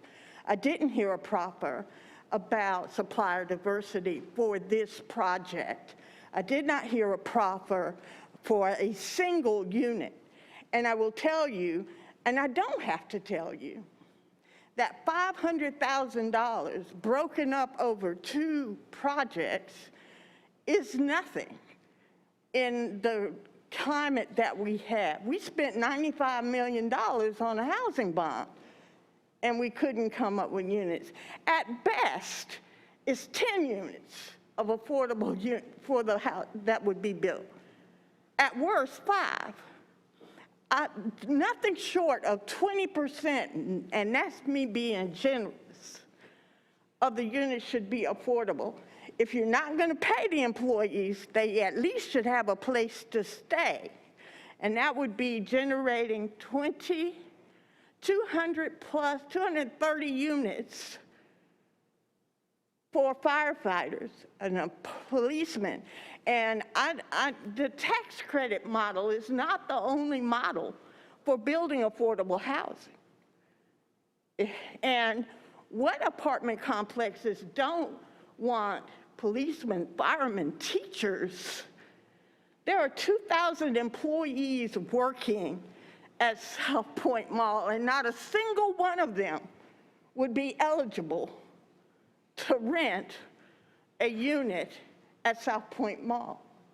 If they're selling them as condominiums, those would be for sale, not for rental. And then how many affordable units would be made available for homes? We already heard that you can't afford to buy in Durham. This project needs to be denied unless there are units made available or significantly more money made available. You all are a retailer. You all are the first.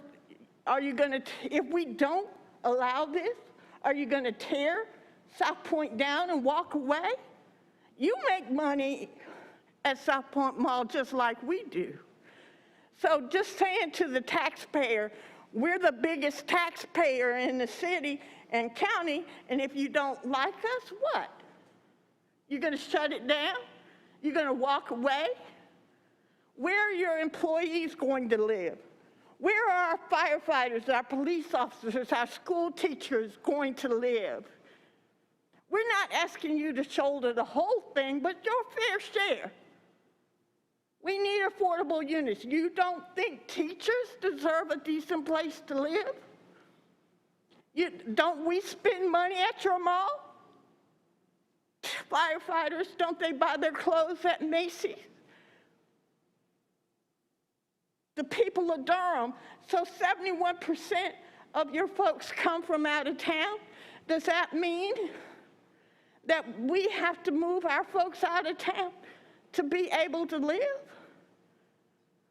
We need units, not dollars. And if we're going to get dollars, we need more than 1 million of them, especially when you're going to do them in $500,000 increments. Where is the proffer on the percentage of construction workers? I didn't hear one. Where is your proffer on the supplier diversity numbers? Like, you talked about what you did in DC. You talked about what you did in the Bronx, but you didn't say what you were committed to do here in Durham.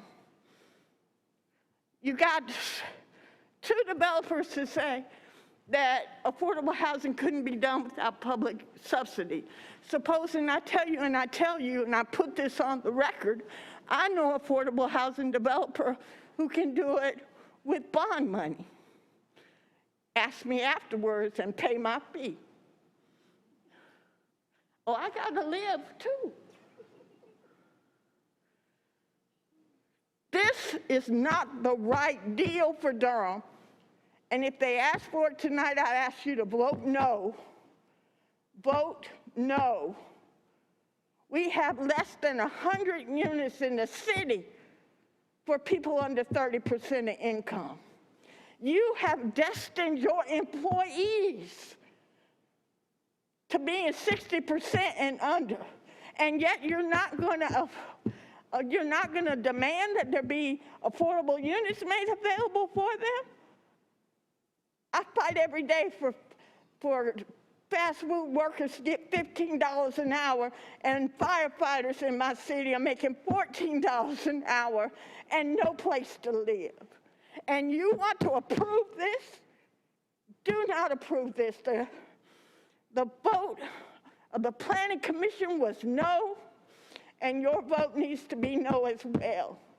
Don't let me see you at a Fight for 15 rally when you have supported this thing. I didn't even need 20 minutes because this is so outrageous. Put a proffer on the table about your commitment to minority hires. Put a proffer on the table about what percentage of construction is going to be done by minority contractors. Put a proffer on the table that will help me assuage my soul. You put promising, you didn't even promise. You just talked about what you did where the councils held you accountable. They didn't do it out of love. They did it because the city council, I was in DC. They did it because that council demanded it. And that's what you need to do as well. Thank you. Thank you, Ms. Adams. Your Honor, would you like to reassume? Thank you, Mayor Pro Tem. I believe we have one additional speaker, Mr. Jim Savara. Mr. Savara, I believe we have on the sign-up sheet that you are a proponent. Are you a proponent or an opponent, sir? Opponent. Mr. Savara?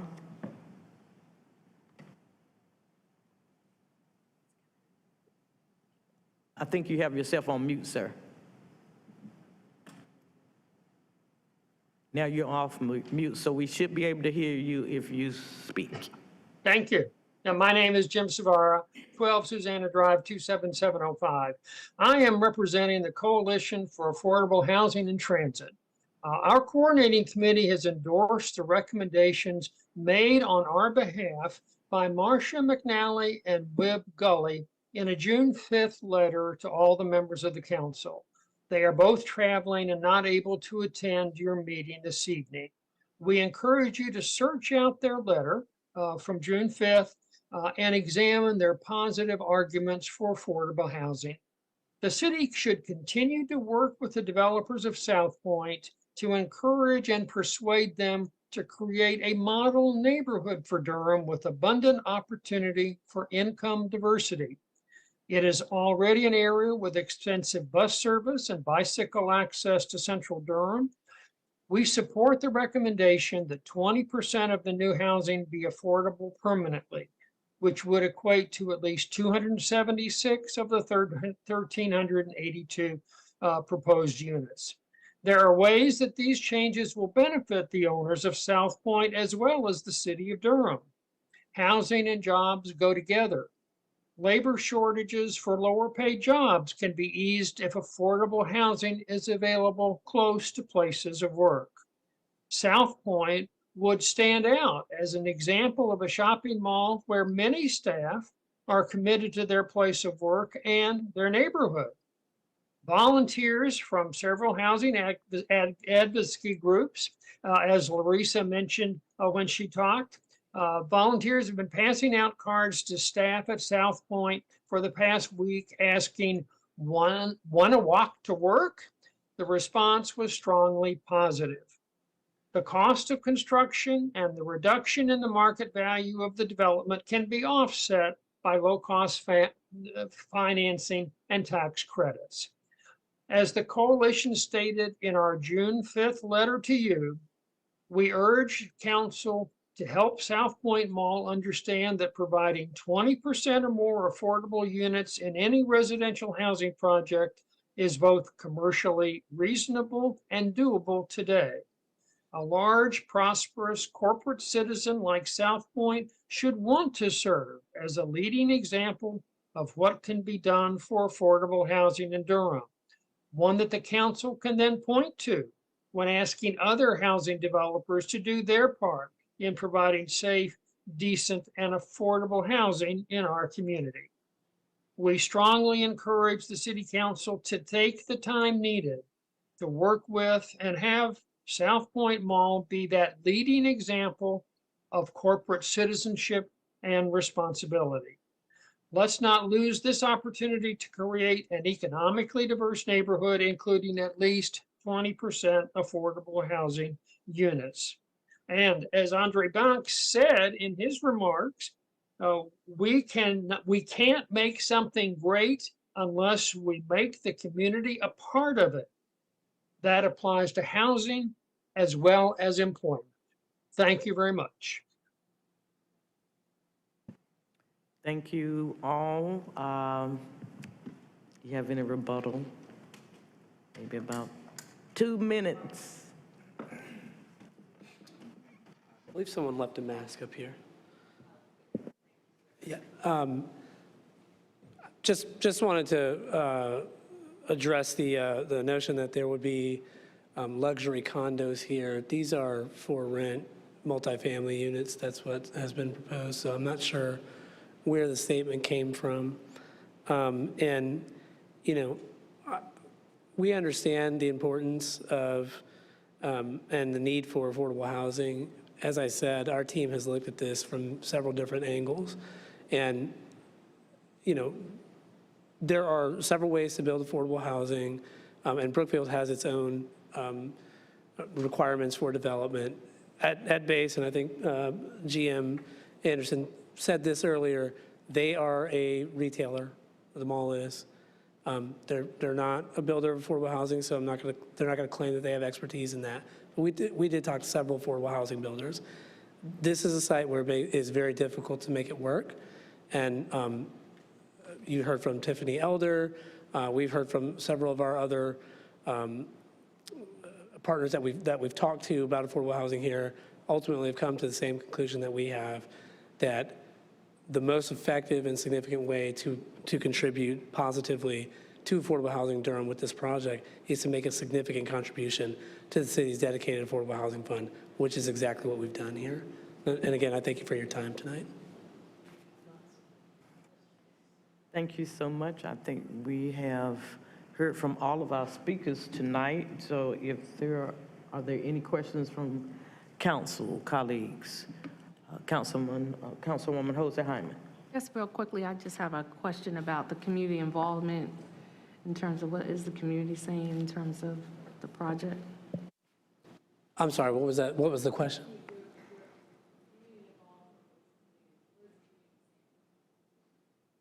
I'm sorry, your mic is out and I cannot hear you. Sorry, community involvement. Just have you been able to meet with the community and what they're thinking about the project? Well, we've had actually several neighborhood meetings that we have mailed notices out to. I don't know how many, we've had 3 or 4. And to be honest with you, they were not well attended. And I don't know why that is. It's not for lack of trying. I can't tell you how many notices we mailed. We just did not have wide engagement from the community on this through our, through the neighborhood meetings that we had earlier. Now, aside from that, we did go talk to key stakeholders in areas of city, Go Triangle, Duke, that has some, like Duke Medical, I should say. We've had some pointed conversations with those stakeholders, but the general involvement from, I guess I would say, the Durham citizenship has not been robust. And again, not for lack of trying. We've had several neighborhood meetings. Just one last thing. I know you said that there's going to be a phase, in terms of. Correct. And so I think I had mentioned before about just my concern, not concern, but just kind of the mall. We only have like the movie theater for youth at the mall. And I know that, you're going to be, I guess there's going to be some retail and stuff like that. But just trying to throwing out like some of an entertainment area for some youth, because a lot of times when I'm in the mall, they're either being thrown out of the mall because, they can't only stay there for a certain amount of time now. I think they can't be there without parents. And the mall is a place where a lot of our youth, they go to because they don't really have a lot of other places to go. So right now they just have the movie theater. So I mean, I'm in favor of the increase of the retail and things like that, but just also looking at some other ways to kind of bring some entertainment for youth there. Yeah, absolutely. And I see that Pat Anderson is standing up. We're at or near capacity. I think we've talked about this before. There are a lot of experienced retailers emerging, virtual reality, other things that are more engagement, social rooms, things like that.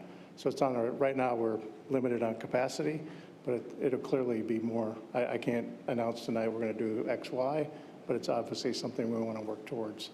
Thank you. Just wanted to put it on the radar because, again, they only have the movie theater there. And if we increase and have all these apartments coming, I just want to see a place, because that's a place where our youth go.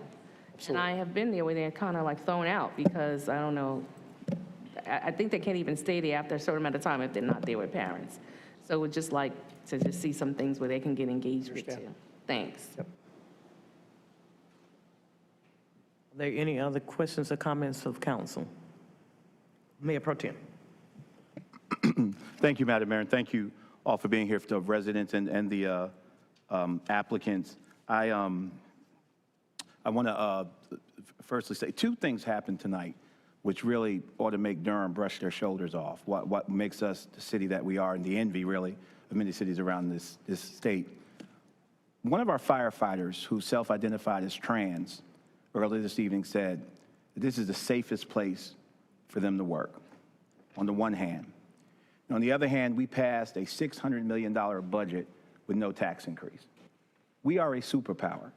We are a progressive beacon where folk feel safe, and we're also the envy. We are the engine that drives this region's economy. I want to keep both of those things. I enjoy saying I'm in leadership of a city that is envied by others because of our economic prowess, and also safe for folk to be who they are, fully and without apology. And I hold those 2 things in tension. I've been to the yards. Mayor Bowser brags on the yards all the time. I was there for a resiliency conference not too long ago. We held it at the ballpark. We used some of the conference rooms at the ballpark. It is an impressive area, and Her Honor, the mayor there in D.C., does brag on it all the time. I do want to, I do have a question for the developer, if you don't mind, from Brookfield. If you don't mind taking, you, sir. Banks? Yeah, Mr. Banks, I'm sorry. Just forgive me. I'm just pointing and saying forgive me. Mr. Banks. Yes, sir. One of our residents raised a question about specificity, and I know you touted what you did in D.C. Is it fair to interpret that you plan on doing that in Durham as well? Why'd you share that with us? Because it's a standard by which we operate. And oftentimes we do have requirements, and sometimes we don't. We find ourselves doing it because it's the right thing to do. And we do it religiously, if you will. So would it be fair to characterize that as a commitment to Durham? From my standpoint and from what I've done, if I'm given the okay from our superiors at Brookfield, I'll do whatever we are told to do. But from my standpoint, I care about the communities that I go into, and I can assure you that if I'm on the ground helping out, that you'll be very pleased with the attention and the outcomes that we provide. If I could just step. Yes, please. So if I could just step in, I'll just say, from Brookfield's point of view, I think that is a business commitment. From Durham's point of view, I'm not sure there is a way to put this as a zoning commitment. These types of commitments have been more regularly specified in some sort of incentive agreement, to the extent, a project we're using public funds, and I'm just not aware of any language that the city has for this type of thing to be a zoning commitment.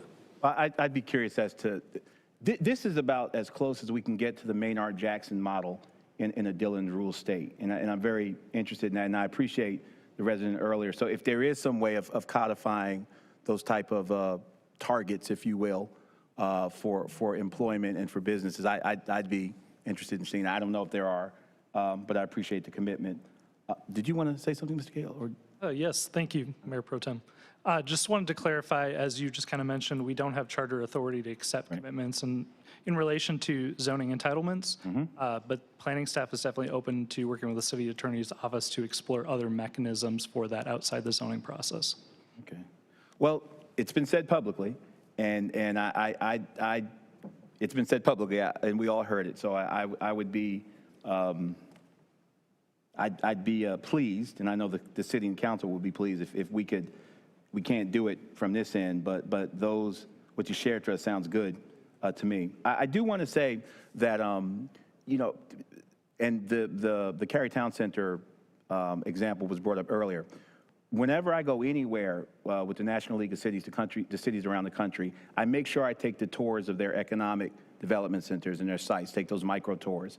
And what I've seen is this is the next phase for malls. Southpoint has served us for 20 years, but the new developments that I've seen around the country in cities that are thriving, if Southpoint stays the way Southpoint is, it will become Cary Town Center at some point. There's no doubt. And as you travel around the country and look at what other cities are doing, and as I said, I want Durham to remain this region's economic engine. So there's no doubt in my mind, this isn't anecdotal, what I've seen around the city, around the country. I think it's important that economic engine stay a tier 1 mall rather than falling to tier 2. With that said, I think that, and we've heard from, I'm very glad that the affordable housing experts are here tonight, including Coalition for Affordable Housing and Transit, who are many friends and allies on matters of this. But I think that all in all, this is what has to happen if Durham's going to remain in a position to do what we did earlier tonight with no tax increases. This is what 71% of the customers being from outside of this area is a phenomenal number. It is a phenomenal number. And moreover, I think that from an ability of the city to do, listen, the city, we're a city that has used our own land for affordable housing projects. Willard Street, county's done Main Street. We're a city that's agreed to tax ourselves. We have taxed ourselves as a city. That's how seriously we take affordable housing. And I think, you know, as a fiduciary of the city, when I look at the whole landscape, the different pieces of making the city go, keeping it safe for that firefighter, keeping it the economic envy of the region, and being able to do the type of things we've done require us to be able to walk and chew gum at the same time. So I'll end with this. It's a good thing that you brought those affordable housing experts here tonight to hear them say what the challenges would be in that particular census tract. I think we can do good with the $1 million, and I think we can continue to do good with all of the other things that we're doing for affordable housing in Durham. So thank you much. Thank you, Madam Mayor. Thank you. Is there any Councilwoman Caballero, followed by anybody else on this end? Councilman Williams and Councilwoman Johnson. Thank you. I actually also have questions for Mr. Banks. Sorry, you're going to be popular tonight.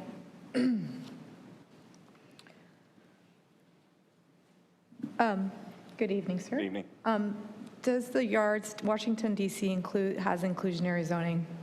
That's just the way the city operates. So just out of curiosity, does the yards include an affordable housing component? Here as well. Yes, the yards does, but it also includes a massive, over $100 million pilot payment in lieu of taxes that was agreed upon by the federal government as well as DC. And just as a reminder, we're 100% privately funding this, and the commitment tonight would allow us to recommit private dollars, and we don't have our hands out as it relates to any public financing. Thank you. That was, I understood that one was previously stated. Thank you. In the community that you talked about in New York City also has inclusionary zoning. Does that community that you were discussing have affordable housing on site? Yes, they do. Okay, and then in Jersey City, does that? Yes, they do. Okay, so I would say that maybe you specifically, the group you work for, Brookfield, doesn't have that, but you clearly know how to do affordable housing on site. You know, I am not the developer on that one, so I'd like the development side to come up and speak to affordable housing. As it relates to the examples that we were providing, it was opportunities in terms of the economic driver, creating jobs, job fairs, training, and mentor protege programs as it relates to the developments that we work on. As it's specific to affordable housing, our commitment is the $1 million, and then the challenges that we heard from our local affordable housing developers as it relates to this site specifically. Could I assume that some of the issues that you raised in your previous comments around structured parking and census tracts and things like that, could I maybe assume that those same issues maybe would have arisen in other projects as well? No, because those were in So you've not qualified had to census provide tracts. structured parking anywhere in any of your projects? The required parking limitations or mandates are different here versus in these other sites. Okay, thank you. I had a couple other questions. For the question for whoever, could you have entered into a development agreement with the city of Durham as a tool as to around the proffers around, because development agreements have all kinds of community benefits. So I'm curious about the proffers that you said around the local businesses, the new hires, the 51% of new hires were DC residents. Could you have potentially done a development agreement where a portion of the land was actually given to the city and then the city would figure out the affordable housing? Like, was that discussed with the city of Durham at all?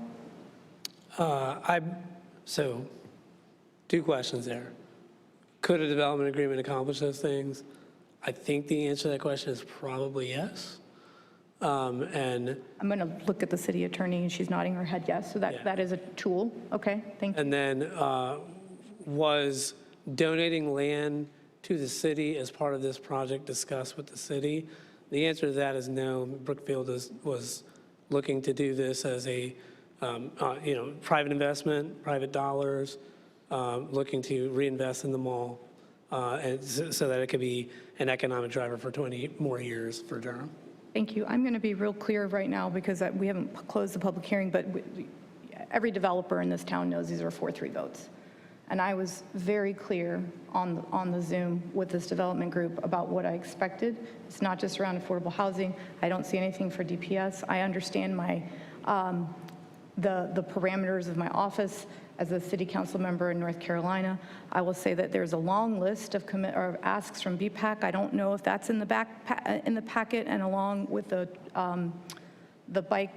triangle bikeway, I think an easement has been provided, but there has not been any commitment to building anything out there.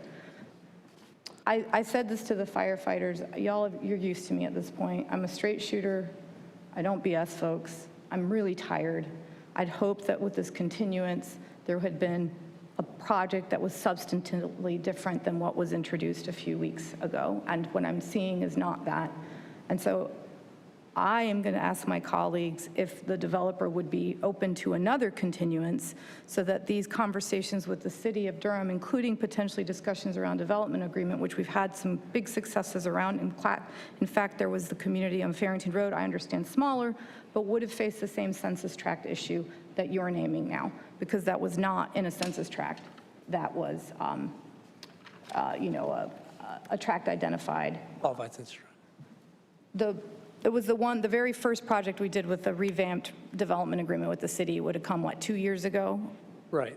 That was not in a qualified census tract. Exactly. So what I'm saying is that there's examples of things that I understand are tricky. I understand that our development community maybe doesn't want to do it, but you have to convince me to want to say yes, and right now I'm not convinced. Thank you. Those are all my comments this evening.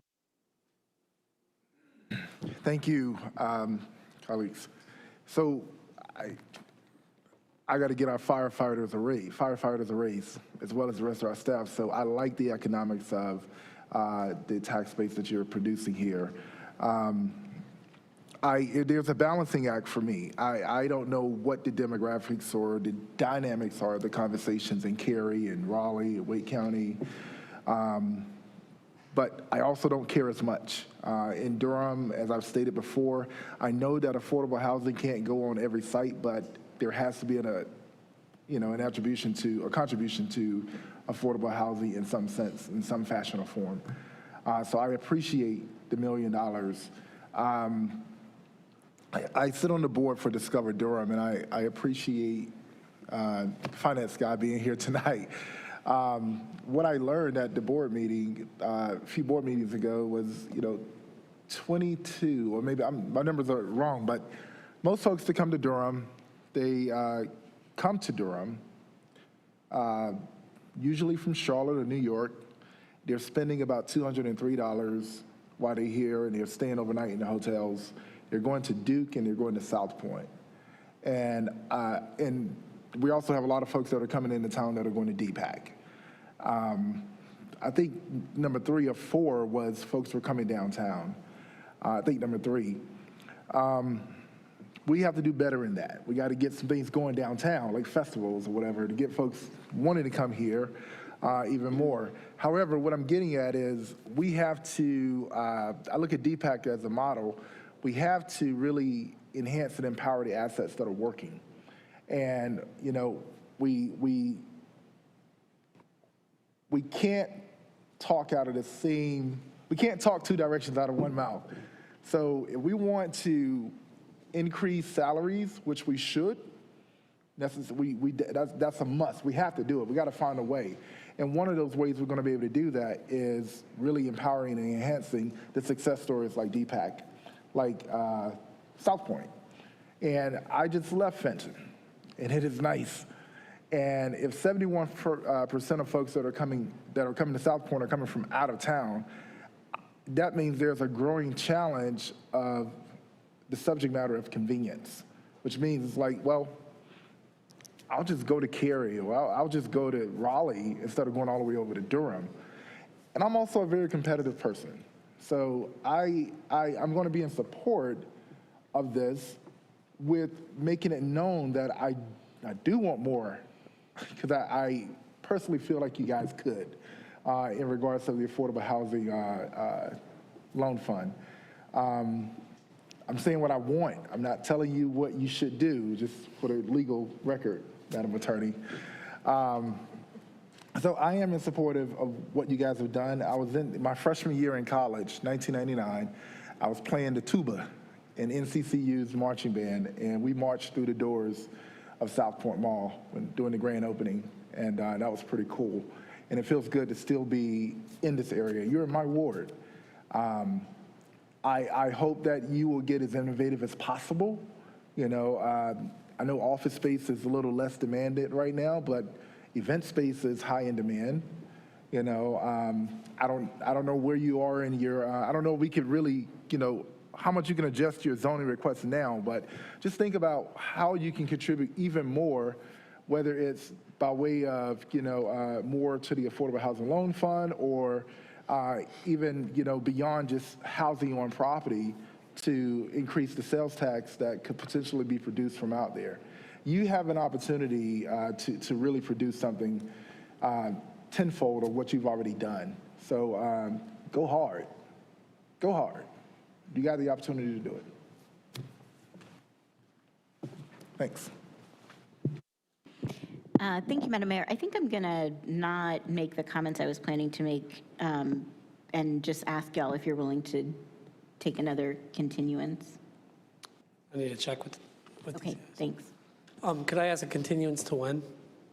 Well, this is our last meeting until our break. So, y'all would have to, check with the planning staff about when you could get on, but it would be the fall. So that's a consideration. But I don't think I need to make comments unless we're actually going to vote on this tonight. So could we figure that out first? And just to clarify, what would the expectation be coming back? Yeah, I think that it would be great to have a way to make the commitments that were being made around some other community benefits, local hiring, living wages, that kind of thing, be able to actually make those commitments through some kind of city process, whether that's a development agreement or some other agreement that y'all would make directly with the city that isn't, that, as you said, isn't able to be made during a zoning hearing. So I think that would help. So if you'll just give me a minute, I'll Yeah, chat with absolutely. Thanks. Madam Mayor, question? Oh, and do we need to take a break for the closed caption people? I'll just throw that out there.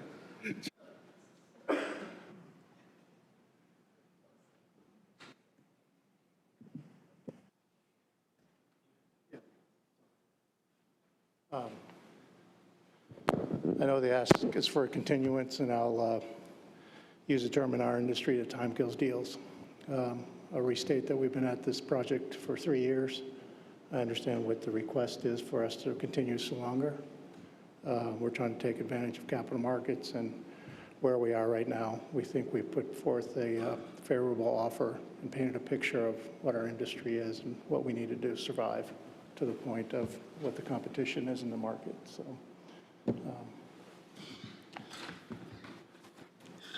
And just to reiterate that the proffers that we've identified already, it's the 20 years of success that we've already had.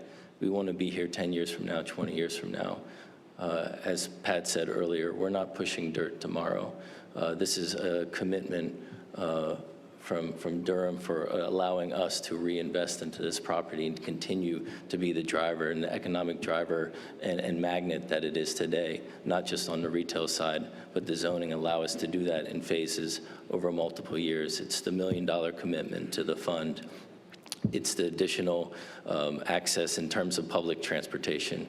We see this as an opportunity for equity as it relates to bringing access, continue to bring access to people, not just on buses, on bikes, but our commitment to the fund and continuing to grow on those 2,000 jobs that are already there. Yes, we're coming to you at a moment of strength, but with the competition in Wake County, things are only getting more and more competitive. This will allow us to be strong. This will allow us to continue to invest 100% private dollars and not have our hands out or proffers out in a moment of weakness.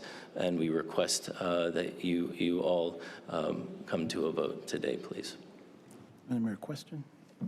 Mayor Pro Tem, followed by, in the last round, Councilman Williams. Thank you, Madam Mayor, ma'am. And maybe the city attorney might want to weigh in this. I know what a development agreement is and the scope of development, but how do we capture goals of percentage of business usage and hiring in a development plan? And if they don't hit those goals, what's the consequences? I mean, that's an agreement, a contract. So do we de-annex the property if they don't hit those? Is that the proper tool for these type of things? I don't know exactly how that would look, Mayor Pro Tem, honestly, but I would think that the remedies would be contractual, right? So it would be contractual damages as defined within the development agreement itself. So that would have to be negotiated. Right. So if they say they're going to hire 50%. And they don't hit those goals, then maybe there's a financial penalty. I don't know exactly what the parameters of that can look like. I mean, we do have pretty broad authority to negotiate for all kinds of things within a statutory development agreement, but what shape that will take will be left to the expertise of the developers, the planning staff, and Don O'Toole, frankly. Yeah, and as I've looked at them, development agreements, you know, templates from peer cities and stuff, it's always been about the dirt or units. I've never seen it go outside the scope of things that are actually tangible right now. So I as a fiduciary of the city, I just want to make sure we're not navigating into waters that's going to expose us or get us in some type of trouble, quite honestly. So I just respectfully put that out there. I mean, I do think that that could be negotiated if the parties were willing to negotiate on those issues. Thank you. Thank you, Madam Mayor. Thank you. What was that program that you all did for minority-owned businesses some years ago? It was to the applicant, I'm sorry. Good evening. 5 or 50 million or something, 5 million. Good evening. I'm Carl Webb, and I have had the privilege of working with Streets at Southpoint since 2002. And the thing to keep in mind, when the mall was constructed, we achieved 41% minority participation on that project. I believe that Brookfield is prepared to make a similar commitment, understanding that we would have to work out the arrangements around that. And I think what we want to do as a Durham native and a Black business owner that has created a space for more minority business owners is to balance the affordable housing piece with the jobs and the economic development piece as well. And one of the things that we don't see, even from new developments that we have that are private developments in Durham, where our city council is insisting at the same degree as you do on the affordable housing, how can you have shared economic prosperity by creating opportunities for minority-led businesses? So they're coming to the table with a huge project that will be millions of dollars. We should be making sure that Black-owned and Brown-owned Durham-based business gets those opportunities. And right now, they have a track record of 41%, zero, no other private developer, even the work that's being done in the Research Triangle Park with the hub that's being greatly funded by the county, they don't have a goal at all. So these guys are prepared to make a commitment, and that's got to mean something to us beyond affordable housing. Thank you, and I'm glad you brought that up. I actually forgot about that. I was more so talking about the actual tenants. There was a few years ago where Brookfield made a announcement about supporting, it was an equity project.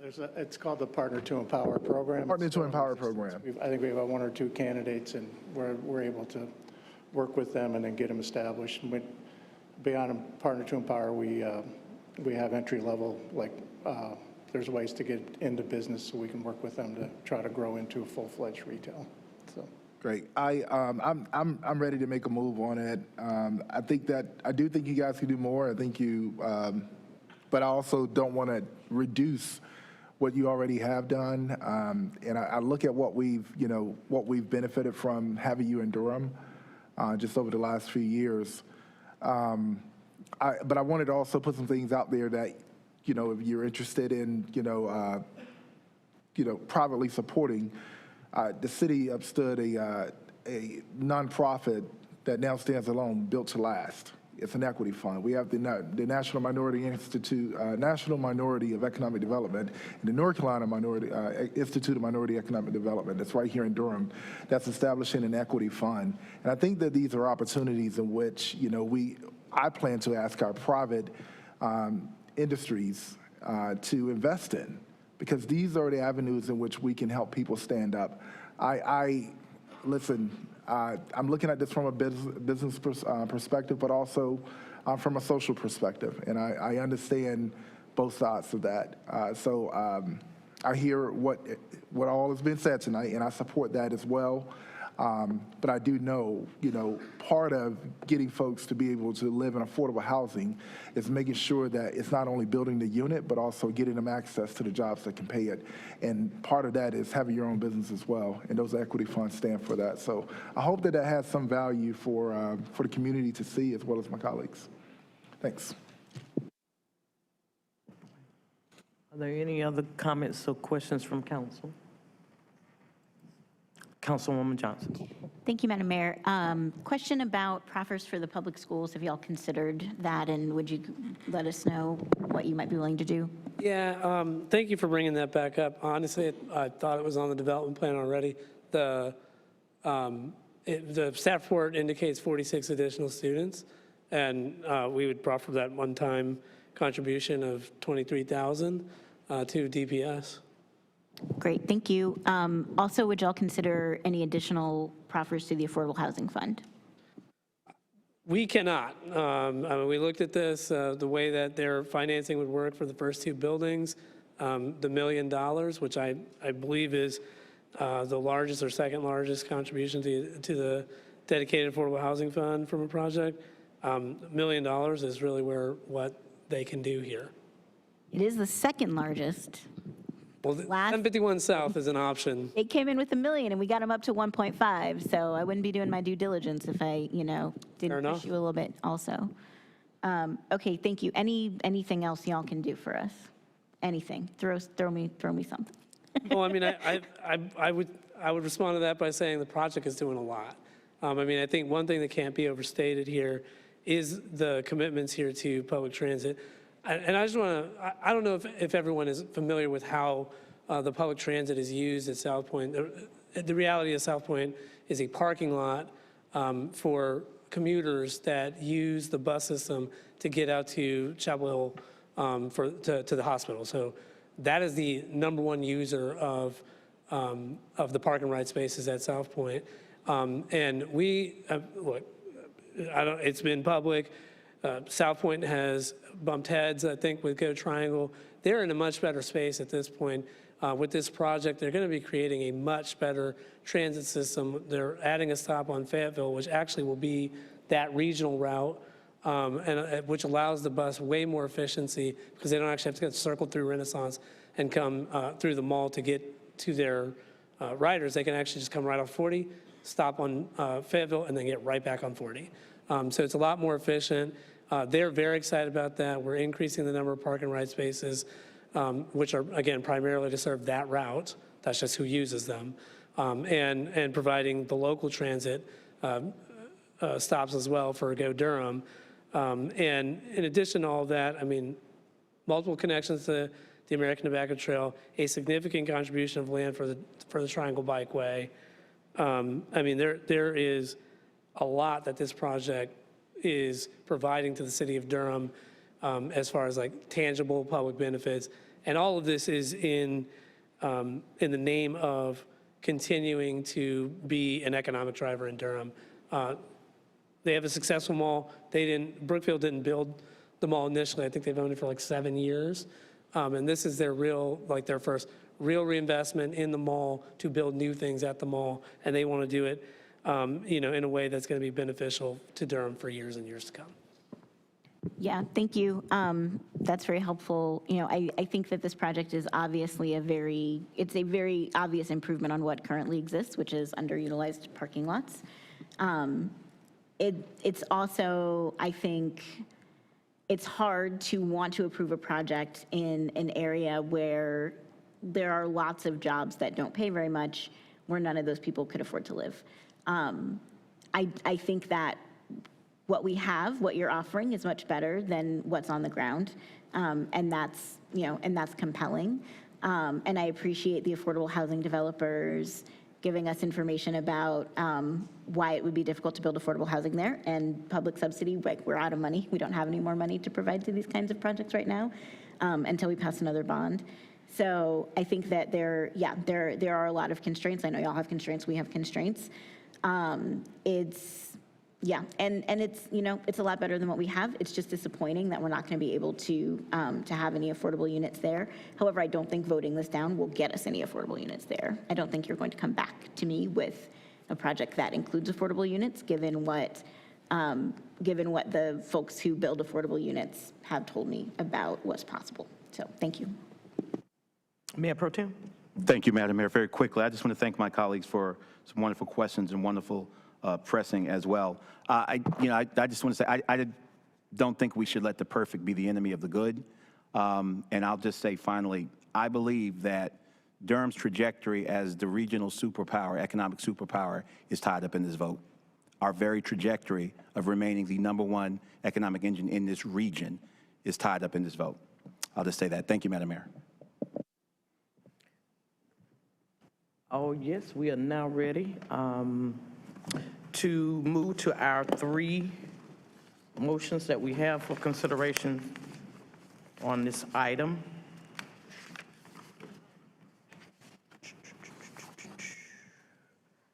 The first motion for our consideration is to authorize the city manager to execute a utility extension agreement with the Southpoint Mall LLC. Moved. Second. Been moved by Councilman Williams, seconded by Mayor Pro Tem. Madam Clerk, if you will open the vote.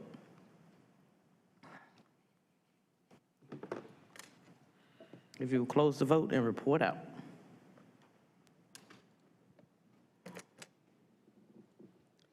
The motion passes 4-3 with Mayor O'Neill voting no, as well as Councilmember Caballero. Those two are voting no. So it's 4-2. I'm sorry, 5-2. It's getting late.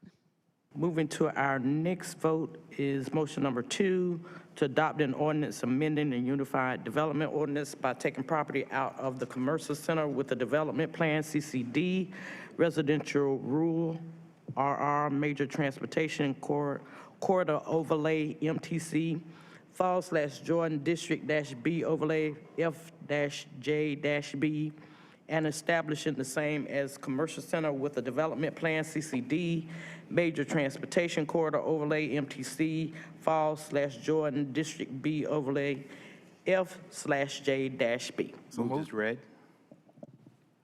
Second. Been moved by Councilman Williams, seconded by Councilwoman Johnson, or was it on this here? Councilwoman Caballero. Madam Clerk, if you will open the vote. And if you'll close the vote.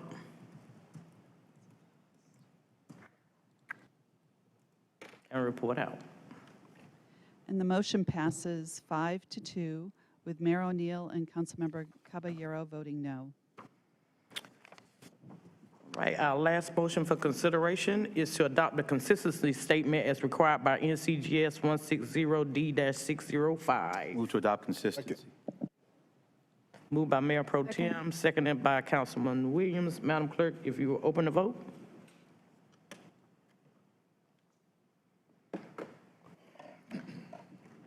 And if you will close the vote and report out. The motion passes 7-0. All right, thank you so much. We will now move to, actually, we're going to move to an item that was on our consent agenda, but we have 2 speakers who are signed up for that, and that is item number 22, and then we'll return back to item 45. So item 22, that was pulled from the consent agenda. We have 2 proponents who are here to speak on that matter, and then we will take a vote on that, and we'll move to the approval of our minutes.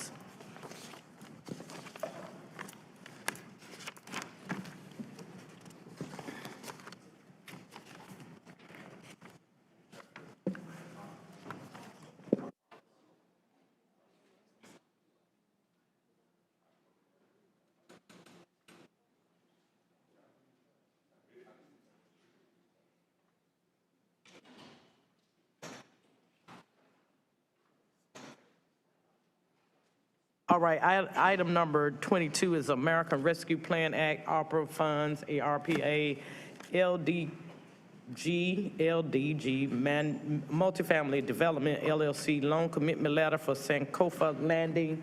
And we have 2 speakers here to speak on this matter, Ms. Donna Frederick and Ms. Vanessa Mason Evans. If you want to come in that order, ladies, give us your name. Good evening, Donna Frederick, and I live in Bragtown. This project has been really well received by the community. We've had a lot of input with meetings and having the tour of the neighborhood where this building will be. We've been talking a lot all night about affordable, affordable, affordable. Well, here is a project that does have affordable, and we're hoping that you will take a look at it and see that the support that's needed from community involvement, which is really what you get when you go out and talk to people about what they need.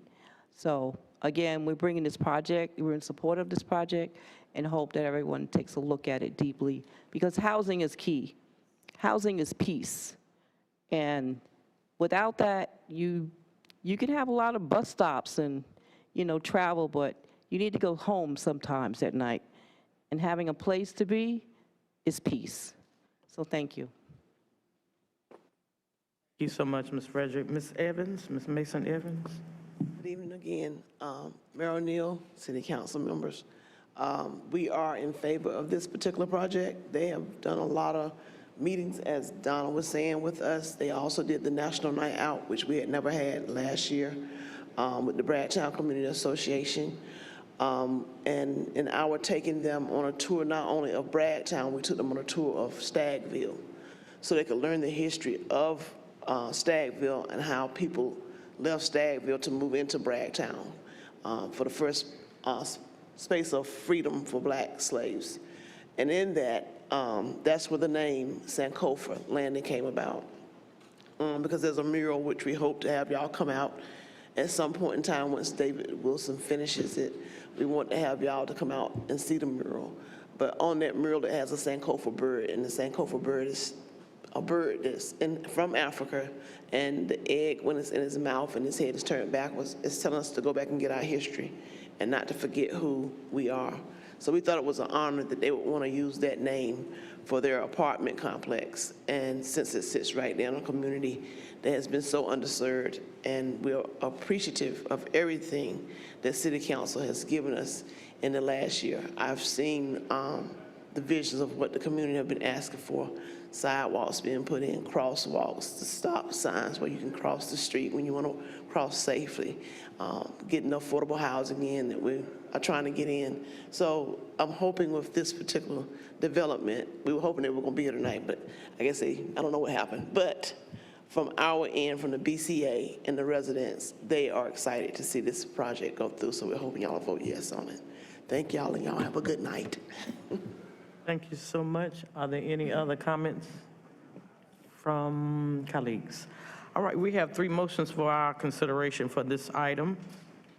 The first is to authorize the city manager to issue a conditional binding commitment of permanent financing in an amount up to $9,714,137 from the American Rescue Plan Act funding under the state and local fiscal recovery funds to LDG Multifamily Development LLC as the managing member and lead developer, or is designated affiliate approved by the city for the development of 156 affordable rental units at Sankofa Landing. Moved as read. Second. It's been moved by Mayor Pro Tem, seconded by Councilman Williams. Madam Clerk, if you will open the vote. If you will close the vote and report out. The motion passes 7-0. The next motion for our consideration is to authorize the city manager to execute all necessary documents and instruments required to fulfill the purpose and intent of this conditional binding commitment of permanent financing. Moved as read. Second. Moved by Mayor Pro Tem and seconded by Councilman Williams. Madam Clerk, if you will open the vote. If you will close the vote and report out. Motion passes 7-0. The last motion for our consideration on this item is to authorize the city manager with the authority to make necessary and appropriate changes to the conditional binding commitment of permanent financing, provided that such changes do not increase the financial obligations of the city and, taken as a whole, remain favorable to the city's interests. Moved as read. Second. Been moved by Mayor Pro Tem, seconded by Councilman Williams. Madam Clerk, if you will open the vote. If you will close the vote and report out. Motion passes 7-0. All right, we have one additional item on our agenda as a supplemental item, and that's item 45, which is the approval of city council meetings. There is one motion for our consideration, and that is to approve the city council minutes for the following meetings: May 15, 2023, regular council meeting, and May 18, 2023, work session. So moved. Second. It's been moved by Mayor Pro Tem, seconded by Councilwoman Caballero. Madam Clerk, if you will open the vote. If you will close the vote and report out. The motion passes 7-0. Thank you. On the other matters, I do have one additional matter that Mr. Omar Beasley is here for. He has requested of the city $50,000 to help to fund sending the Bull City track and field, I want to say. Bull City Express, which is a track and field nonprofit organization, back to the Junior Olympics this year. They're making a $50,000 request of the county as well as of the city. And I told him that I would bring it forth to get a thumbs up vote or not. So that is what I am doing. He is here. If you have any questions for him, he indicated to me that he talked to several of you all, but don't know that you all have questions for Mr. Beasley. Madam Mayor, I have a comment. At our last meeting, Councilmember Freeman brought up a few items, and we kind of did the same format, and my comment was if Madam Manager can find this, I'm okay as long as it doesn't affect, the budget. I think that we need to find a way where we can support these types of programs. I'm going to take the same approach. If the manager can find a way to make this happen, I'll be supportive, but there needs to be a solid process in which how we can support some of these youth programs in the community. I think that the community members are doing the right thing by bringing it to us. I think, and this is me speaking on my behalf, I think it would be irresponsible for me to just, of course, just swipe the card. So, Madam Manager, if we can make this work, I'm in favor of it, but I don't want to just, and this is mainly like the way we went about it the last time, just kind of throw it out there. I've been talking to Mr. Beasley and I support it. I think it's a great thing, but the same thing, I don't want to not support this and then support that, or support one thing or the other, and then there are, groups across the city that are asking for funds and we're not being equitable about it. So, Madam Manager, if we can make this work, I'm okay, but there needs to be a process in which how we legitimately fund this, fund programs like this. And I agree totally with you, Councilman Williams. I did explain that to Mr. Beasley. I do think that we have to have a process. We gotta have a process by which, because once we open kind of the gates to that kind of unprecedented request from New Hope, then I started getting them. Now, Mr. Beasley indicated that he had talked with council members about this. I explained to him that, there's a budget process, but that had already passed, unfortunately. But people see that we gave $100,000 to the symphony. We gave this and that and the other, so they come as a person sitting in the seat. It's kind of awkward as the mayor to tell people they can't say it, but I also understand that this is not the way that it should happen. So I was kind of stuck between a hard place to not say, no, you can't bring it, because it's just, we voted up or down either way, but this is definitely one of those spaces that I feel conflicted, because we do not have a clear process, but people are still coming. We just got another one today from another nonprofit saying we need $250,000, so it goes on and on. But because of me having talked with Mr. Beasley, who indicated, that he maybe had some support, I told him I would bring it and we would see. But I'm glad you're bringing it up, because we cannot do it this way. Yeah, so I think from my perspective, I want to rescind my vote the other day and maybe reducing it and be able to do both, or some way that's within the manager's profits or whatever. See, I don't think that's fair to put it on her, though. That's why we brought it, because she has, and I'm sorry, I'm gonna let you speak, but she has the responsibilities of trying to do all of that, and she does have an amount by which she's authorized. But it does put her in an awkward position, because the same requests that are gonna be coming to us, they're gonna come to her. So we've gotta have a clear process on how we do it. And I wanted to bring this one so that we can talk about what does that look like? What do we do when we start having those kind of requests? So let me turn to the city manager, and then we'll turn to Councilwoman Johnson, who has some comments as well. So I welcome this discussion. So thank you for allowing me to speak this evening. So one of the things that, I always like to, make it clear Some of the things that we do sort of overlap at times. The city manager does have contracting authority without bringing an item to council for specific approval, and that is for services, and in this case, I'll leave it at services of $50,000. That's different than budgetary authority. So basically, when you pass a budget like we just did tonight, every dollar that's coming in is pointed to an expenditure, an offsetting expenditure. So that authority that I have is based upon, allocations that have been made previously by the council. So I wanted to make that part really, really clear.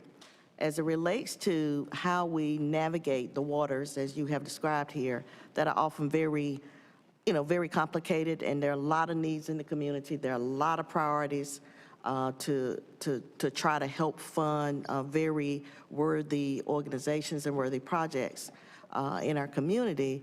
We mostly engage those priorities through requests for proposals. That is one of the primary ways that we do it. We have funding in the budget set aside for, for events and, those kinds of things that, are cultural related. We have a process, a vetting process, and then prioritize, and we fund that way.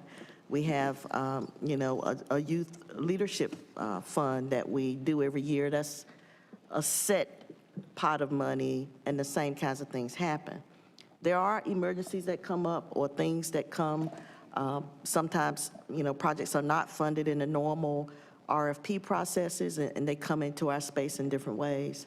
We like to serve the community. I just want to make sure that if we create a process of, that we are engaging, at this time, that I'm going to always speak about where is that funding going to come from, because as we execute the contract, it has to have a funding source. So I wanted to say that as well. As you're speaking about the other, I guess, the other project that you all gave thumbs up to, you said you might want to reduce the amount, but we've already started working, with the folks that you told us and gave us the authority to work with, so they have expectations just based upon what was said here. So I really want to be really clear. There is contracting authority. That is not authority to find the funding. The funding has to be already allocated, or it has to come out of the savings account. And that is basically what I said at the last meeting. Councilwoman Johnson, if you could offer some insight, please.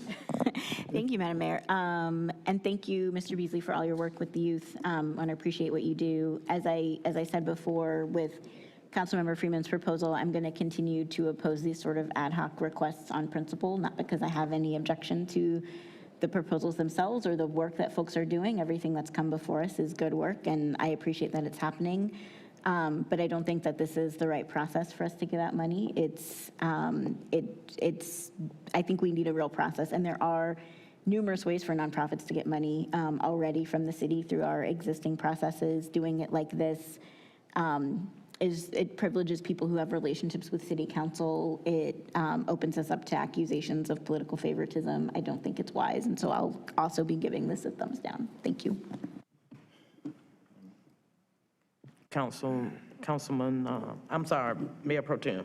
Thank you, ma'am. Midnight. Yes, ma'am. Yes, ma'am, I understand. So I need to disclose, Omar Beasley's a friend of mine. He's my boy. So folk in the city know that. I didn't know that there was, well, I saw some of the meeting last week and votes taken kind of, or money asked at the end. I think it's just a really, really, really dangerous precedent for us. We're fiduciaries of America's 75th largest city. This is not how we spend money. And my thinking, 50 grand is the manager's ceiling or floor, however you want to look at it. And I don't know that we want to or should insert ourselves at dollar amounts threshold. Now, I know the manager has great authority, great power in the city. I just don't know the process of bringing it to the council. I mean, I can't tell you how many people in a month ask me for money as a member of the council. And they you know, they're watching us on television right now. I've disclosed, you know, my friendship, and he's friends with many of us here on the council. What do we do when someone comes and says, it's $50,000, I need this for a great cause, and I need that for a great cause? I just don't think that's the way we want to do it. Now, I'll give thumbs up if the manager, within the manager's purview, manager authority, can find it. Or perhaps, colleagues, we need to set up an emergency fund of a couple $100,000 in the budget each year when not-for-profits come before us, and on a case-by-case basis, we deem if we want to send some kids to the Special Olympics or to whatever, perhaps we should do that. But things like the symphony and other things were vetted. That was part of the actual process. So we do have a process for spending, but we do it best, one of the best cities in the country.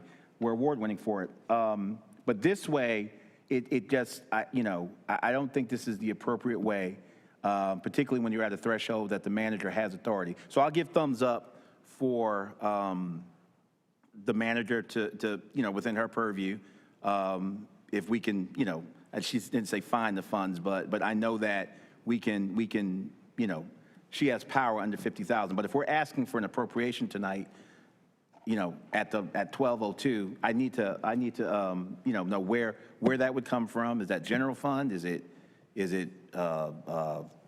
balance, fund balance? Is it and are we prepared, colleagues, moving forward, for the folk who are watching us on television tonight, who will come here at the end of the meeting and say, whatever. Thank you, Madam Mayor. Thank you. And, and that's one of the reasons why I brought it, because I don't have people asking me for money every time or every meeting.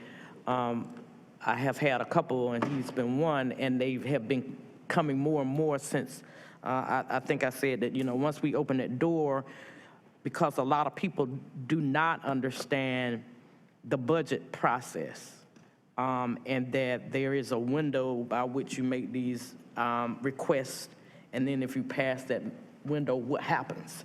And so all they saw, a lot of people saw, was this one like $3 million ask, and people got it.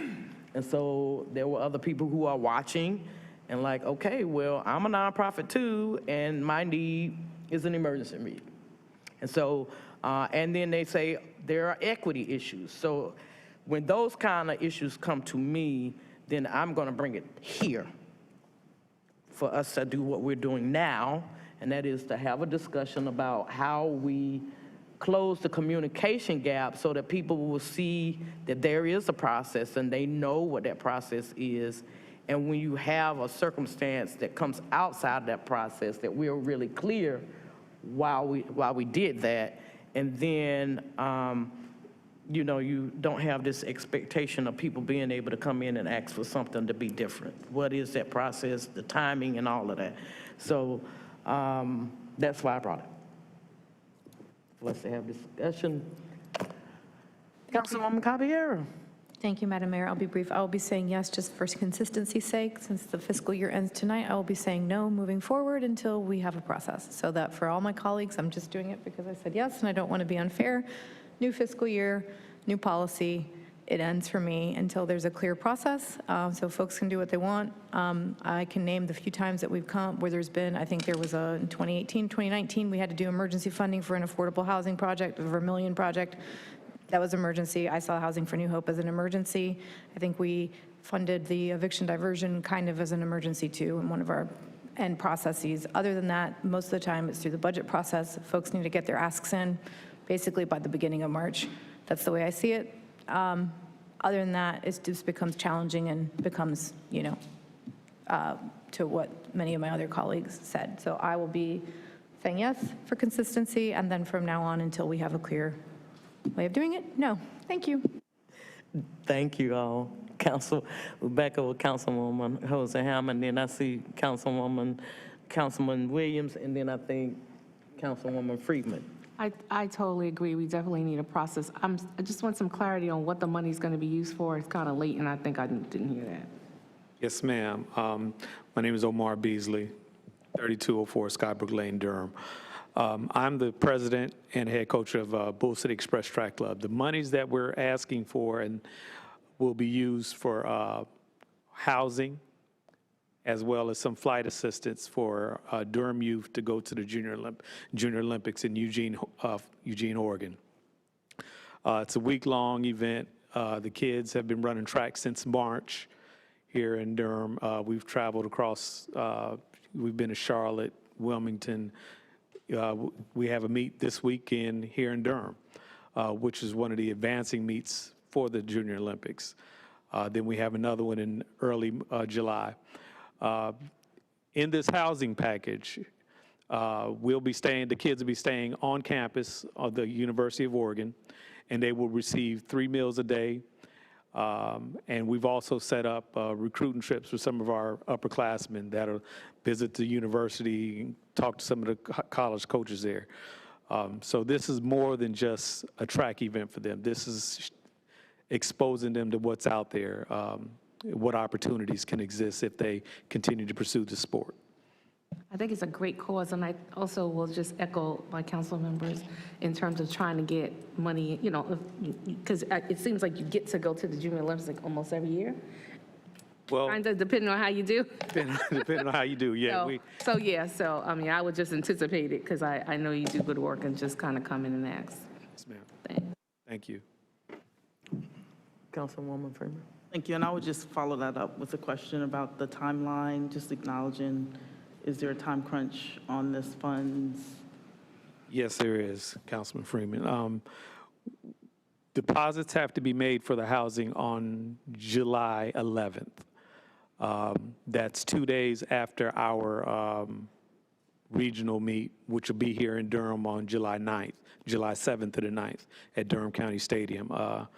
So yeah, we have to have all monies or the deposits in by the 11th of July, or we'll lose that housing option. Otherwise, the kids have to stay in hotels, which is a lot more expensive. The housing is $99 a night for the kids on campus, but if they stay in hotels, the hotels are right now going anywhere from $249 to $400 a night.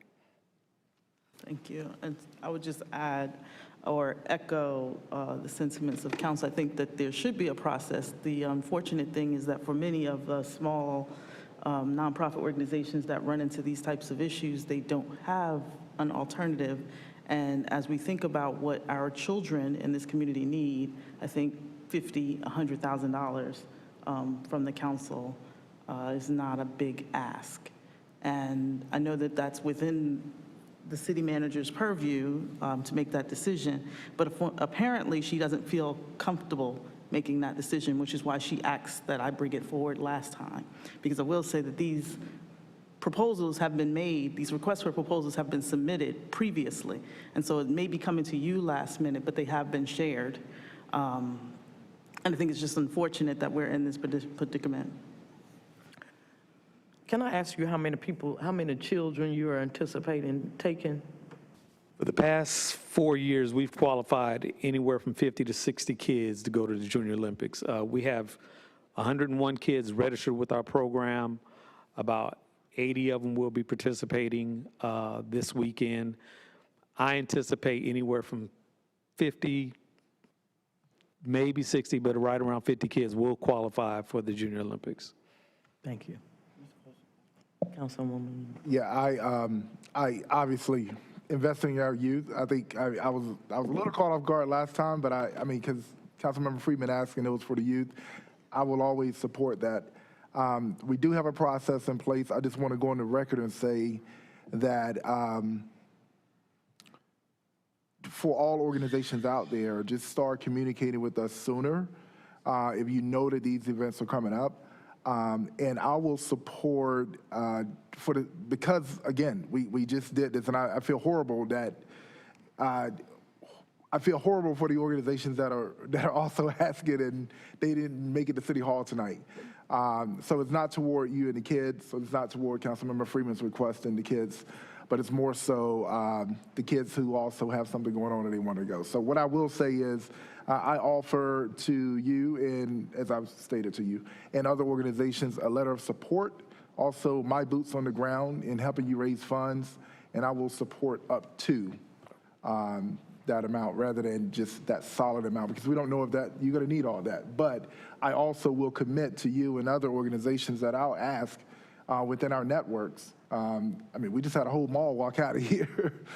I'll commit to helping to use my platform in my office as a matter of verification to help raise those funds. Thank you, sir. Can I speak?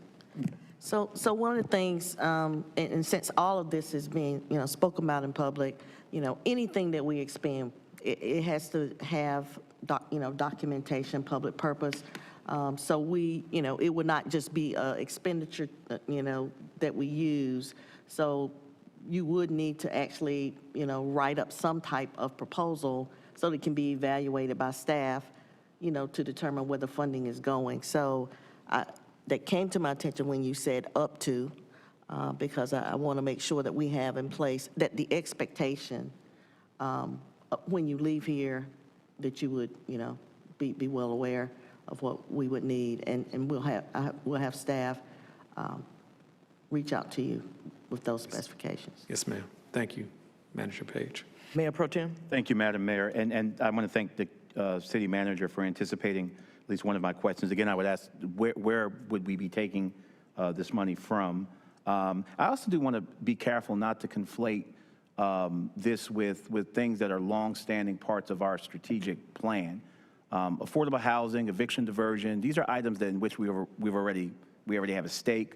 The folk from Housing for New Hope came with a whole presentation. They had a whole PowerPoint and presentation. So I want to be careful that the things that we have stated as some of our goals as our strategic plan, where we already have architecture in place and we're funding, I want to be careful not to conflate that with these type of asks. Mr. Bees, I did want to ask, what is the total amount that you need totally for the trip? We looked at our budget, and this is based on like 65 kids. It was 143,000. We've already raised close to 30. That's with fundraisers that we've had, and we host a track meet, and that's a fundraiser. So we did very well with that. So yeah, You've got 30? we have a little bit over 30 right now. Yes, sir. Did I hear you say you asked the county for 50 grand? Yes, sir. What did they say? Waiting to hear back. Gonna file. They want to see what you guys are gonna do on this end. I mean, that's what I got. Both sides. Well, county will do this. We'll see what the city's gonna do, and so I haven't heard anything definitive from them yet. Was that representation made in an open meeting, or is this just based on? No, sir. No, sir.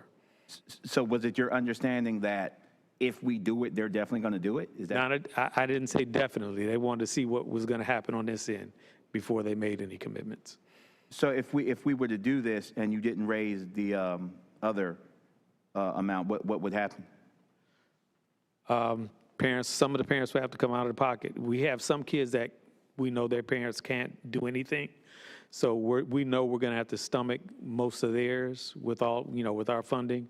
And, I talked to Jeff Durham over there at the chamber. He said he's going to help us out.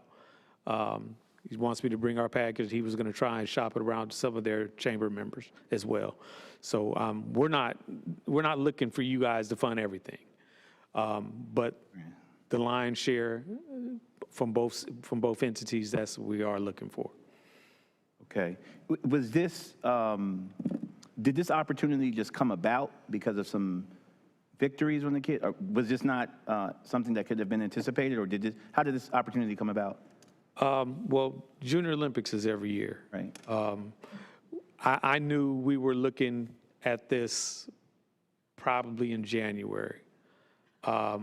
I had begun having some conversations with some people throughout the community, and until we talked to our parents, which was in March when we do our registration, and they were like, "Yeah, we want to do this. If we can, do some fundraising, let's try to do it." So we made our decision in March, and that's when I started having conversations throughout the community about fundraising. Thank you. Madam Mayor, I'd ask that if we decide to take action tonight, that it would be contingent upon the manager coming back with requisite paperwork and a presentation of what the expenditure would look like. If it's the pleasure of the council to do this, then I would recommend that it be contingent upon giving the manager a little bit of time to do due diligence, and even a recommendation as to perhaps where the money what fund a balance or what account the money would come from as well. That would be my recommendation.